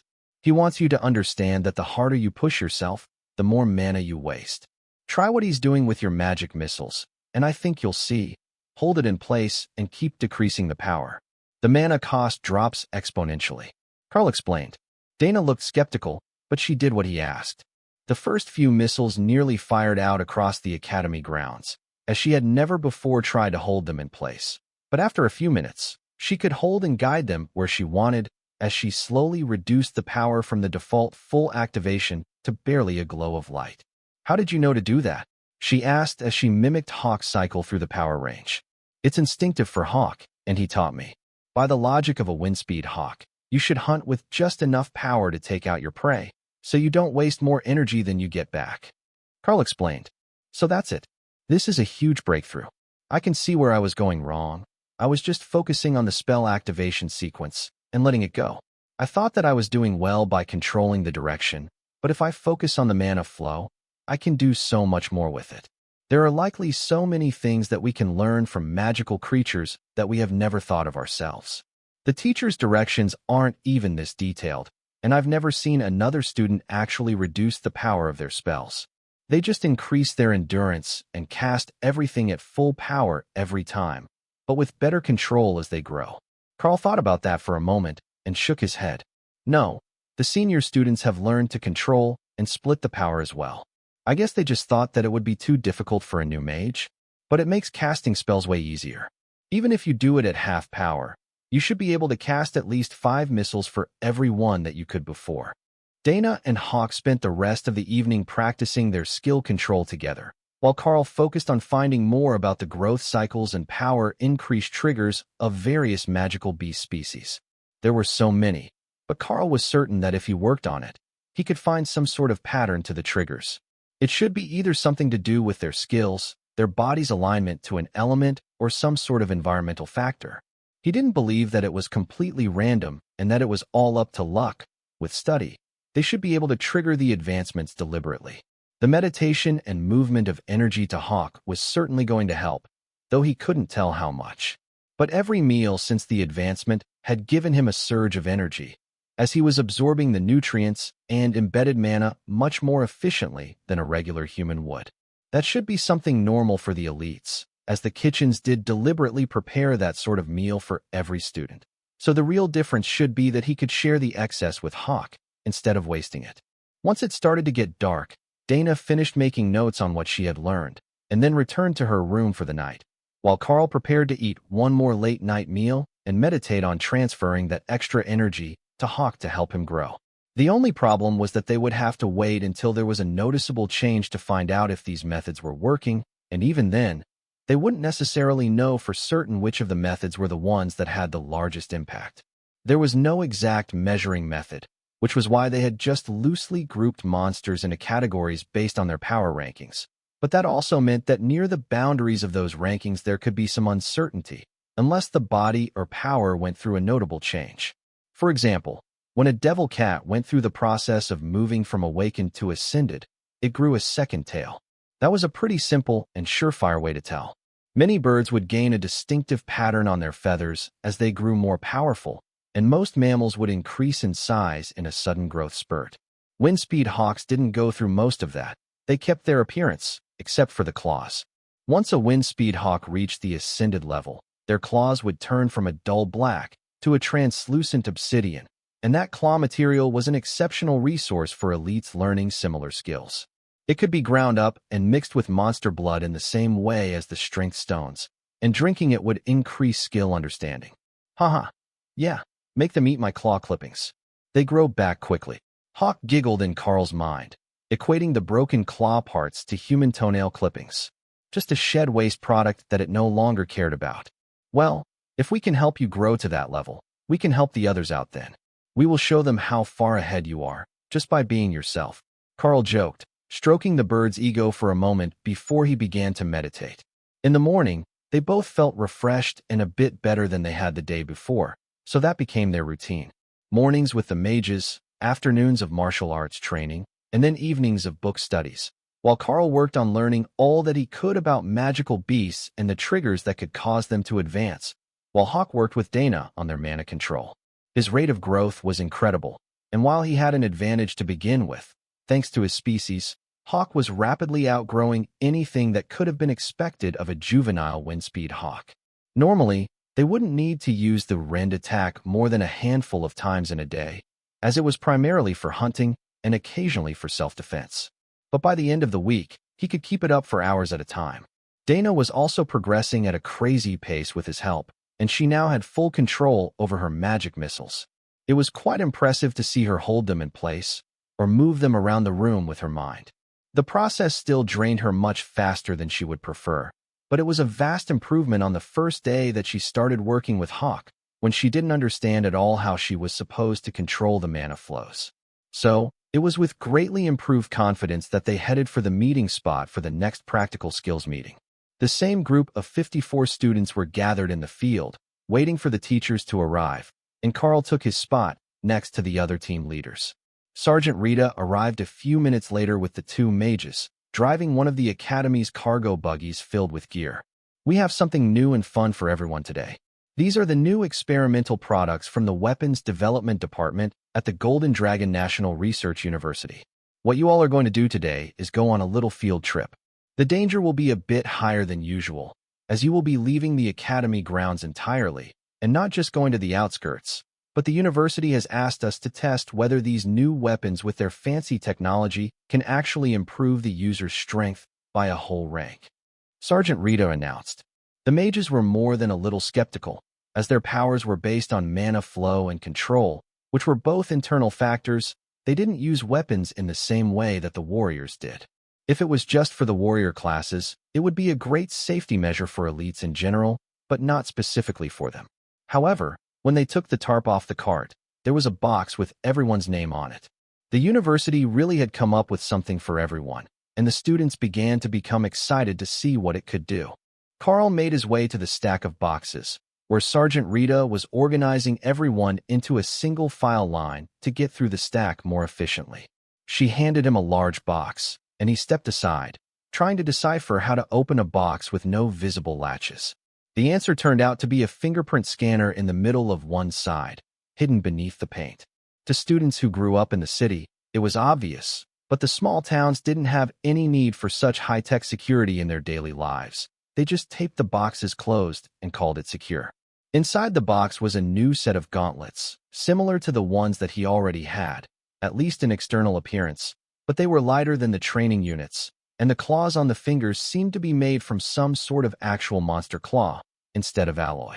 What sort of difference that was supposed to make to his rend attack was a mystery, but there might be something else hidden under the nondescript black metal upper glove that covered his arm nearly to the elbow, which would help with mana channeling, or serve as some sort of amplifier for his skills. The only way to know was to test them, so Karl stepped away from the crowd, where the warriors were happily beginning to wave their new swords around, and gave them a flex to send a claw attack into the air. The power activation feels much more natural, even than when he is doing it barehanded. The gauntlets weren't strictly necessary for the skill, unlike a sword skill. He had fingernails of his own that would do the job, but with these new gauntlets on his hands, the power seemed to flow to the monster claws and form much more smoothly than he could manage on his own. It didn't feel like it was more powerful than usual, and the energy he put in was the same, but his recovery felt like it was faster than usual, as if the weapon was returning some of the expended energy to him. With these gauntlets, Karl was certain that he could fight all morning with ease, and not have to take nearly as many breaks during the defensive training with the mages. It would certainly drive his classmates insane to have that many more skills coming up to block their attacks, but they were getting better anyhow, so it could be good for them. It only took a few minutes to get all the weapons handed out, and for chaos to spread through the field where they had gathered. There were sword attacks and spells flying all around, a large stone golem standing to one side, and the ground was trembling from someone's magic. It was insanity, but the teachers were content to wait until the students had all begun to calm down before they said anything else. All right, calm down, everyone. You know what's coming next. But this time there is a twist. This week, we will be putting you in pairs. There are 2 of each number in the bag. Pick one paper and find your partner for today's exercise. You will all be working individually in a large region, so don't expect backup if there are issues. Sergeant Rita explained, while the 2 mages looked excessively pleased with their ingenuity. The device that the university had made for the mages varied from person to person, but mostly, they were in the form of a small rectangular frame full of crystals and tubes that could be hung from the user's belt. Aesthetically, they were a strange choice, but better than the hooded coat with the wires running all down the inside that one of the mages was wearing. Dana had one of the boxes, a flatter one that was a little larger than a paperback novel. That gave Karl a great idea. If they were allowed to keep these prototypes, he could suggest putting a regular book cover over some of them, so that they blended in with the Academy's usual apparel a bit better. That should also protect them from damage and dirt, which clearly wasn't a concern for the design team working on magician-enhancing tools. Sergeant Rita, what are these gauntlets made of? Do you know? Karl asked as she approached him with the bag of numbers. Just various monster parts combined, as far as I know. It's supposed to be something about combining the aspects of magical beasts to create magic items. She replied with a shrug. Karl took a number from the bag and waited for the rest of the students to choose. He had drawn number 17, but the look on the teachers' faces said that simply shouting your number to find your partner would not be tolerated, or at least not before the numbers were all passed out. So, Karl decided to wander and check numbers with the others who had received their cards. He was at the edge of the group to begin with, and his path simply followed the sergeant through the crowd. The others were doing the same, but in an organized manner. They were beginning to line up based on the number of their paper, with number 1 moving over toward where Karl had been standing in the beginning. Karl caught on quickly and moved to roughly where he thought pair 17 should be, and found himself standing next to Dana, who was holding a card identical to his. Well, that makes it easier. We already know each other's basic skills, and they should work well together. You take the lead, Hawk scouts, and I will deal damage from the back. She informed him with a smile. That works for me. How is your new tool? Is that mass of stuff really better than what you were using earlier? Karl asked. It seems to be, but we will find out once we actually have to use them. The box is a focusing device, and you use it when you're casting the spell to intensify the effects. It's a bit difficult to use properly at first, but with some practice, it should increase my magic power by quite a bit. Dana replied. Now, we just need to find out what we're going to test it on. Once everyone was sorted, the mages began their spell casting again in preparation to transport the group somewhere. This version seemed far more complex than the first time that Karl had seen it, and the effort was visibly draining on the two mages. That must mean they were going quite a bit further than the outskirts of the academy, which had been a simple and effortless spell for just the elder teacher. But they appeared in the target location just as smoothly as they had the first time, and Karl found himself standing next to Dana in a ruined warehouse, still stocked with bags of dry goods and one slowly leaking barrel of honey that had attracted a huge number of bees. We should move before we anger them. I don't fancy being stung by bees today, Karl whispered as Dana took in their surroundings. Hawk was eager to get out and see what was going on, but until they knew what sort of danger level they were facing, Karl didn't want to send him up blindly. Dana gestured toward a large hole in the wall that seemed to lead out to a main road, and the duo began to move, making their way out into a ruined village. This just happened. I can still smell fresh blood and gunpowder, Karl whispered. Both smells were unpleasantly familiar after a childhood of helping at the mines, and with his enhanced senses, courtesy of Hawk, he could pick them out much more clearly than ever. What do you mean? Dana replied softly. This village was attacked in the last day or two. That's probably why we are here, to help clean out the monsters that have tried to move in. I will send up Hawk now, so we know what we're up against, and then we can come up with a plan. It's a good thing that you have been working on your mana control, because I think that you're going to need magic missile far more than the fog today. This would be a brutal crash course for the first-year students, even if they were the hand-picked best of the batch. They had only been at the academy for a few weeks, and they were mostly working with 1 or 2 abilities that were still at the common grade. That should mean that the threat level here wasn't too high, but if it were just common grade monsters, the townsfolk should have been able to chase them off. Perhaps the response hadn't come quickly enough and the elites had dealt with the stronger monsters too late, leaving just the dangerous local wildlife for the students to clean out. There are angry pigs. We're killing them, right? Then eat them, Hawk reported. Tell me exactly where they are in relation to me, and how many. I also need to know how strong each is, or how many of them are awakened or higher. Karl replied, training the Hawk how he wanted the scouting reports to be structured. 9 pigs, all injured. 1 with awakened power. 200 meters in my direction from the building. Oh, there are more monsters south. If you go that way, there are 6 goblins, none awakened. They're lazy, making a campfire. You know the routine, work first, and then eat. Lead us to the goblins, and keep an eye out for more monsters. The book said that goblins travel in large bands, so there are likely more of them around. Karl replied, there are some wild pigs that Hawk wants to eat, but there are goblins on the south side of town. That would explain why things went so badly here. Even if they're weak, they're smarter than most wild magical beasts, and they come in large numbers. We are going to have to clear out the 6 that are left here first, and then we can look for more stragglers and anything else. Anything else, meaning survivors, but it would be uncouth to say that out loud so early into their mission. Dana nodded grimly, not really ready to see a true monster in person and in the wild with just one other student beside her. But she knew that this was the training mission, and they had been sent here specifically to take care of this threat. Hawk circled the town, looking for movement and anything else that the other 2 might find. Work first, and then eat. So the faster he helped them get all the work done, the better. That meant that he couldn't miss any of the targets. I found more goblins. In a house, 4 doors up from you and across the street. I can see 2 of them from my perch. Karl relayed the message to Dana in a whisper and then kept walking. What are you doing? She hissed. If they know that we have seen them, they will call for assistance instead of trying to ambush. Hawk has his eyes on them. He won't let them actually ambush us. Just stay close to me, and when they rush, you cast magic missile. Karl whispered back as he walked. Karl crossed the street, watching the building that Hawk had marked with his enhanced peripheral vision without turning his head. The goblins didn't have great eyesight, so they would assume that if he wasn't looking at them, he hadn't seen them, and sure enough, as soon as he passed, they charged out with a battle cry. It was just 3 wounded common-grade goblins, and 2 of them fell to Hawk's rend, before either Karl or Dana could respond. Karl took the last with a flex of his fingers, and the town fell silent again. Hawk, keep searching. That cry might have alerted the others. Karl directed. The hawk flew away, and Dana gave it a look of admiration. He's got great reflexes. She muttered.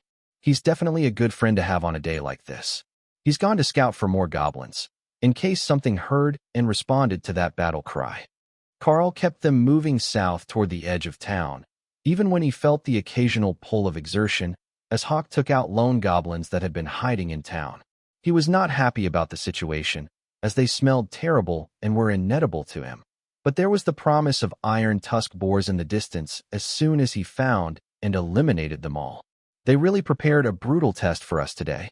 Hawk has found 5 more wandering goblins so far, and we're still not to the larger pack of 6. Take out whichever ones you want when we arrive. Your spell is slower to cast than rend, so I will let you lead off the attack, and then I will keep them from getting to us. How are you doing on the multiple missiles effort? Karl asked. I can still only control 2 at a time, but once I get the spell started, it should be much faster to send the next volley. Are there any awakened rank goblins in the pack? She replied.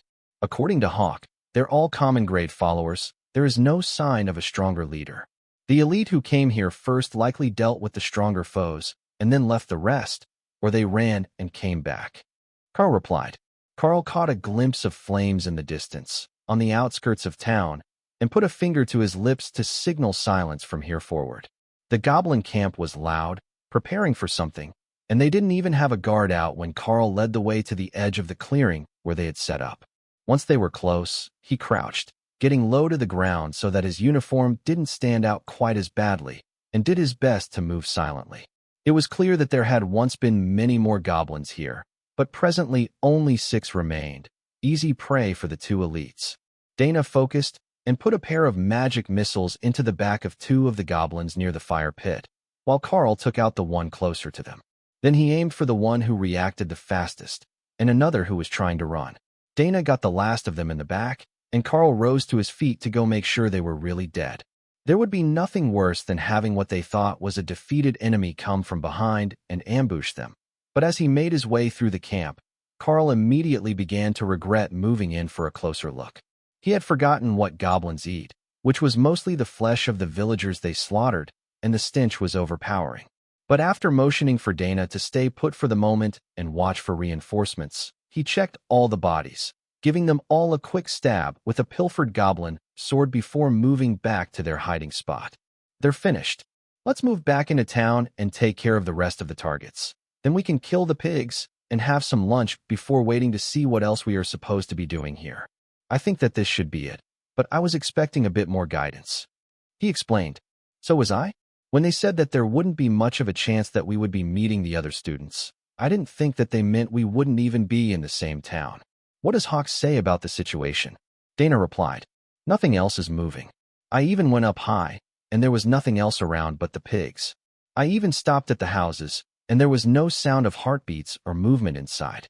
Does that mean that we're done, and we can have lunch now? Hawk replied, hopefully. Meet us before we go deal with the pigs. There is an awakened one there, and it might not be safe for you to go alone. Who knows what sort of ability he might have. The wild iron tusk boars were happily rooting through the town's garbage pile when Karl arrived, with Dana right behind him and the hawk circling overhead. The largest of them was Hawk's target for lunch. It was newly into the awakened rank, and gave off a sense of power that Dana recognized long before Karl did. It has magic. I'm not sure what, but it can use some sort of magical spell. She whispered. All right then, we ambush it. All three of us at once will attack the largest boar, and then we will deal with the others. How is your stamina holding up? Have you rested long enough since the fight with the goblins? Dana nodded. I held back, so the expenditure wasn't nearly as high. I am ready to fight. She moved to Karl's left, then climbed up on top of a small stone shed and lay on her stomach to get a good angle of attack. That should keep the boars away from her for a moment, until they could knock down the wall, but she wasn't so high that she would get hurt jumping down. Hawk, your dinner is served. Attack the big one when Dana does, with as much as it takes to kill it. I will deal with the others. Dana fired a pair of magic missiles into the awakened boar, and 6 streaks of rend came down to meet them, converging on its neck as the beast reared back to block the missiles with its tusks. Then Karl attacked, throwing rend attacks into the closest 2 boars, and moving forward to attract the attention of the remaining 3. They were all close to awakened in power, and their hides were beginning to toughen, but it wasn't enough to keep his attacks from penetrating. Then Hawk arrived, sending out 2 more attacks into the back of the charging boars, while Dana targeted the last survivor, a greedy one who hadn't stopped eating as soon as the others had. Well, that was anticlimactic. I thought that it was going to be a much harder fight. Dana noted. Don't jinx it, we are still not back at the academy. But I will cut up these boars so that Hawk can get a fresh lunch, and we will bring them back with us. How he was planning to do that was a mystery to Dana, but after Karl pulled a textbook from his coat for reference before beginning to butcher the pigs, she assumed that he had some actual plan. Then, the first of them disappeared, just vanished in front of her eyes, and Karl moved on to the next. What the heck was that? Where did they go? Dana gasped as an entire 100-kilo boar vanished for the second time. There is a mental space granted by my powers. That's where Hawk stays when he's not out playing. I can store things in there, like meat, and it doesn't go bad. There is only one small issue that I've found. Only food can go in there. I tried to put my textbooks in, and it wouldn't work. But meat can go in and out no problem. Karl explained. What a strange restriction. But it is for your pet, right? So perhaps it's only things that are good for the pet that can go in and out. Why don't you try with a resource that you know he can't use later and see what happens? Dana suggested. That is brilliant. Perhaps the magic of the beast space will help me learn what will be best for Hawk. Trying to find a way to help him advance more quickly is my current topic of study, other than the basic training. Karl explained. Glad I could help. But shouldn't someone have shown up by now? It's getting close to lunch, and these practice missions usually only last an hour. Karl shrugged. Well, technically, they've got us all day. So, I suppose it's not a big deal if we have lunch here at the nearest house. No, scratch that. I heard from Hawk what is inside. Let's just eat out here. Karl used his sword to cut some sliced pork to grill over a fire, using branches as skewers, while Dana prepared a fire. Give me just a second. I know the spell to create a small flame, I just haven't mastered it yet. We don't have to make fire the hard way, or go rummaging through houses looking for a fire starter. She explained. The village had been ransacked by goblins, so whatever they found inside the houses was not going to be pleasant. Dana was aware of the stories about goblin atrocities, but she really was not intending to find out firsthand what it looked like up close. It took 3 tries before she managed to get sparks to form and the dry branches to light. But after that, the fire started to burn quite well, and the duo waited for the heat to build so that they could begin to roast the meat. Do you think that this could be some sort of surprise survival test? Tomorrow is the day off, and we don't have classes for another day and a half, so there wouldn't be any delay to our learning if they had us stay here to hunt for an overnight trip. Karl suggested. I hope not. I don't know about you, but I didn't bring any sort of camping equipment. Dana joked. There was a whole town behind them, but without any sign of survivors and no visible battleground. Being able to search the town itself for supplies was questionable. There was no telling how much was left in town, and how much had been taken with the ones who fled. Well, if nobody comes for us by dinner, we will have to go looking for supplies to get through the evening. I don't know if we want to stay in town, as the ruined town will draw more monsters searching for food. That is a good idea. We should get settled in as if we were waiting for a conventional pickup after a mission. That seems like the best option, since this class is intended to prepare us for rescues and missions after we graduate. Dana suggested. The 3 of them settled in around the fire, waiting out the time until the meat was cooked and deliberately ignoring the fact that there was a ruined and abandoned village right behind them. They would have to face the fact that numerous people likely lost their lives here in the recent past. But for now, they would focus on their lunch and the possibility that they didn't get all the monsters that were nearby. But 2 hours later, after they had finished eating, and Hawk had searched the town twice over, going into every open house to make sure that there were no survivors or other hidden monsters. But there was nothing.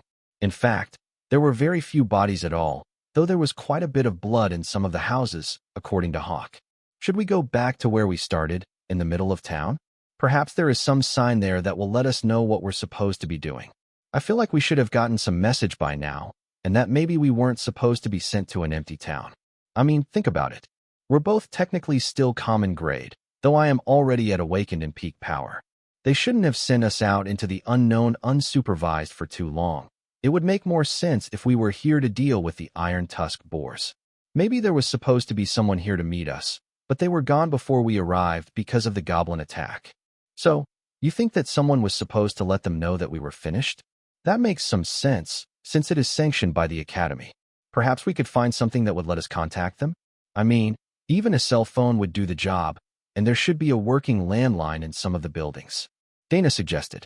Karl got to his feet and sent Hawk back up to scout the town, in case there was anything coming for them, while they walked back to the town square. It was an eerie feeling, now that there was nothing around and moving. No birds, rodents, nothing at all. The town was just completely silent. But there were lights on, so it hadn't been completely destroyed, just left uninhabited. Just as when they arrived, the center of town was empty. But now, Karl wasn't looking for monsters, but signs that someone knew they were coming and might have left behind a message for them. The first thing that Karl noticed about the center of town was how clean it was. There was no sign of battle here, no indication that there had been a last stand to defend this place. So, logically, the majority of the inhabitants must have simply left or fought to the end in another part of town. Reluctantly, Karl checked the large stone building nearby, whose doors were left open to the elements, and found that while the interior was a bit messy, there was no sign of a battle here either. So, either they left in advance, or the attack happened at night when nobody was at work. If the battle did take place at night and made it past the perimeter security that every village should have, it would make sense that there was very little to see in the streets. The goblins would have invaded homes, and by the time that the alarm was raised, most of the town would have been killed in their sleep. The government buildings still had power to the computers, so Karl whistled to catch Dana's attention and gestured for her to come inside. "Do you know how to work this? I've never seen that operating system before," he asked. "Oh, no problem. We used the same one at school. It's even still logged in. I wonder why their computers don't have a timeout feature when you're gone too long," she asked. She tapped a few keys and then clicked on the home button and smiled. "It looks like they did leave us a message. There is a text file in the middle of the home screen. Dearest explorers and salvage teams, the residents of this village intend to return within 30 days of the posting of this notice, making the town's property ineligible for salvage. A surprise goblin attack with the threat of ongoing invasions forced us to evacuate to Safe Point Alpha, as designated on the government maps for this location. And once the region is deemed safe and the elites have finished their work, we will return. Mayor Dingwall." That's dated this morning. We were likely already gathered for the morning briefing when this was posted, but I think that a lot of the blood we saw was a fair bit older than that. Karl noted. Dana thought about the timing of the message and its implications, and then looked back outside. They said that it was likely there would be continued attacks. We only found a handful of stragglers, plus whatever goblins Hawk killed inside the houses. That doesn't really constitute an ongoing threat, does it? I think that tonight they are likely to come back again, looking for survivors and loot. I think that you're right. They're going to come back, not just the small scouting squad that they left here, but a whole goblin tribe looking for supplies. The book I read on monster biology says that they don't like being outside during the day if they can avoid it, so it will probably be after dark.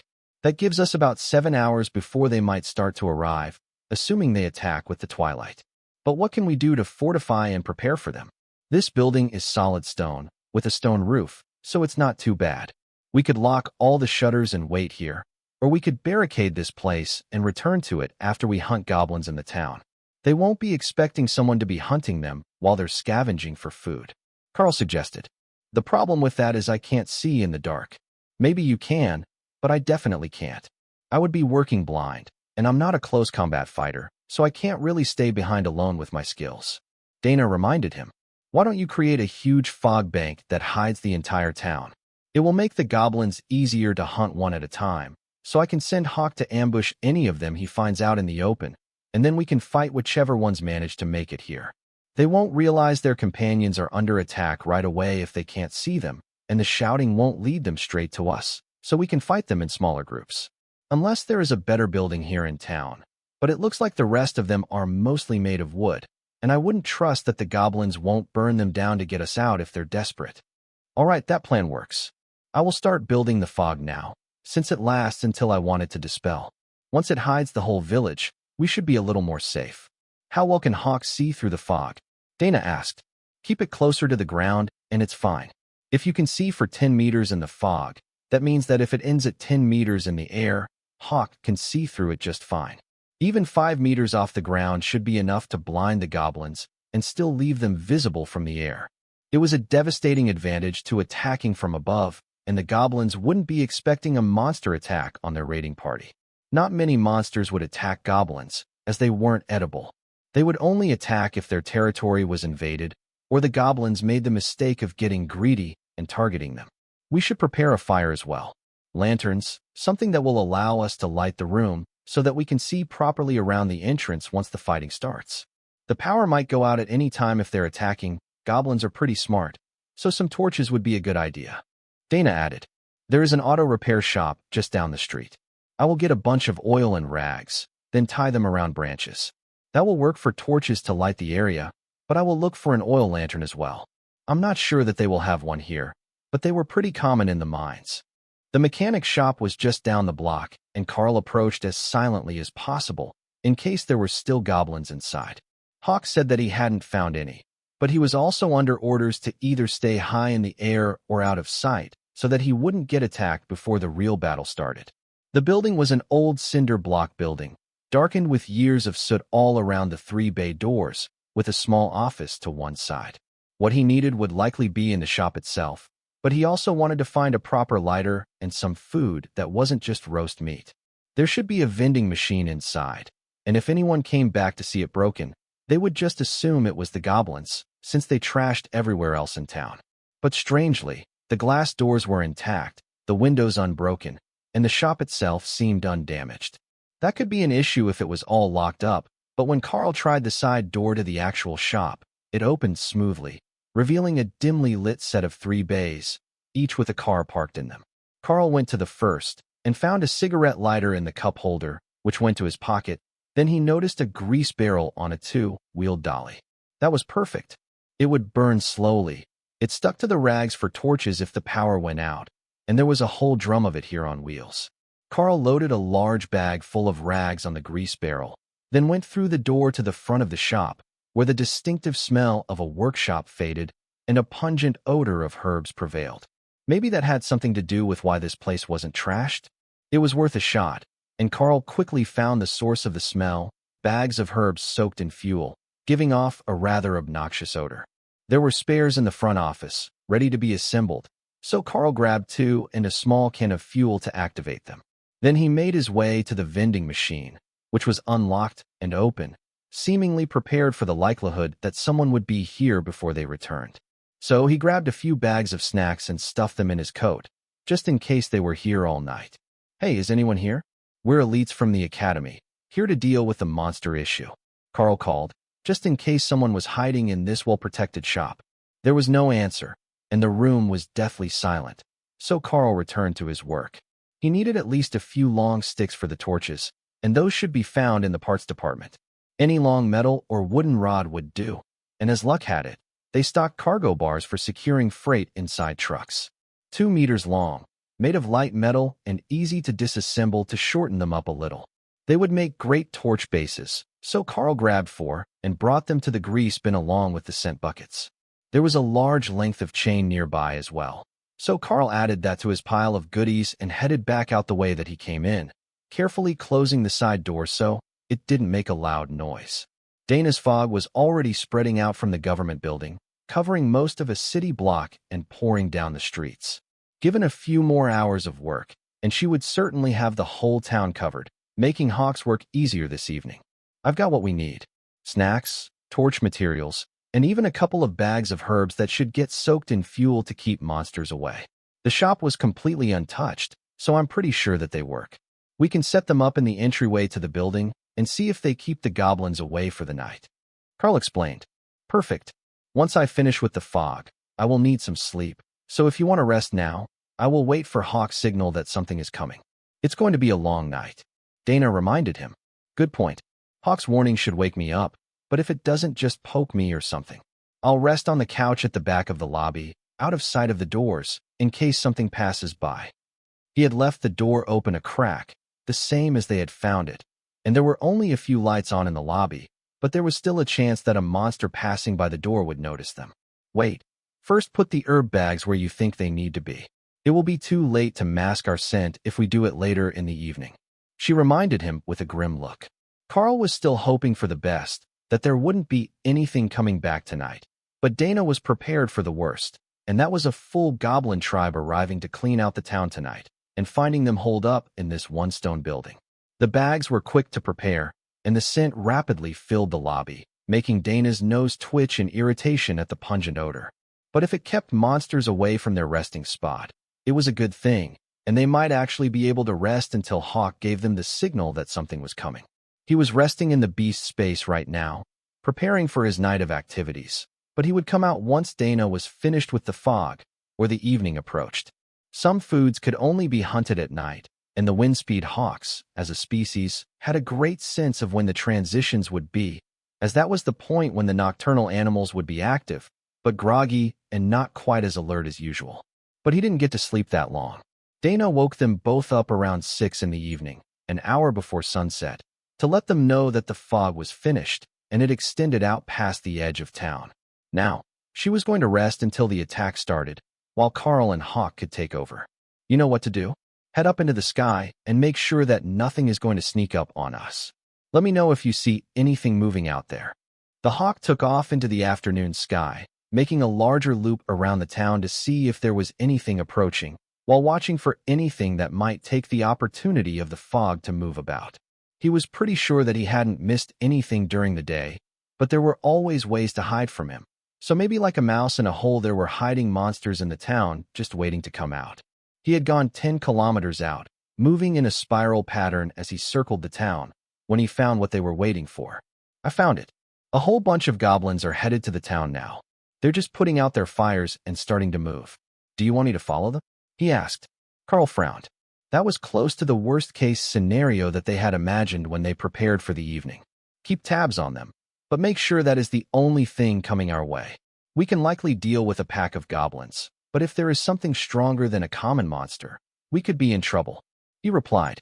Karl had an impression of where Hawk was in relation to himself, so he knew that goblins weren't too close to the town yet, and he had some time before they arrived, but not enough that he could count on making any real fortifications. What he should do was call the academy and make sure that this was part of the plan. Since they didn't know if the teachers were aware the town was empty when they were sent, it would be best to make sure. All he had to do was find the academy's phone number somewhere, assuming that it was even listed. Contacting the elites wasn't something that a regular person could just do casually, so the number might not be easily available even with the computer here in the lobby. They should have most of an hour before the goblins reach the town, so he would wake Dana up in half an hour to get freshened up and have something to eat before the fighting started. The goblins are splitting up. They will be going all over town, but not in a big pack. Hawk did his best to explain the situation as the goblins got closer to the town's low wall. All right, you can start working once they are in the fog and separated. Just don't get hurt. I will wake Dana now. Karl replied. He gently shook the mage awake and gestured toward the break room in the back of the lobby. There are washrooms back there, if you want to get clean and grab a drink before the fight starts. He whispered. How long do we have? Karl listened to Hawk's running updates and did his best to calculate. I would say about 5 minutes until they're actually in town, and 15 or 20 before they reach this side of town. They're about to reach the outer fog now, and they have slowed to a slow walk as they search. Dana disappeared into the back room and came back a few minutes later with a lunchbox in each hand. They're still good. Or at least they smell like it. They were in the break room fridge, but I'm sure that whoever's lunch this was will forgive us. Do you know the Academy phone number? Or how to find it? We should probably call them to make sure this is part of the plan. Karl suggested as he finished the container of leftover spaghetti and the 2 sandwiches. Whoever brought this had a serious appetite. I can try finding it, but I'm not sure that it's a public number. Let me know if anything is getting close. Dana agreed. She sat at the computer to search for the Academy's contact information, and Karl moved to watch the outside of the building on the monitor at the other desk. There were only a few security cameras, but they circled the building, and there was an extra one at the entrance. Wait, we forgot to check the other doors. Give me 1 minute, and I will make sure that none of the side doors are unlocked. Karl hissed as he realized that they had missed an important step in securing their base. There was only one other exterior door, a fire exit at the back of the lobby, but when Karl reached it, he realized that it wasn't and couldn't be locked. But he had some supplies, so there was a chance to barricade the door. He went back to the front and got one of the cargo securement bars and the length of chain he had taken from the auto repair shop. The bar could be set across the hallway, and the chain looped around it and through the handle on the door.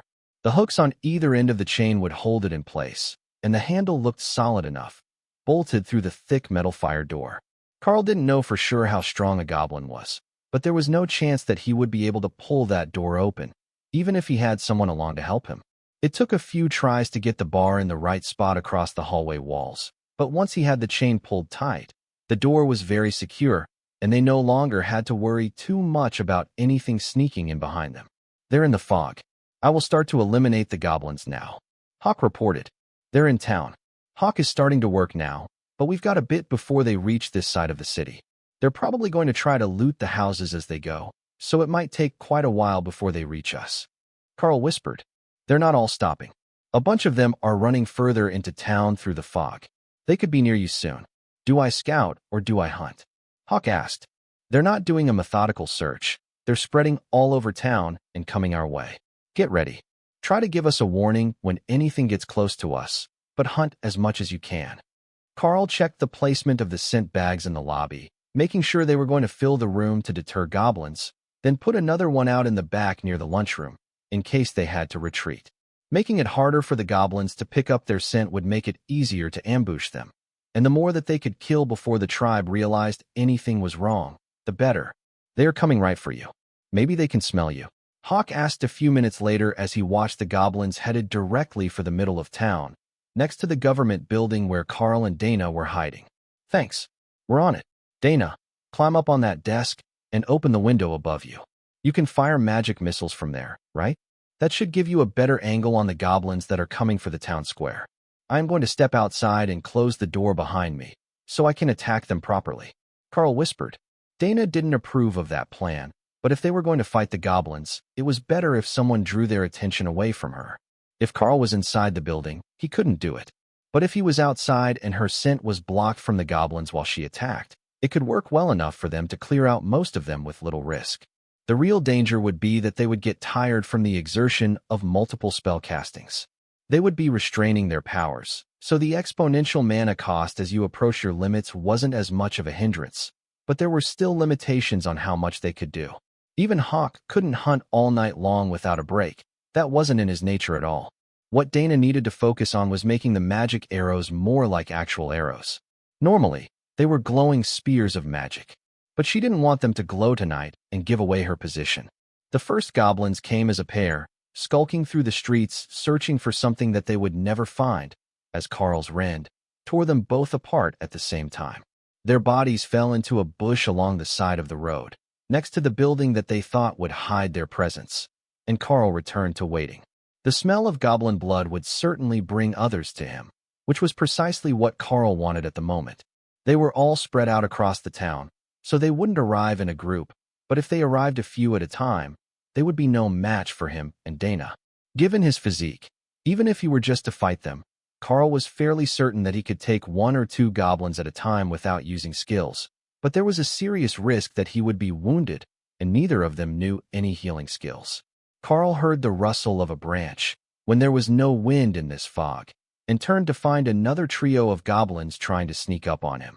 A streak of faint light hit one in the back, punching a hole through its chest, before Karl tore the other two apart with rend.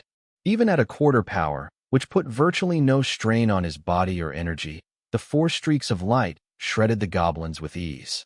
They might be strong for their size, but they were soft, and their hide was no match for his attacks. In the sky above, Hawk had realized the same thing. He used only the bare minimum of power to take out his targets all over town, saving as much as he could for later. Karl always gave him a reward for doing a good job, and it had to be an excellent reward if he managed to keep up the battle until all the goblins were gone.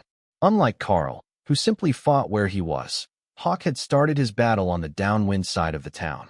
That way, the scent of goblin blood would be blown back across the areas he had already cleared, instead of wafting over the village, as Karl's kills were doing. Not that the goblins were all that concerned. Most of them were still focused on loading large bags of stuff from houses, and Hawk just had to wait to kill them until they came back out. But as they moved through the houses and didn't hear their fellow tribesmen anymore, they were becoming concerned, and that was causing more of them to move toward the smell of blood. "You have more incoming. They can smell your fight," Hawk warned as he took out both a goblin and an earth mouse at the same time. Karl probably hadn't banned him from eating his kills. At least Hawk didn't remember him doing it, so he happily ate the mouse before looking for more goblins. It was a good night. There was work, but there were also mice, and a promise of rewards later. Maybe he could even convince Karl to give him a whole vial of that blood juice that was so good for his strength. Dana tapped on the windowsill to get Karl's attention and pointed through the fog to where a group of 4 goblins was trying to sneak up on them. It was a terrible effort, as their eyesight was not good, and through the fog, Karl could see much further than they could. What they were going by was the smell of blood, but there was none on him or in the building where Dana was hiding, so they were on the wrong side of the square, out in the open when Dana's spell took 2 of them out before they even noticed they were in danger. Karl was about to attack when instinct told him to move, and he sidestepped while turning, barely avoiding being hit by a flying dart fired from a goblin blowgun. Using his full strength, Rend killed the creature and 3 of its companions at the same time, slicing them into pieces that fell into the grass. Dana took out the other goblins across the park, and Karl gave her a thumbs up in approval. He would have to be extra careful of those darts, in case they had some sort of poison on them. They didn't look like they would kill if they didn't, and that made them his largest concern in the increasing darkness. The darkness was also a benefit to Karl, as he could hear the goblins running into various things around town, where the lights in the houses had been broken or turned off. They might have a sneaky dart gun, but if they couldn't see him, then it wouldn't really matter what sort of weapons they had. They wouldn't be able to hit him. With that in mind, Karl shifted into the shadows of an alcove and waited for more goblins to be attracted by the noise and the smell of blood. He could hear Hawk hunting in the distance, the short shrieks of goblins as they were assaulted from above, cut off before they could get a full word out, but Hawk's narration said that he was still high in the sky, using the dark to his advantage while attacking down into the fog. The goblin tribe didn't stand a chance tonight, and they were so easy for him to kill that Hawk was barely trying, just using multiples of very low-powered attacks to eliminate the pests without tiring himself. Bird-type monsters were the reason that goblins lived in caves, and they had no real way to deal with an irate bird whose territory they had invaded. They could only wait for it to swoop or run and hide until it calmed down. Another pair of magic missiles from Dana took out 2 more goblins on the edge of the central square, while Karl saw another scurry into the corner by a set of stairs. It had seen its comrades fall, but couldn't see the attacker, so it was hiding and waiting for its chance. He couldn't afford to let it warn the others, so Karl crept up to the stairs and then tossed himself into the air using the railing so he could see down at the hiding goblin. The height shocked him. Karl wasn't really used to the additional strength of his body, and he had thrown himself nearly 3 meters in the air, but it gave him a good view of the target, and his Rend took it out with ease. Then Karl caught the edge of the roof beside him to slow his fall, and carefully dropped to the ground, limiting the noise he made on the sidewalk. The soft thump didn't seem like it would carry far, and Karl returned to the shadows in front of the government building to wait for more goblins to approach. Their eyesight might be terrible, but their hearing and sense of smell weren't, so they had to know something was up by now. The stench of goblin blood was all that Karl could smell, and he didn't even have any on him. Then, The sound of bare feet slapping on the concrete as they ran in his direction caught Karl's attention. There was a larger group coming for them, and as they reached the square, they started to shout, calling for reinforcements as they searched for the culprit. Karl stepped out into the street and cut down two of the closest goblins from a block away, where they were barely visible through the fog, even to his eyes. Dana hadn't started firing magic missiles yet, so she probably couldn't see them, but the goblins understood which direction they were under attack from and turned to run toward Karl, waving rusty blades and clubs as they screamed. Swinging his arm in a wide arc, Karl sent out a 3-meter-wide quartet of attacks which scattered the goblins, with some leaping to the side, some dropping to the ground, and an unfortunate few being torn to shreds. That made them stationary targets as the first magic missiles hit them, and Karl picked off a few more with smaller attacks that would be harder to see in the dark. More bare feet were running toward them in the fog, and a shrill screech of hawk hunting came from overhead as he followed his targets back toward Karl. It took a moment to activate Rend, and Karl couldn't do it as fast as Hawk could, but for a moment, the goblins were held at bay, creating a mess of bodies in the middle of town and covering the blood in black blood that stunk of rot and metal. Then, the goblins were too close for Karl to keep them away with Rend, and he decided to switch tactics. He drew his blade and chopped at the closest one, breaking its arm and knocking its crude wooden shield aside before the blade cut deep into its neck. Dana focused on the goblins closest to him, keeping them from surrounding or bypassing Karl and heading for her, while Hawk worked his way in from the back. It was impossible to tell how many were left in the fog as Karl traded blows with 3 more goblins, trying to get an attack in without leaving himself open. They were surprisingly strong for their size, but not strong enough to be called awakened monsters, as they were learning as they failed to stop Karl's counterattack.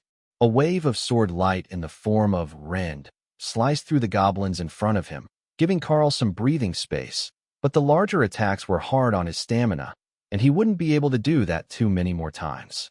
Instead, he retreated toward the government building, using smaller Rend attacks as he went, and the goblin pack began to falter. "I can't keep this up," Dana warned from the window above him as Karl reached the door to the building. "That's fine, you don't need to. Lock the window and take a break. I will defend the doorway while Hawk works outside. I think he has a bit more in him." Karl wheezed, winded from the exertion of fighting a larger goblin pack. "I have been going easy on them. Small attacks is all it takes, and they're too dumb to fight back." Hawk gloated. "Just keep it up and get rid of the rest. Don't let them find a way into this building." Hawk circled the square, targeting the goblins who tried to leave the area in other directions, while seeing Karl standing in the doorway of the building, under the lights, drew more of them forward. Dana slumped as she climbed down from her perch on the windowsill and went to sit in one of the chairs in the break room to recover and get some energy back.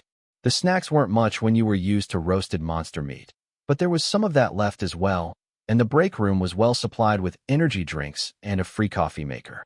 The goblins were hesitant at first to approach Karl, after seeing him kill so many of their own, but mostly they were waiting for more numbers.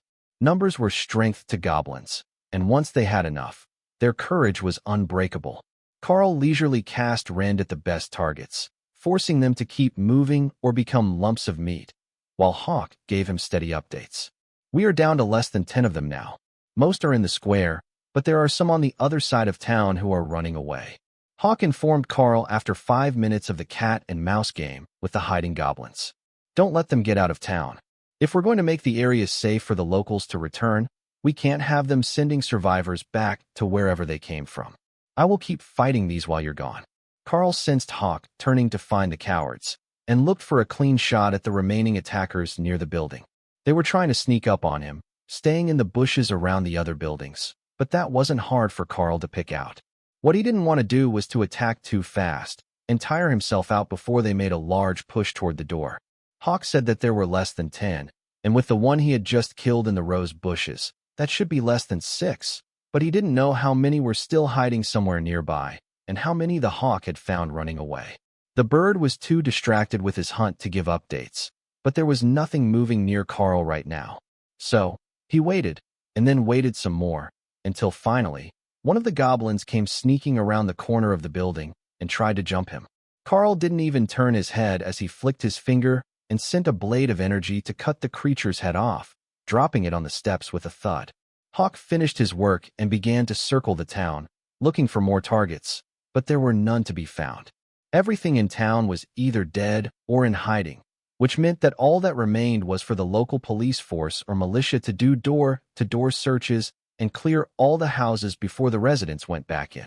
Hawk landed on the roof, and Karl opened the window for him, so he could come inside when he was ready. I'm going to close the door and rest for a bit. Hawk, keep a lookout at the front of the building so nothing surprises us. Dana will switch with you in an hour or two. Karl informed the bird, making sure that Dana could hear his side of the conversation. They both needed the rest, and though they wouldn't be getting much sleep today, just relaxing and meditating would help a lot. That's precisely what Karl had planned. Some roasted monster meat to get the energy flowing through his body, and then meditation to refill his and Hawk's energy storage. With a bit of luck, they would feel refreshed again in a few hours, and they would be ready to face the next day, after calling someone to come find them. For the next hour, Karl rested and meditated, regaining most of the energy that he had burned through, while Dana did the same. Then they both got up to check in with Hawk and make sure that nothing had been happening around town. Make one more flyover of the place, and if there isn't anything changed from last time, you can return to the beast space and sleep for the rest of the night. I think that we've gotten through most of the threat now, and I will take care of getting us back to the academy in the morning. Karl informed his feathered partner. Hawk flew off, making his rounds over the town, while Dana went to search the computers in the office to find a useful phone number, and Karl guarded the door. I've got something. There is a government emergency line here, direct dial red phone. Do you want to make the call, or should I?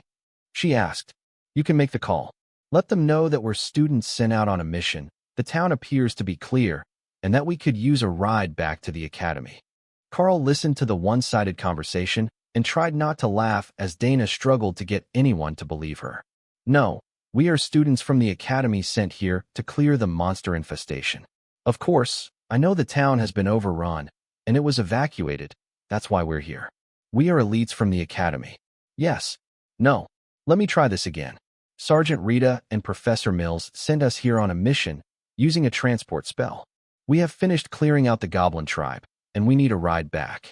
Just contact the academy. Don't make me take this to your supervisor. Oh, he's right there, is he? Put him on the phone.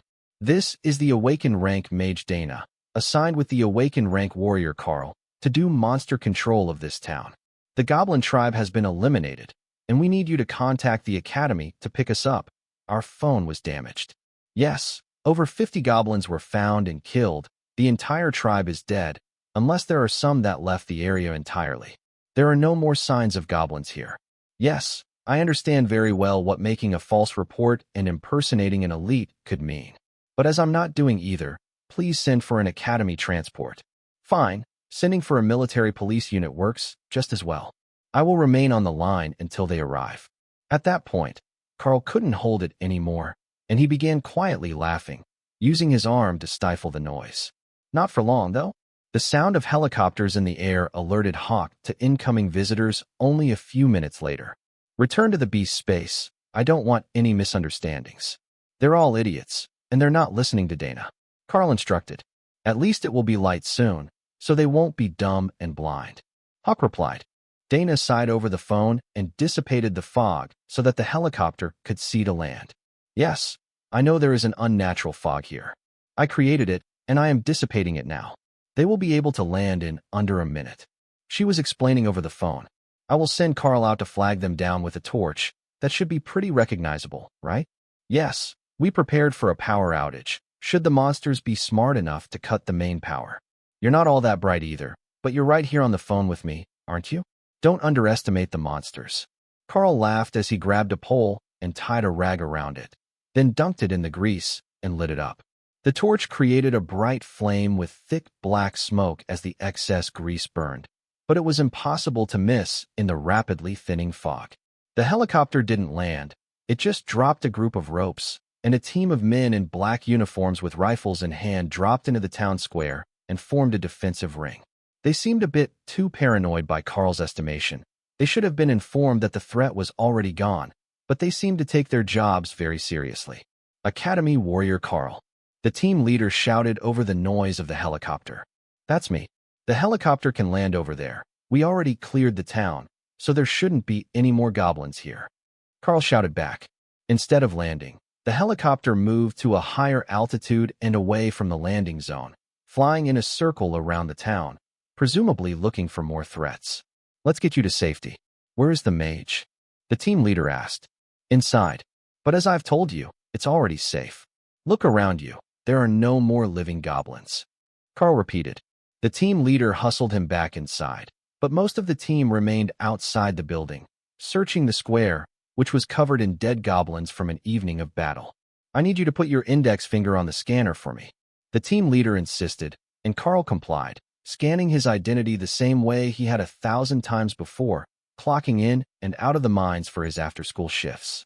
Identity verified. Golden Divine Academy elite student, Karl. Awakened ranking assessment under review pending formal exam. The man looked between his identity scanner and Karl, then at Dana, and back again with a surprised expression. See, we told the guy on the phone what was happening, but it looks like nobody actually believed it. You are welcome to explore the town, though.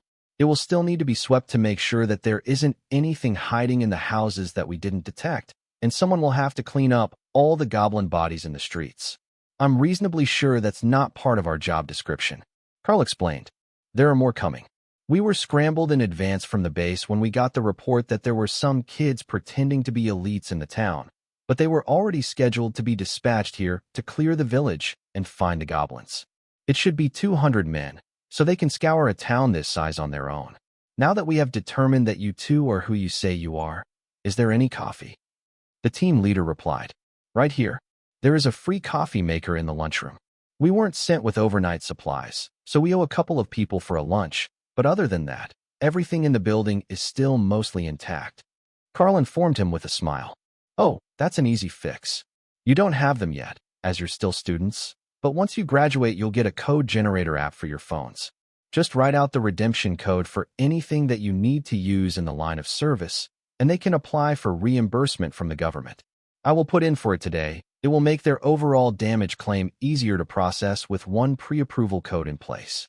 The team leader grabbed a couple of napkins from the counter and wrote down a string of numbers and letters on each of them before stuffing them into the empty lunchboxes.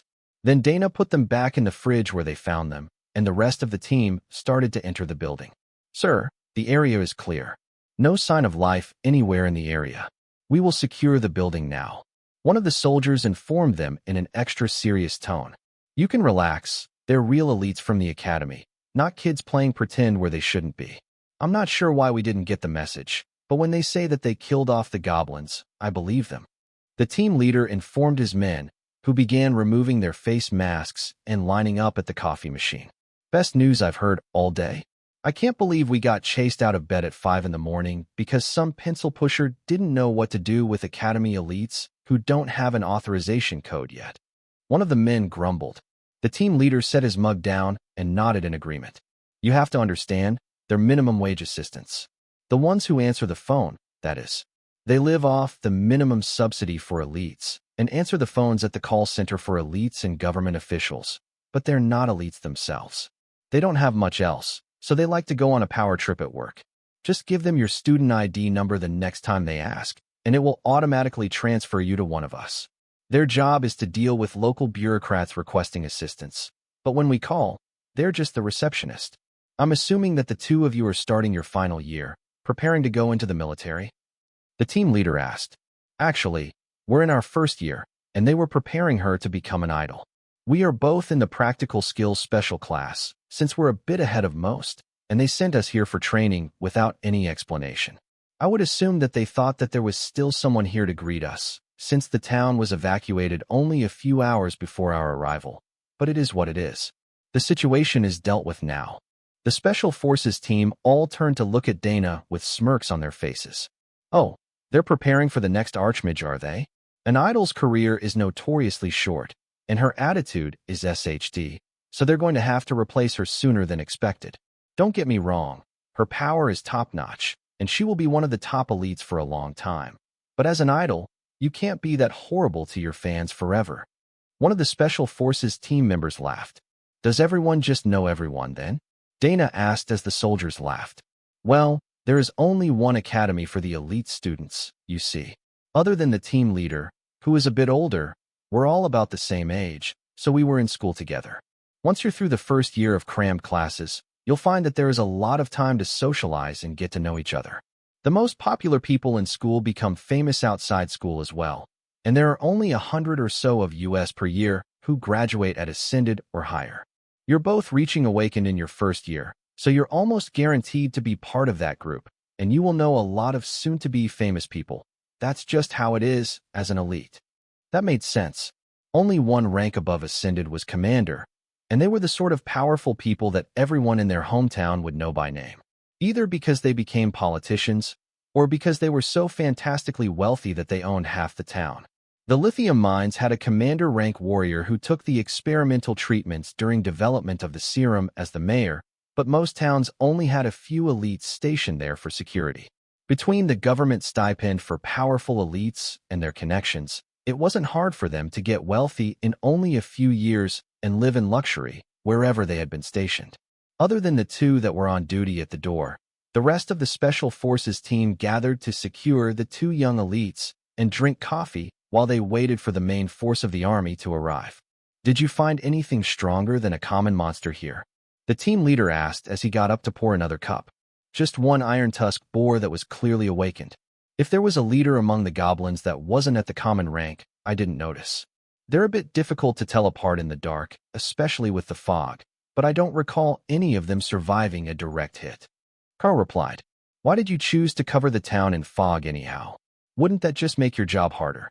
One of the Special Forces team members asked. "Not really. It makes it harder for the goblins to see where they're going, so they're attacking blindly until they're almost on us. But I've got a hawk as part of my class skills, and he's great at hunting in the fog. You see, if it stays close to the ground, he can see down into it, while they are looking forward and unable to see much." Karl explained, "Oh, so it is like the druids that have an animal companion instead of a beast form." One of the others asked. "Sort of. It's a wind-speed hawk, and he's just made awakened rank. An actual magical beast, not just a hawk? Now we're talking. That would explain your confidence in hunting in the dark. Those things are a menace." The man grumbled, remembering a time when his team was attacked by one. They all sat and waited until the team's radios announced that the trucks were reaching the town limits, and the army was spreading out to do a full search of the town. Well, that's the end to happy fun time. They will want us all on standby in case they find something. They've got rifles, but they're not elites, so they will call for us if they find anything more than a lone injured goblin," the team leader explained. Then he led them all out into the open area in front of the building, what Karl had deemed to be the town square, which he now realized was actually used as an open-air market, but all the stalls had been packed away until its next open day. Today was Fun Day, the usual off day for most laborers, so it would have likely been opened if there were anyone left in town. But the empty space had made it much easier to fight last night and eliminated most of the good hiding spots for the goblins to sneak up on them. More goblin corpses here. Requesting sanitary cleanup. Goblin cleanup at 6th and Main as well. And at 7th and Main. Karl smirked as the reports of bodies strewn all over town came in, and the Special Forces team tried not to laugh. "You really did just set a wind-speed hawk loose in the fog, didn't you? There are dozens of them here, which makes sense for two elites fighting together, but there are random bodies all over town, one at a time. You would have to be pretty sneaky to get them like that without alerting the others." The team leader commended them. It was an excellent tactic. With Dana's fog, not only didn't they see Hawk, they didn't see the bodies of their tribesmen either, so they just kept doing what they were doing until he had time to get to them. A few minutes later, the command vehicle, an armored sedan car, reached the center of town and promptly ran over a goblin corpse, spreading the stinking blood all over the undercarriage. "I hope they don't want us to get in that. The smell is going to linger for days," Dana muttered. "Don't worry about that. You will be returning with us to the academy. I already sent for approval from your teachers," the team leader whispered. A sharply dressed officer in his formal uniform stepped from the sedan car with a grimace on his face for the smell of dead goblin that his driver had just run over. "Greetings, it is a pleasure to meet you both on your debut mission. I am Base Commander Colonel Ryan, in charge of the purge of the town today." He greeted them, sounding much more enthusiastic and less professional than either Karl or Dana had expected. Greetings, Colonel Ryan. But this isn't our debut mission. This was a training mission from the Academy. We're not up for graduation this year.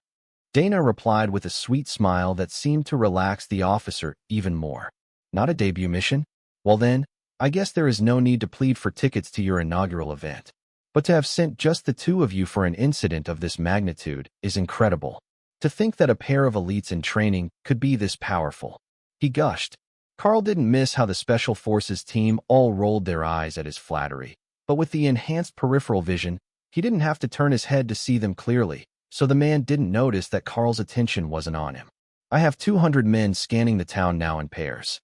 They shouldn't take long to do a door-to-door sweep and search every home. Then we can return to the base to wait for one of the older elites to come pick you up. The base commander informed them. Sorry, Colonel. There are already arrangements in place to bring them back with our team. We will be extracting them to the Academy as soon as we have verified that the mission is complete and the town is safe for residents to return to. Unfortunately, there will be no time for photo shoots or any publicity events this time, but I'm sure you understand. Security is paramount for the Academy. After all, that was when Karl realized what the colonel was after. He was trying to make friends among the younger elites, networking to expand his connections in the future. It was probably part of his job as a base commander to be in the know about everything that was happening at higher levels. But it was a bit strange for both Karl and Dana for someone with that sort of influence to have an interest in them. With so many soldiers moving through the town, it almost felt like things were getting back to normal. There were people in the streets, hurrying about their business, workers with wheelbarrows cleaning up. Even a fire truck had been pressed into service to clean the streets of goblin blood, as the stench was becoming unbearable in the sun. But in the minds of the common soldiers, it only reinforced how terrifying the elites were. These two were still students, and already they were tearing through entire goblin tribes that would have taken their whole unit to safely deal with. Everywhere they went, there were more goblin bodies, and even Karl hadn't bothered counting how many of them Hawk had dealt with since they arrived here. All that really mattered was the number that were still alive, and when they could be finished with this assignment and go home to a proper meal. In the distance, at the town's garbage dump, a filthy fire was sending thick black smoke into the air as the soldiers used diesel fuel to ignite the bodies of the goblins, purging them so they wouldn't spread disease through the area and eliminating the worst of the evidence that monsters had actually overrun the town. From what Karl could hear on the radio in the base commander's car, they were instructed to clean up as much as possible so that the residents would feel safer when they returned, as if the disaster had been mostly prevented, not dealt with after the fact. It was one of the small political niceties that helped the people feel confident that they were being looked after, and in this case, it could have been much worse. If they had waited for the army, the goblins would have looted the majority of the houses and caused massive amounts of property damage during the overnight hours. The Special Forces team leader observed the progress with satisfaction. They will send a cleaning crew through in the afternoon, as it appears that the town really has been cleansed, but the soldiers will remain for most of the week, just in case. We can start getting ready to head back. Was there anything else that you wanted to make a note of before we leave? Yes, these are packs. I want to either know what is in them, or bring one with me to analyze at the Academy. They seem to be an effective monster repellent, and it kept the goblins from trying to go straight for us in the government building. Karl noted. The team leader opened the bag in question, sniffed, and then nodded. I have the recipe for this. It's a pretty common pest deterrent, but the herbs for it only grow in a few areas of the country, this being one of them. I didn't know that it would work for goblins, but it works very well on insect-type monsters, as well as regular bugs. The local mosquito repellent deterred goblins? Perhaps it just masked the scent of humans so that they didn't realize the area was inhabited. But if it worked, and Karl gave the team leader a thumbs up to signal that he would want that recipe later. Excellent. Then we are off to the Academy. Base Commander, we will return this evening with a full report for you. The team leader announced. Thank you, Major. I will look forward to the detailed exploits of these two outstanding trainees. The helicopter returned as they were speaking and landed on the roof of the building, which was accessible through an internal stairwell that was marked smoking area. You look more excited now than you did when we arrived. One of the team members noted. I've never been in a helicopter before. Dana and Karl replied in unison, then burst into laughter at their synchronized thoughts. Well, we can change that. Hop in and fasten your harness. The academy won't forgive us if you get injured on the ride home. The team leader informed them with amusement clear in his expression. Yes, sir. The helicopter lifted off and turned toward the east, flying high over the treetops and roughly following a river.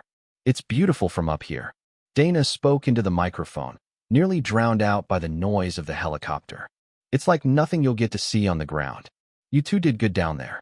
I don't know what the academy originally sent you to do, but I'm pretty sure it wasn't for the goblins. I checked while we waited, and the other teams of students all went to take out a handful of magical beasts, and then called for a ride home the first afternoon. The team leader informed them, now that there were no more curious ears around to overhear them. I thought that might be it. There was a group of wild iron-tusked boars near the town. That was a nice light start to the day, and at first, we thought that might have been it.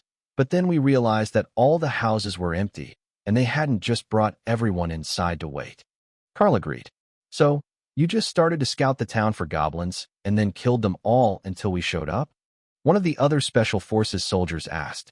We thought that we might have underestimated the teachers, so we cleared out all the goblins and then called in on the hotline in the government building. But they didn't believe us and threatened to send the military police. That ended up being you, and they asked that we stay on the phone until you arrived, so they didn't have to put out a search warrant for us. Dana laughed. The soldier rolled his eyes in amusement.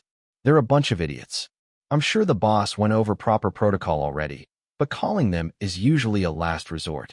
Getting in contact with a military unit or the academy directly will make your lives a lot easier. Do you think that they're going to give you a promotion after this? I see you've still got the first-year common grade badges on, but there's no way that either of you is still common grade. We saw the fog in the bodies. That is definitely beyond the skills of two common trainees. We will see. If they do, it will be great. You know how it is at the academy, power gets respect. So, if we can get them to give us the black badges, we will at least be able to show off to our fellow first-year students. Karl agreed. The Special Forces team laughed at their own memories of school. They were also among the first to advance, so they knew very well that there were plenty of social benefits that couldn't really be quantified about being the first with the black badges. Then later, when you moved up to the Bronze Ascended badge, usually in your second year, you were among the real powerhouses. With the body enhancements of the warrior classes, Ascended rank brought about huge changes to their physique, and it was at that point when they could be called truly superhuman. Karl could already jump up onto the roof of a single-story house, but that was still plausible by elite standards. When you could throw someone over the house, then you were getting into the feats associated with the Ascended. We're not far from the academy now. It will be about another half an hour before we arrive, but you should prepare yourself for a lot of questions from the students. It is the off day today, and you're returning in a Special Forces helicopter. I wouldn't call that subtle, so your friends will want to know what you were up to. The pilot laughed as he gestured to a spot in the distance that should be the academy. The helicopter wasn't flying particularly fast, and the side doors were open, allowing the team members to let their legs dangle out the side while they were held in by a safety lanyard. Normally, that would be concerning, but Karl had seen them rappel down ropes from that same position, so it couldn't be too dangerous, no matter what it looked like. As they got closer to the academy, they could see all the students out in the yard relaxing and studying, and Karl could see all the heads turn as they noticed the sound of an incoming helicopter. It wasn't the sort of noise that you would hear every day, so it attracted a lot of attention, especially when it started to set down on the helipad next to the main building.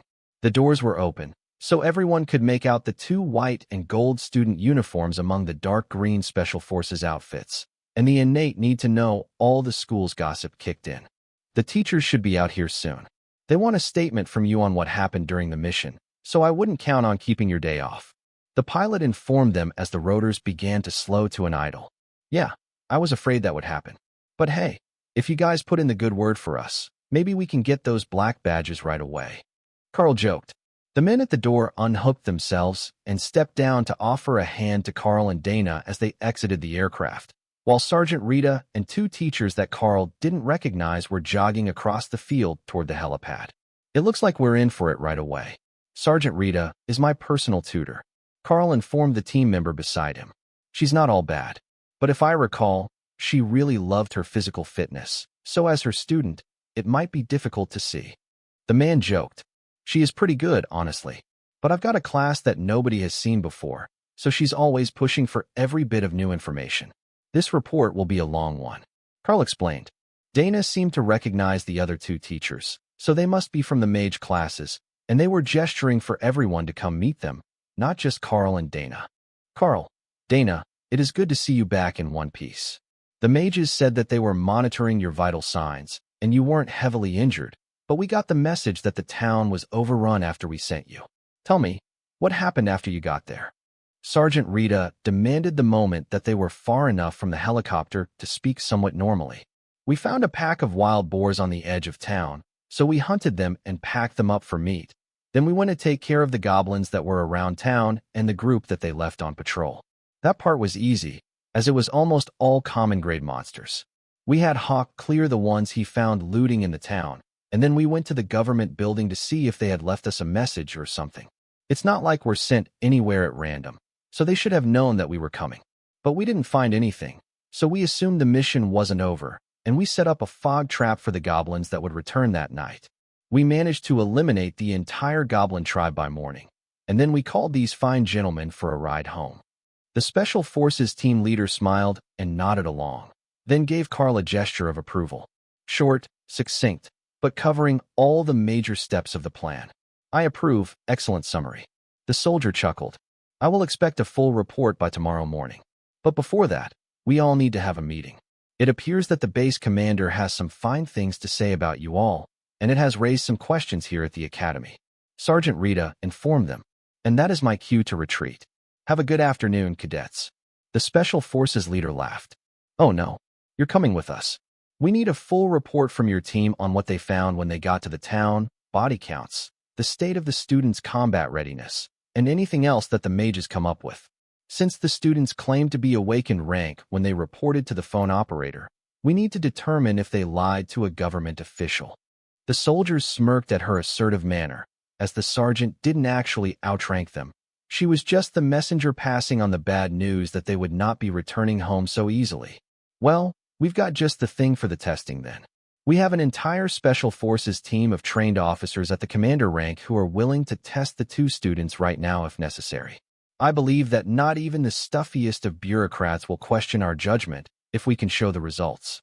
He replied, with that much of a power gap and their level of experience, it wouldn't be a problem for them to somewhat accurately gauge the performance of the attacks made by Karl and Dana, but this particular team had their own estimation method. I will have Lieutenant Keyes set up a series of barriers, each one at 10% increments of his total power. There is no doubt that he is in the middle of the commander rank, but there is a big jump between ascended and commander. The power nearly doubles. If they can make it to 50% of his barrier at full capacity, I would say for certain they can put out ascended level damage. If they can make it to 25%, it should be at least awakened level damage. That's straightforward enough, and then we can just have them repeat it to prove they have the stamina for a fight. I don't think that will be an issue either, after seeing that they could cover an entire town in magical fog and kill goblins all night long. The teachers from the mage department were much happier than expected with that plan. They were around the same power level, and they would have used the same general testing method, but having an official examination done by the army would remove all questions about bias in the testing. They were the instructors of the students in question, after all. If someone thought that they had passed too easily, it could hurt the teachers' reputations. Sergeant Rita pointed to a building at the side of the compound. Let's do this in the practice gym. It's set up with all sorts of protective walls so nothing gets damaged, and we don't have the whole school as an audience. Karl shrugged, not concerned one way or the other. He knew that he could pass this test. But Dana was happy to get out of the public eye, just in case the teachers were not convinced that her magic missile was up to the standard for an awakened mage. She had been holding back quite a bit all night long, but the goblins were pretty soft targets, and they were easy to kill even with a third of her total power. Getting away from the crowd just wasn't going to happen, Karl realized once they made it into the gym. There were viewing boxes up on the second and third floors, and with the scene that they had made, arriving with soldiers and going straight to the gym with a group of teachers, they had gathered numerous curious students that were anxious to find out what was going on. Normally, only the senior classes would be off campus at this point in the year, so seeing two new students coming back from somewhere was gossip-worthy all by itself. Seeing them coming back like this, and getting a full welcoming committee from the school that wasn't the disciplinary committee was even more juicy of a story. All right, who wants to go first? The mage known as Keys asked as he set up a row of glowing squares along one side of the room. Karl stepped forward. I will go first. I will do it alone first, then with Hawk, since we're a team, but the testing is supposed to measure the elite.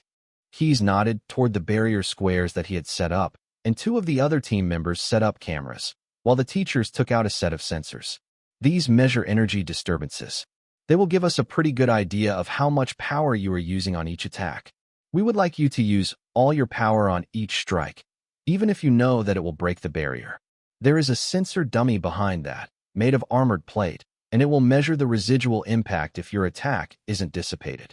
The teacher explained. That should be simple enough.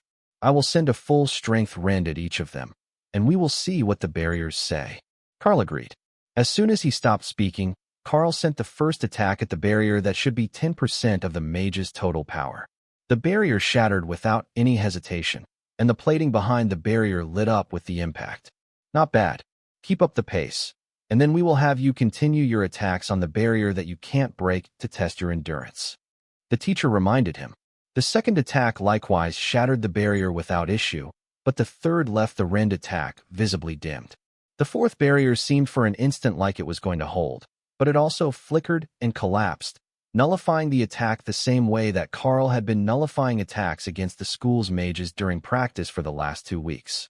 After seeing that, Karl knew that a simple rend was not going to take out the next barrier, no matter what he tried to do, and the teacher wouldn't call multiple concurrent attacks a win for actual attack power.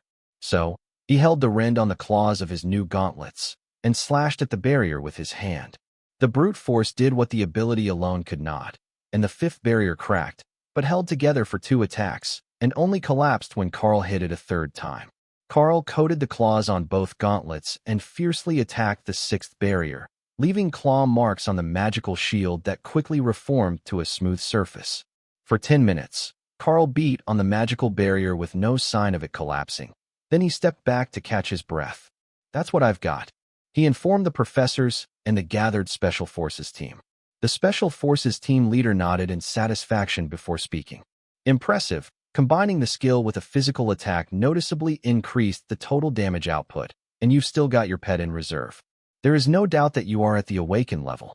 Being able to reliably break the 3rd barrier until you are exhausted would be enough for that. If you could have gotten through the 5th in a single attack every time, we would call it the minimum for Ascended, but you're not quite there yet, even with the physical and magical combined. We allow the warriors to enchant their swords, so the methodology is sound. You have our certification that you are indeed an awakened rank elite. The teachers and Sergeant Rita conferred for a moment, and then the longer-haired of the 2 nondescript teachers cleared his throat. The teaching staff is in agreement. You are promoted to the awakened rank. He declared. Student Dana, please step forward to begin your test. Sergeant Rita requested as the Special Forces mage recast the spells. The team leader leaned over to whisper to Karl as Dana mentally prepared. The reason it has to be 1 attack is that if there was an actual mage on the other side of that barrier, they would be reinforcing it constantly to keep their defenses up. If you can't break it in 1 shot, you can't hurt the mage. That made a lot of sense. The commander rank mage on the Special Forces team had just put the barriers there. He wasn't doing anything to upkeep them. But a magical beast with a barrier ability wouldn't let you just keep attacking without even trying to defend itself. Unfortunately for Dana, Magic Missile wasn't well suited to this test, or to combating creatures with magical barriers. It was more of a multi-target, dispersed damage type of ability, but it could be condensed to fire all the mana she could gather into a single spell. It would be best if she held back a bit until she knew what she needed to break the barrier, though. Unlike Karl, who had an easy time using multiple rend attacks, her magic drained her stamina rapidly at full output. But she focused her magic missile into a single full power bolt and shattered the first 2 barriers in rapid succession. Then the third, which nearly nullified her missile, but which shattered smoothly enough that the teachers gave a satisfied nod. You can split it into multiple missiles, and we will still count it as 1 casting. We understand the limiting nature of the spell. The professor encouraged her. So, the 4th was a barrage of 5 missiles, the last 2 of which made it through the broken barrier. but the fifth remained solidly intact, only glowing briefly the same way that the sixth had for Karl. She tried multiple attacks, long sustained barges, heavy single attacks, but nothing worked. The fifth barrier simply wouldn't break for her. That's good. We have seen enough to know that you can sustain awakened rank magical output. Congratulations, student Dana. You have been promoted to the standing of awakened rank mage. Cheers went up all over the waiting rooms as the two first-year students were officially promoted, and the teachers handed over the black embroidered student badges to go on their jackets. You're not free yet. I still want those reports done, and that means you too. Mr. I'm Special Forces now and too cool to call my family on the holidays. Sergeant Rita added, looking at one of the team members with a hard glare. The entire team burst into laughter at that, and Karl marveled at the twist of fate that must have been for their relatives. Having two successful awakenings in the same family was incredibly rare from what Karl knew. But then it could just be that there weren't many big families in the mining town, so it just hadn't happened to anyone he knew. It was quite possible that certain families had much more luck than the average in awakening their talents. The so-called blessed families, as the nobility referred to themselves, but for a compatibility with the serum and not their relation to royalty. Sergeant Rita led them all out of the gymnasium and into a classroom where the computers had already been brought to the screen for an official mission report. I want everything. The general insists on no less than 1,000 words, and then you can leave, she announced, and closed the door behind her, leaving Karl and Dana with the bemused Special Forces team inside. So, that's the infamous cousin that you're so afraid of, is it? You know that you're stronger than she is now, and higher ranked. She can't bully you. The team leader joked. What does strength have to do with anything? That woman holds a grudge like no other. The man muttered, making his team members smirk. They had obviously been over this before, though they hadn't met her in person, and the air of friendly camaraderie set Karl and Dana at ease as they sat down to begin their reports. The tapping of keys filled the air as everyone got to work, ignoring the previous conversation in favor of getting the unpleasant part of their day out of the way as fast as possible.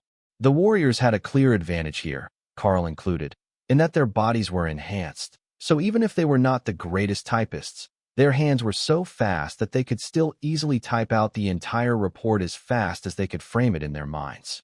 The reports from the Special Forces team were more detailed and structured, as they had done them 100 times before, but Karl and Dana did their best to not forget anything that they had done or seen after they had arrived in that town. You two got quite the first mission, didn't you? I can't think of the last time I talked to someone who got to do something as amazing as a pair mission against an entire goblin tribe for their first time out. The team leader announced once he was finished his writing. Unless you count Jenny, but I think that we all know her story isn't quite as verifiable as this one. One of the others added with a short burst of laughter. Karl looked up in interest as they joked, and the team leader filled him in. She was a student a few years younger than us at the academy. She was with a 4-person team, looking for herbs in the forest for her first mission. According to her, she ended up meeting with a mystery man that she said was one of the local elites, who was in the woods for the same reason. Long story short, she was pregnant when she returned to the academy. She only found out 2 months later, when she started getting morning sickness. He explained. Karl avoided the mental math that told him there was something wrong with that age gap, but since he didn't know exactly how old Jenny or the elite in question were, he decided to keep silent. For all he knew, it could have been a cover story for a relationship with someone else entirely. Dana looked up from her work. Jenny Star Pepper? She's from my hometown. The team leader nodded. That's the one. Have you met her kid? I heard he's adorable.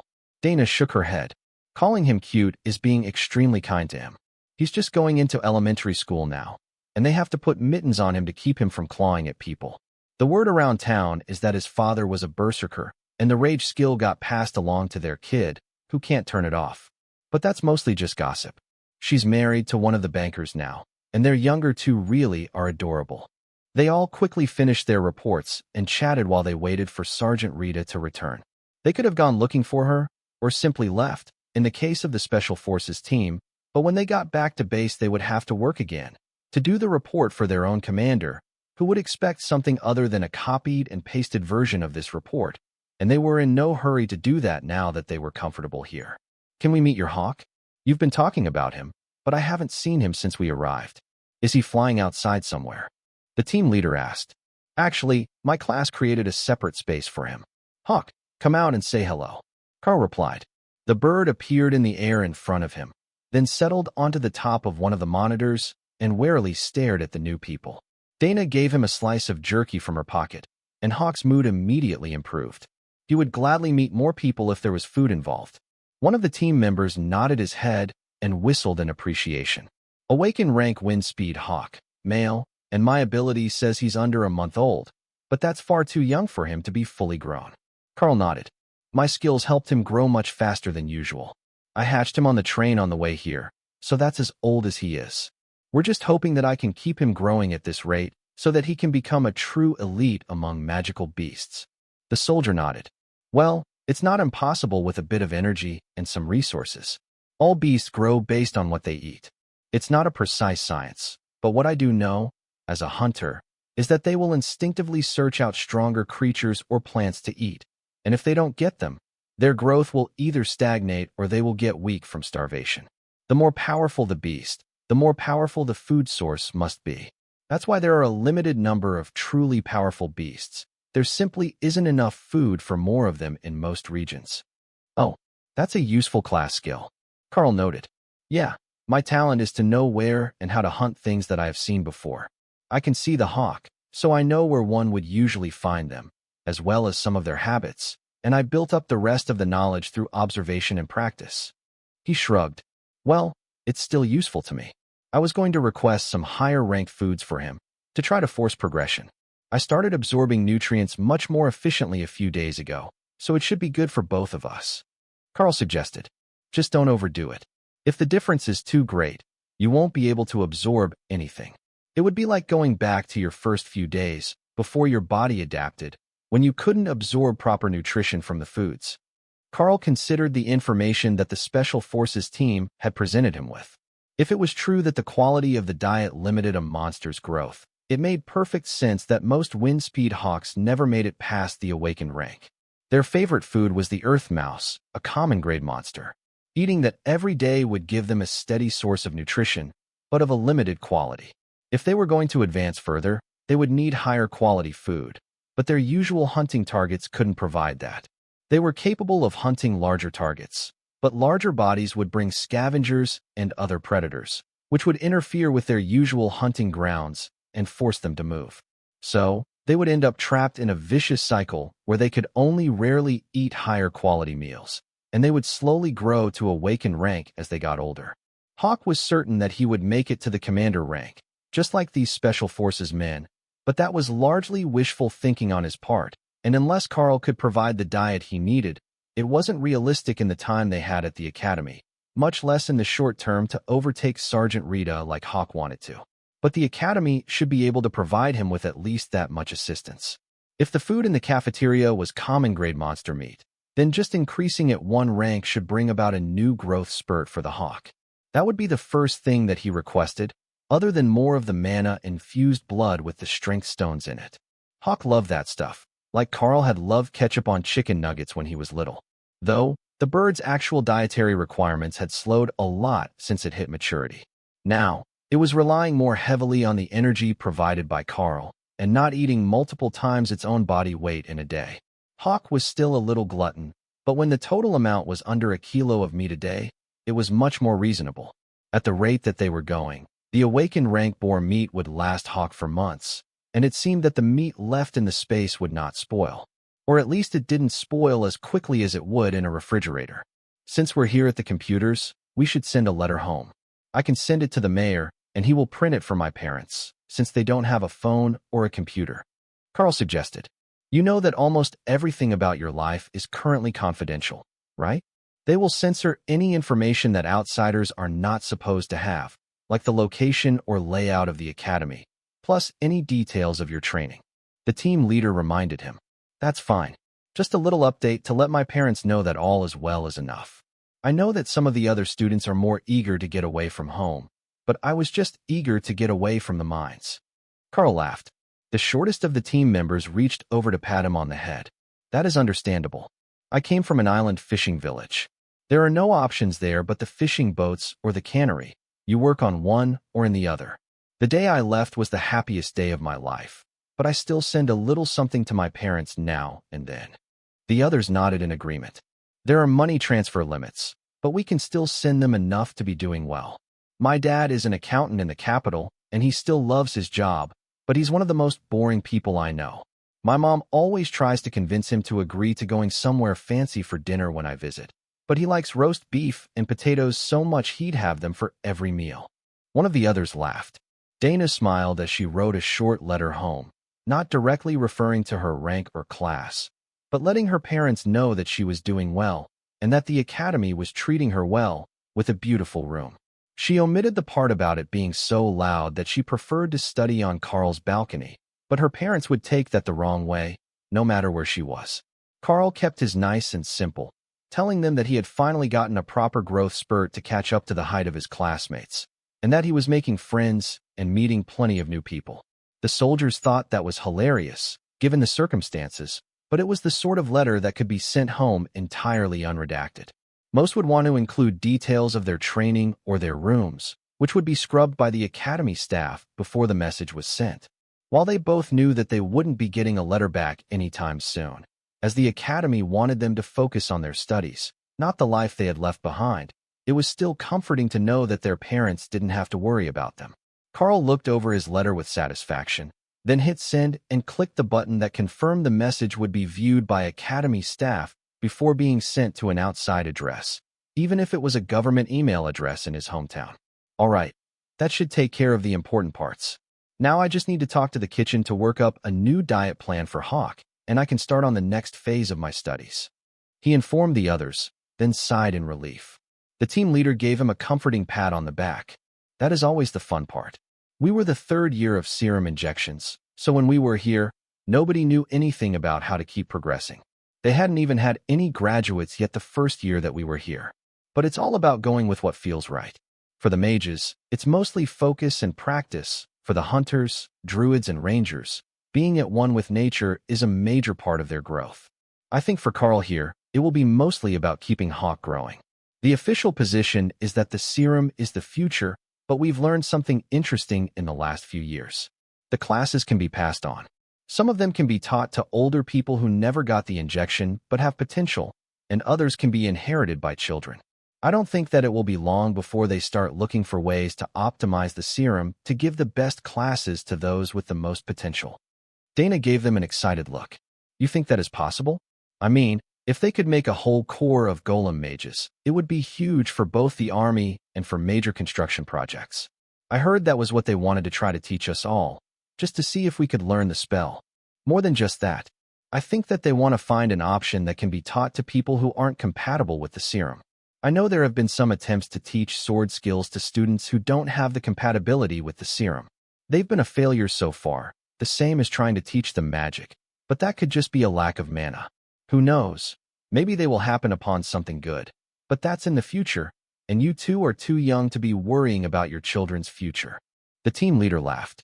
Their laughter was cut short when Sergeant Rita returned with the headmaster of the academy, as well as the old mage who worked the transportation magic and two men in expensive-looking suits. It is good to see everyone in such high spirits. We were just in a meeting about the incident when your reports came through the system, so these fine gentlemen came to speak to you all before they left. The headmaster informed them politely. If the headmaster was sucking up to them, these two had to be someone important, but Karl had no idea who they might be. There were too many important people in the world, from elites to government officials and even royalty. Royal Prince Axel, Overlord Drake, it is a pleasure to meet you in person. The Special Forces team leader announced, while everyone else gave a hasty bow for the royal. Karl did his best to follow along, but he had no idea if he was doing the formal bow properly.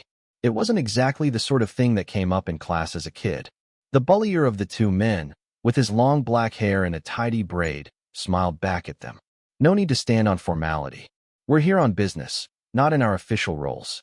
I wanted to see the promising newbies and to hear firsthand how they feel about seeing the real threat to the nation. That must be Overlord Drake, as Hawk felt the man's power and warned Karl that he was dangerous. Overlord Drake, it's an honor. I must say, seeing goblins for the first time was more disgusting than anything. They smell terrible, especially when they're dead. Karl replied. Dana nodded her vigorous agreement, and the two men smiled back at them. That wasn't quite the response I was expecting. Weren't you terrified to have come across real monsters? The Overlord rank warrior asked. I don't think that it even occurred to us. The first group we found was only the 6 of them, and we were confident enough of taking them out.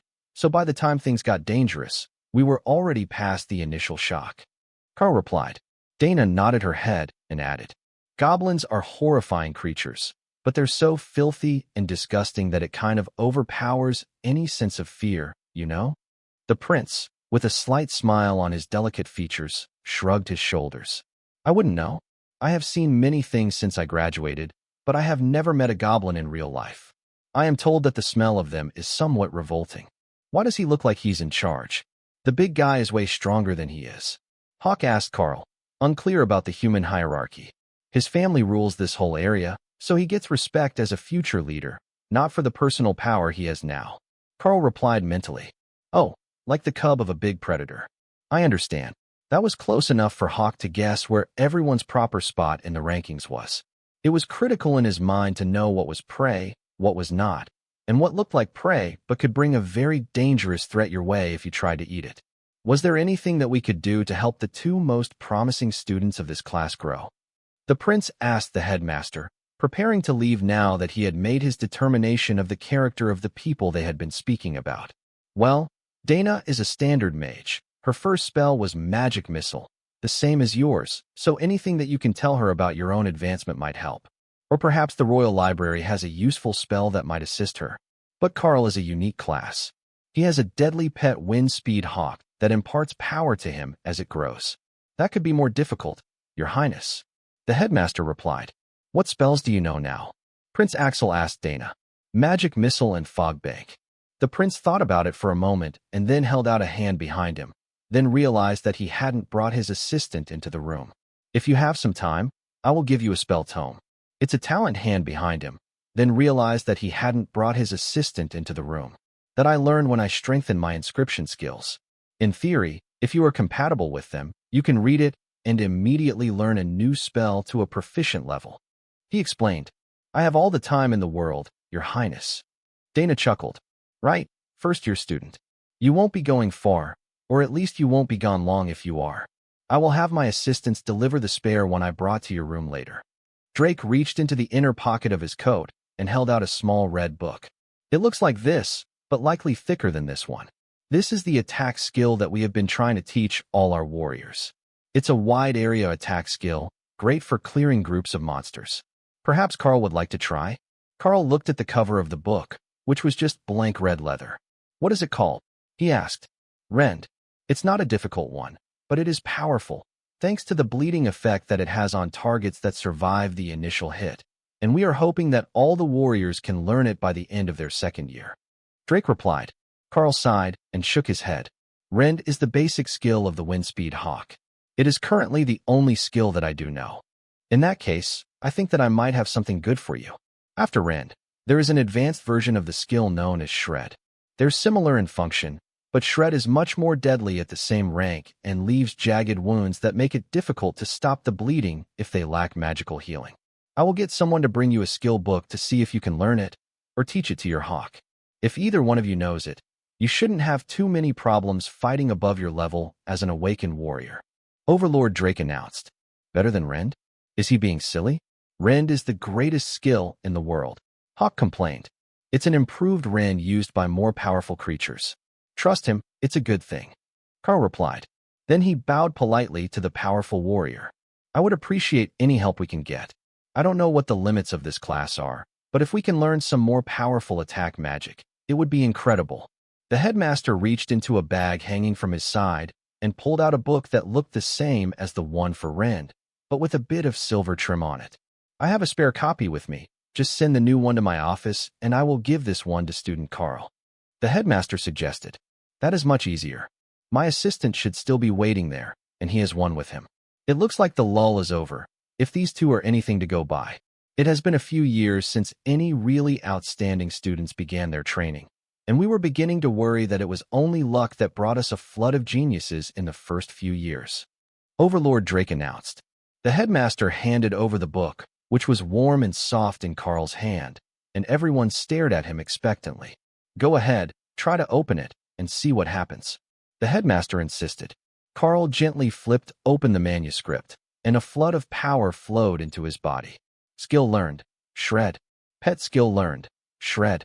Hawk popped out of the beast's space and landed on Karl's shoulder to show off, making sure that everyone could see the blood-red feathers streaked through the cream color of his legs. "Wow, I was not expecting that. But where did the book go?" Karl asked. "It vanishes if someone who can instantly learn the skill uses it. I have to tell you, that was a shock to the inscriptionist teams when they first learned of that little bit of information. They cried for a week when they found out that the books they were making would just vanish to strengthen others, since they couldn't use them themselves." Drake laughed. "So there are limitations?" Karl asked. The prince nodded.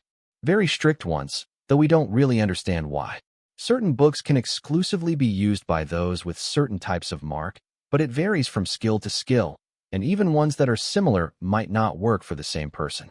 But when there is one that works like this, it saves so much time, and the user will be able to activate the skill at full force, the same as they could for their first skill, with none of the failures or half-power activations in the learning phase."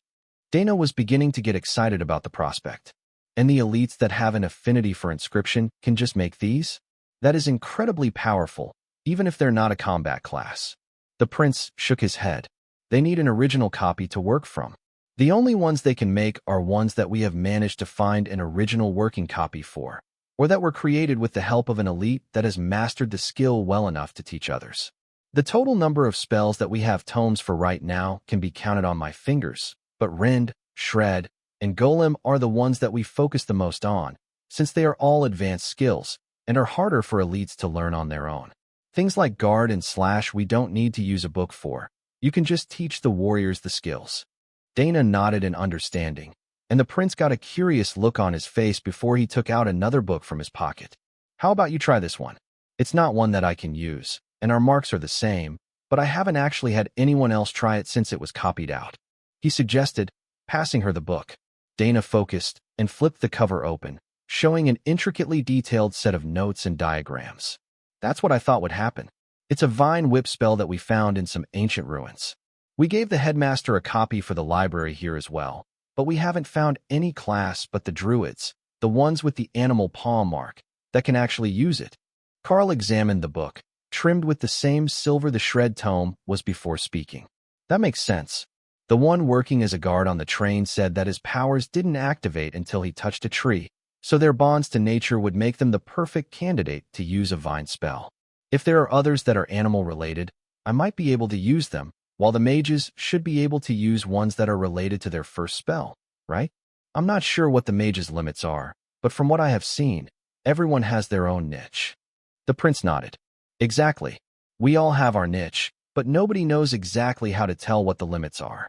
If there was some way to accurately define the powers of the elites, or tell what skills they would be able to use without having an identical class mark test the ability as a reference, it would save us so much time and effort.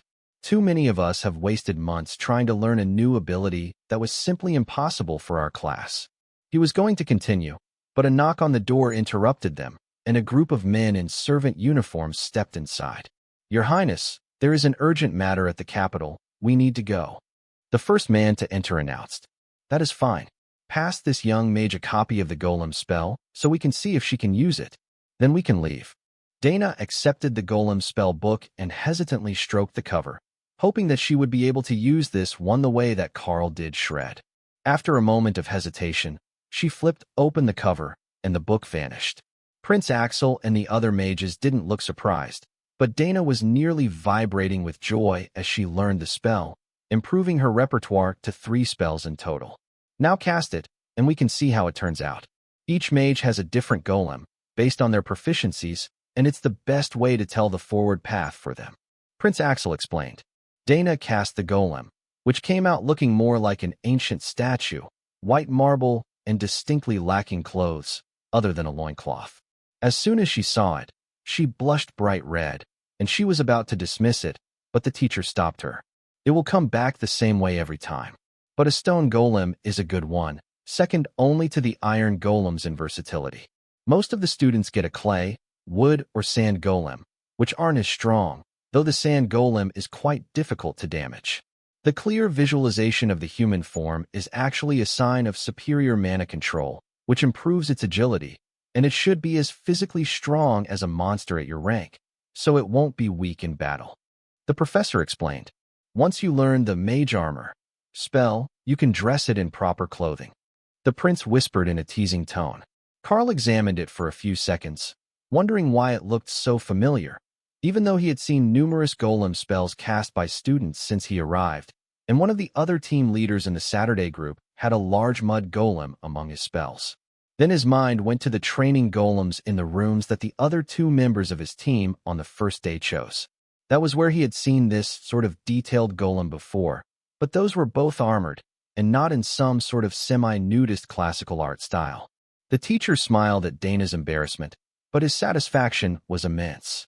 Not only had two of their first-year students made it to awakened rank this week, but the senior elites saw fit to grant both of them and the school some new abilities to teach the students.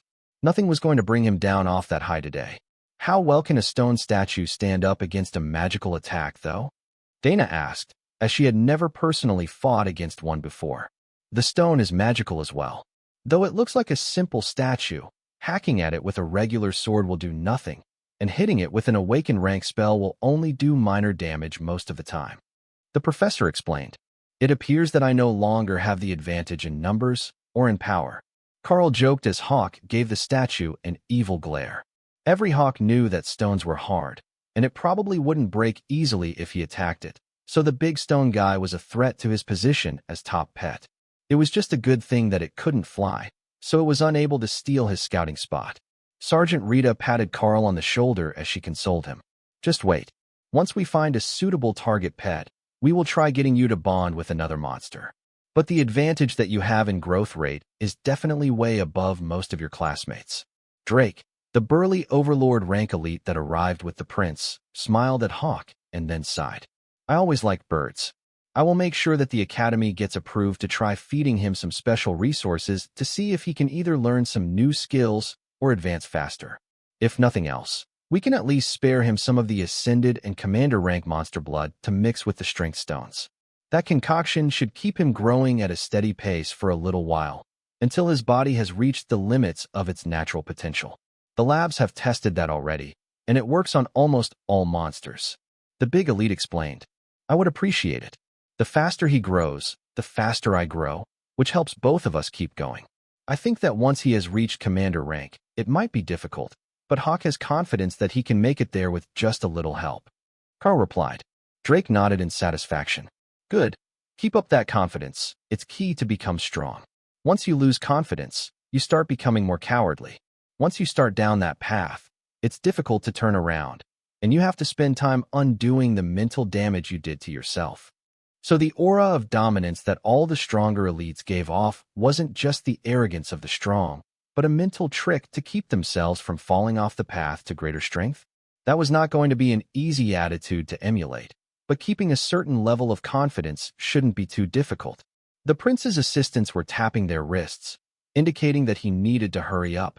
So Karl and Dana both bowed politely and looked toward the door, hoping to excuse themselves from any more formalities now that they had gotten all the benefits without upsetting anyone. Yes, we should all get back to our business. Don't forget to dismiss the golem. They're not allowed in the hallways. Prince Axel agreed, then gestured for his assistants to hand over the information that they had brought him and walked out of the room. Sergeant Rita smiled at the students as the senior officials left. Well, I must say that went better than any of us could have hoped for. If you're done socializing with the soldiers, you should get something to eat and then meditate or practice to consolidate your gains. New spells and skills can be tricky the first few times even if you have used a skill book to learn them, so don't overestimate yourselves. The Special Forces team leader chuckled. Not that we would know. None of them were publicly available when we were in the academy. Karl and Dana headed back for the main floor of the dorms, where there should be dinner served right now, and silently hoped that the other students had not noticed who got out of the helicopter. That hope was in vain, as the moment that they entered the cafeteria they were surrounded by other students that they trained with, including all the others from the special training class. All right, Spill. What happened to you two that you came back a day late in an army helicopter? That is badass, by the way, but our mission barely took an hour. One of the other first-year students asked, while the girl beside him nodded. Well, you see, it was just a minor lack of communication. The town we were sent to, with the intention of having us eliminate a group of iron-tusked boars headed by an awakened rank beast, had been overrun by goblins an hour before we left. It was too late for the academy to see the update, so we were delivered to an empty town with no idea what we were supposed to do. We just killed every monster that we could find and waited for someone to come get us. They didn't seem to be in a hurry to do that, so we called in the morning when we were sure that the goblins were all dead. Karl explained. And how does that relate to you both having awakened rank black badges now? One of the other students asked. The Special Forces team that came to get us vouched for us, and they let us do the test when we got back instead of waiting until the end of the semester or having to beg a professor. We both passed, so we got the badges right away. Dana informed him with a smug smile. That's just not fair. If we had been the ones to get sent there, we could have been the first to get our badges. One of the other students complained. We nearly got killed by a single shadow cat, and it hadn't quite reached awakened yet. If we had to face off against a whole tribe of goblins, we would be missing persons right now. His partner reminded him. It wasn't that bad. The boy defended himself. Other than the 70 stitches, the broken hand, and the loss of your sword? One of the other students asked. It was just a little mistake. The cat caught me by surprise. The students laughed as Karl and Dana made their way to the counter to grab a meal, and quickly rearranged their seating pattern so that the two of them would be placed in the corner, where everyone could see and talk to them. It looks like you two are famous today, so you might as well enjoy your time in the limelight. Now, tell us more about the fight with the goblins. One of the students insisted. By the time that they were done, it had been nearly 2 hours of giving every minute detail of their overnight adventure, and Karl was becoming increasingly certain that they had narrated the details of each action that they had taken more than once. If Hawk could talk, they might have dragged it out for another hour, since the students wanted a blow-by-blow recounting of the entire fight on a level that not even Sergeant Rita's official reporting required. But it felt good to be popular for the moment, and with the black badges, they would be entitled to some extra credits from the school every week to upgrade their rooms and lifestyle.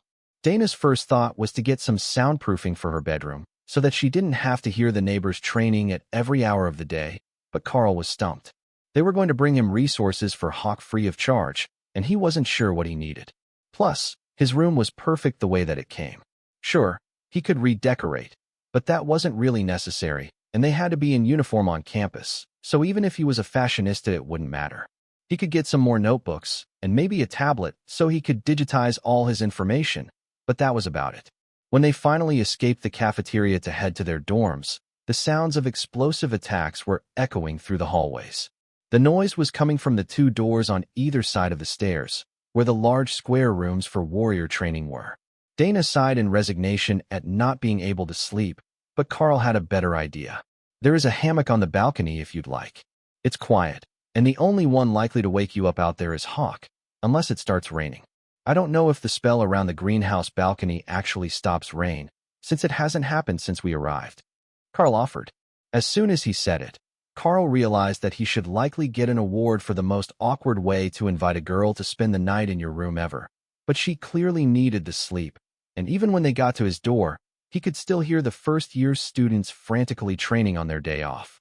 The news that 2 of the students had made it to awakened rank had spread like wildfire, and everyone who thought they had a chance to be next was working hard, as well as those who were a long way from the goal, who realized that they might be the first to be shunted to the slow progression courses. Nobody wanted that. It was a necessary part of the academy's curriculum, and they weren't really the slow classes, they were the regular classes, but as time went on, the top third of the class would be moved up to special training, leaving the others behind. Karl was among that group for all of his training, while Dana was already there in the Saturday classes, with a good chance that she would be gaining a personal tutor in the next few days. They were already way ahead, and only gaining more ground on the rest of the class as they got the sort of special treatment that the true elites enjoyed. But while the special treatment that the most powerful got was enviable, the fact that they seemed to be together as a couple was enough to provoke jealousy in the hearts of many students. Karl woke up the next morning to the sound of laughter and stomping feet. It wasn't a combination that he associated with his room, which was normally silent, and for a moment, he was completely disoriented. Hawk, he's not a perch. I am trying to train the golem to fight. Dana's voice laughed.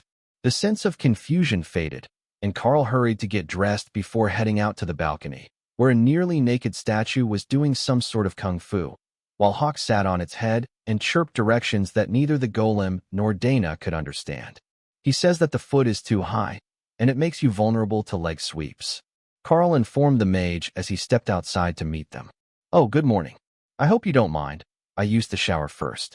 The plants are all watered as well, and I think that hammock is enchanted. I might not have slept for long, but I haven't felt this refreshed in a long time.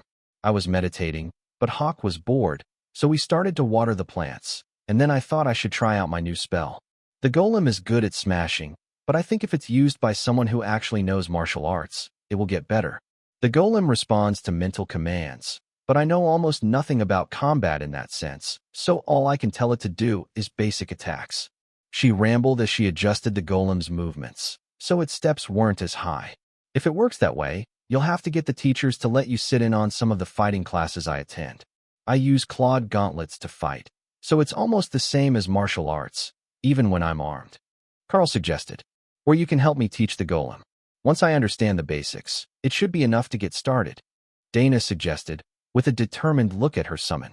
All right, let's start with the 3 basic combat stances, and then we can move to the guarding positions, since he already understands the basics of punch and kick from the spell.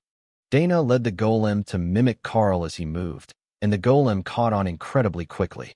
They weren't intelligent in a true sense, but the spell allowed the golem to be slightly adaptive, and the more it fought, the better it would do the next time that it was summoned. The understanding was mostly the mage's, but either the system or the spell itself enabled it to retain skills it had gained when dismissed and resummoned. After about 10 minutes, Karl and the golem began to shadow box, holding back their powers so that they didn't actually injure each other, though they both had awakened rank physiques, at least in theory. Karl hadn't had to test that yet, but he hadn't been injured during training since the day that his absorption of energy from food had improved, despite taking just as many hits in training. However, kicks from sparring partners and a full power punch from a stone fist would be an entirely different experience, he assumed.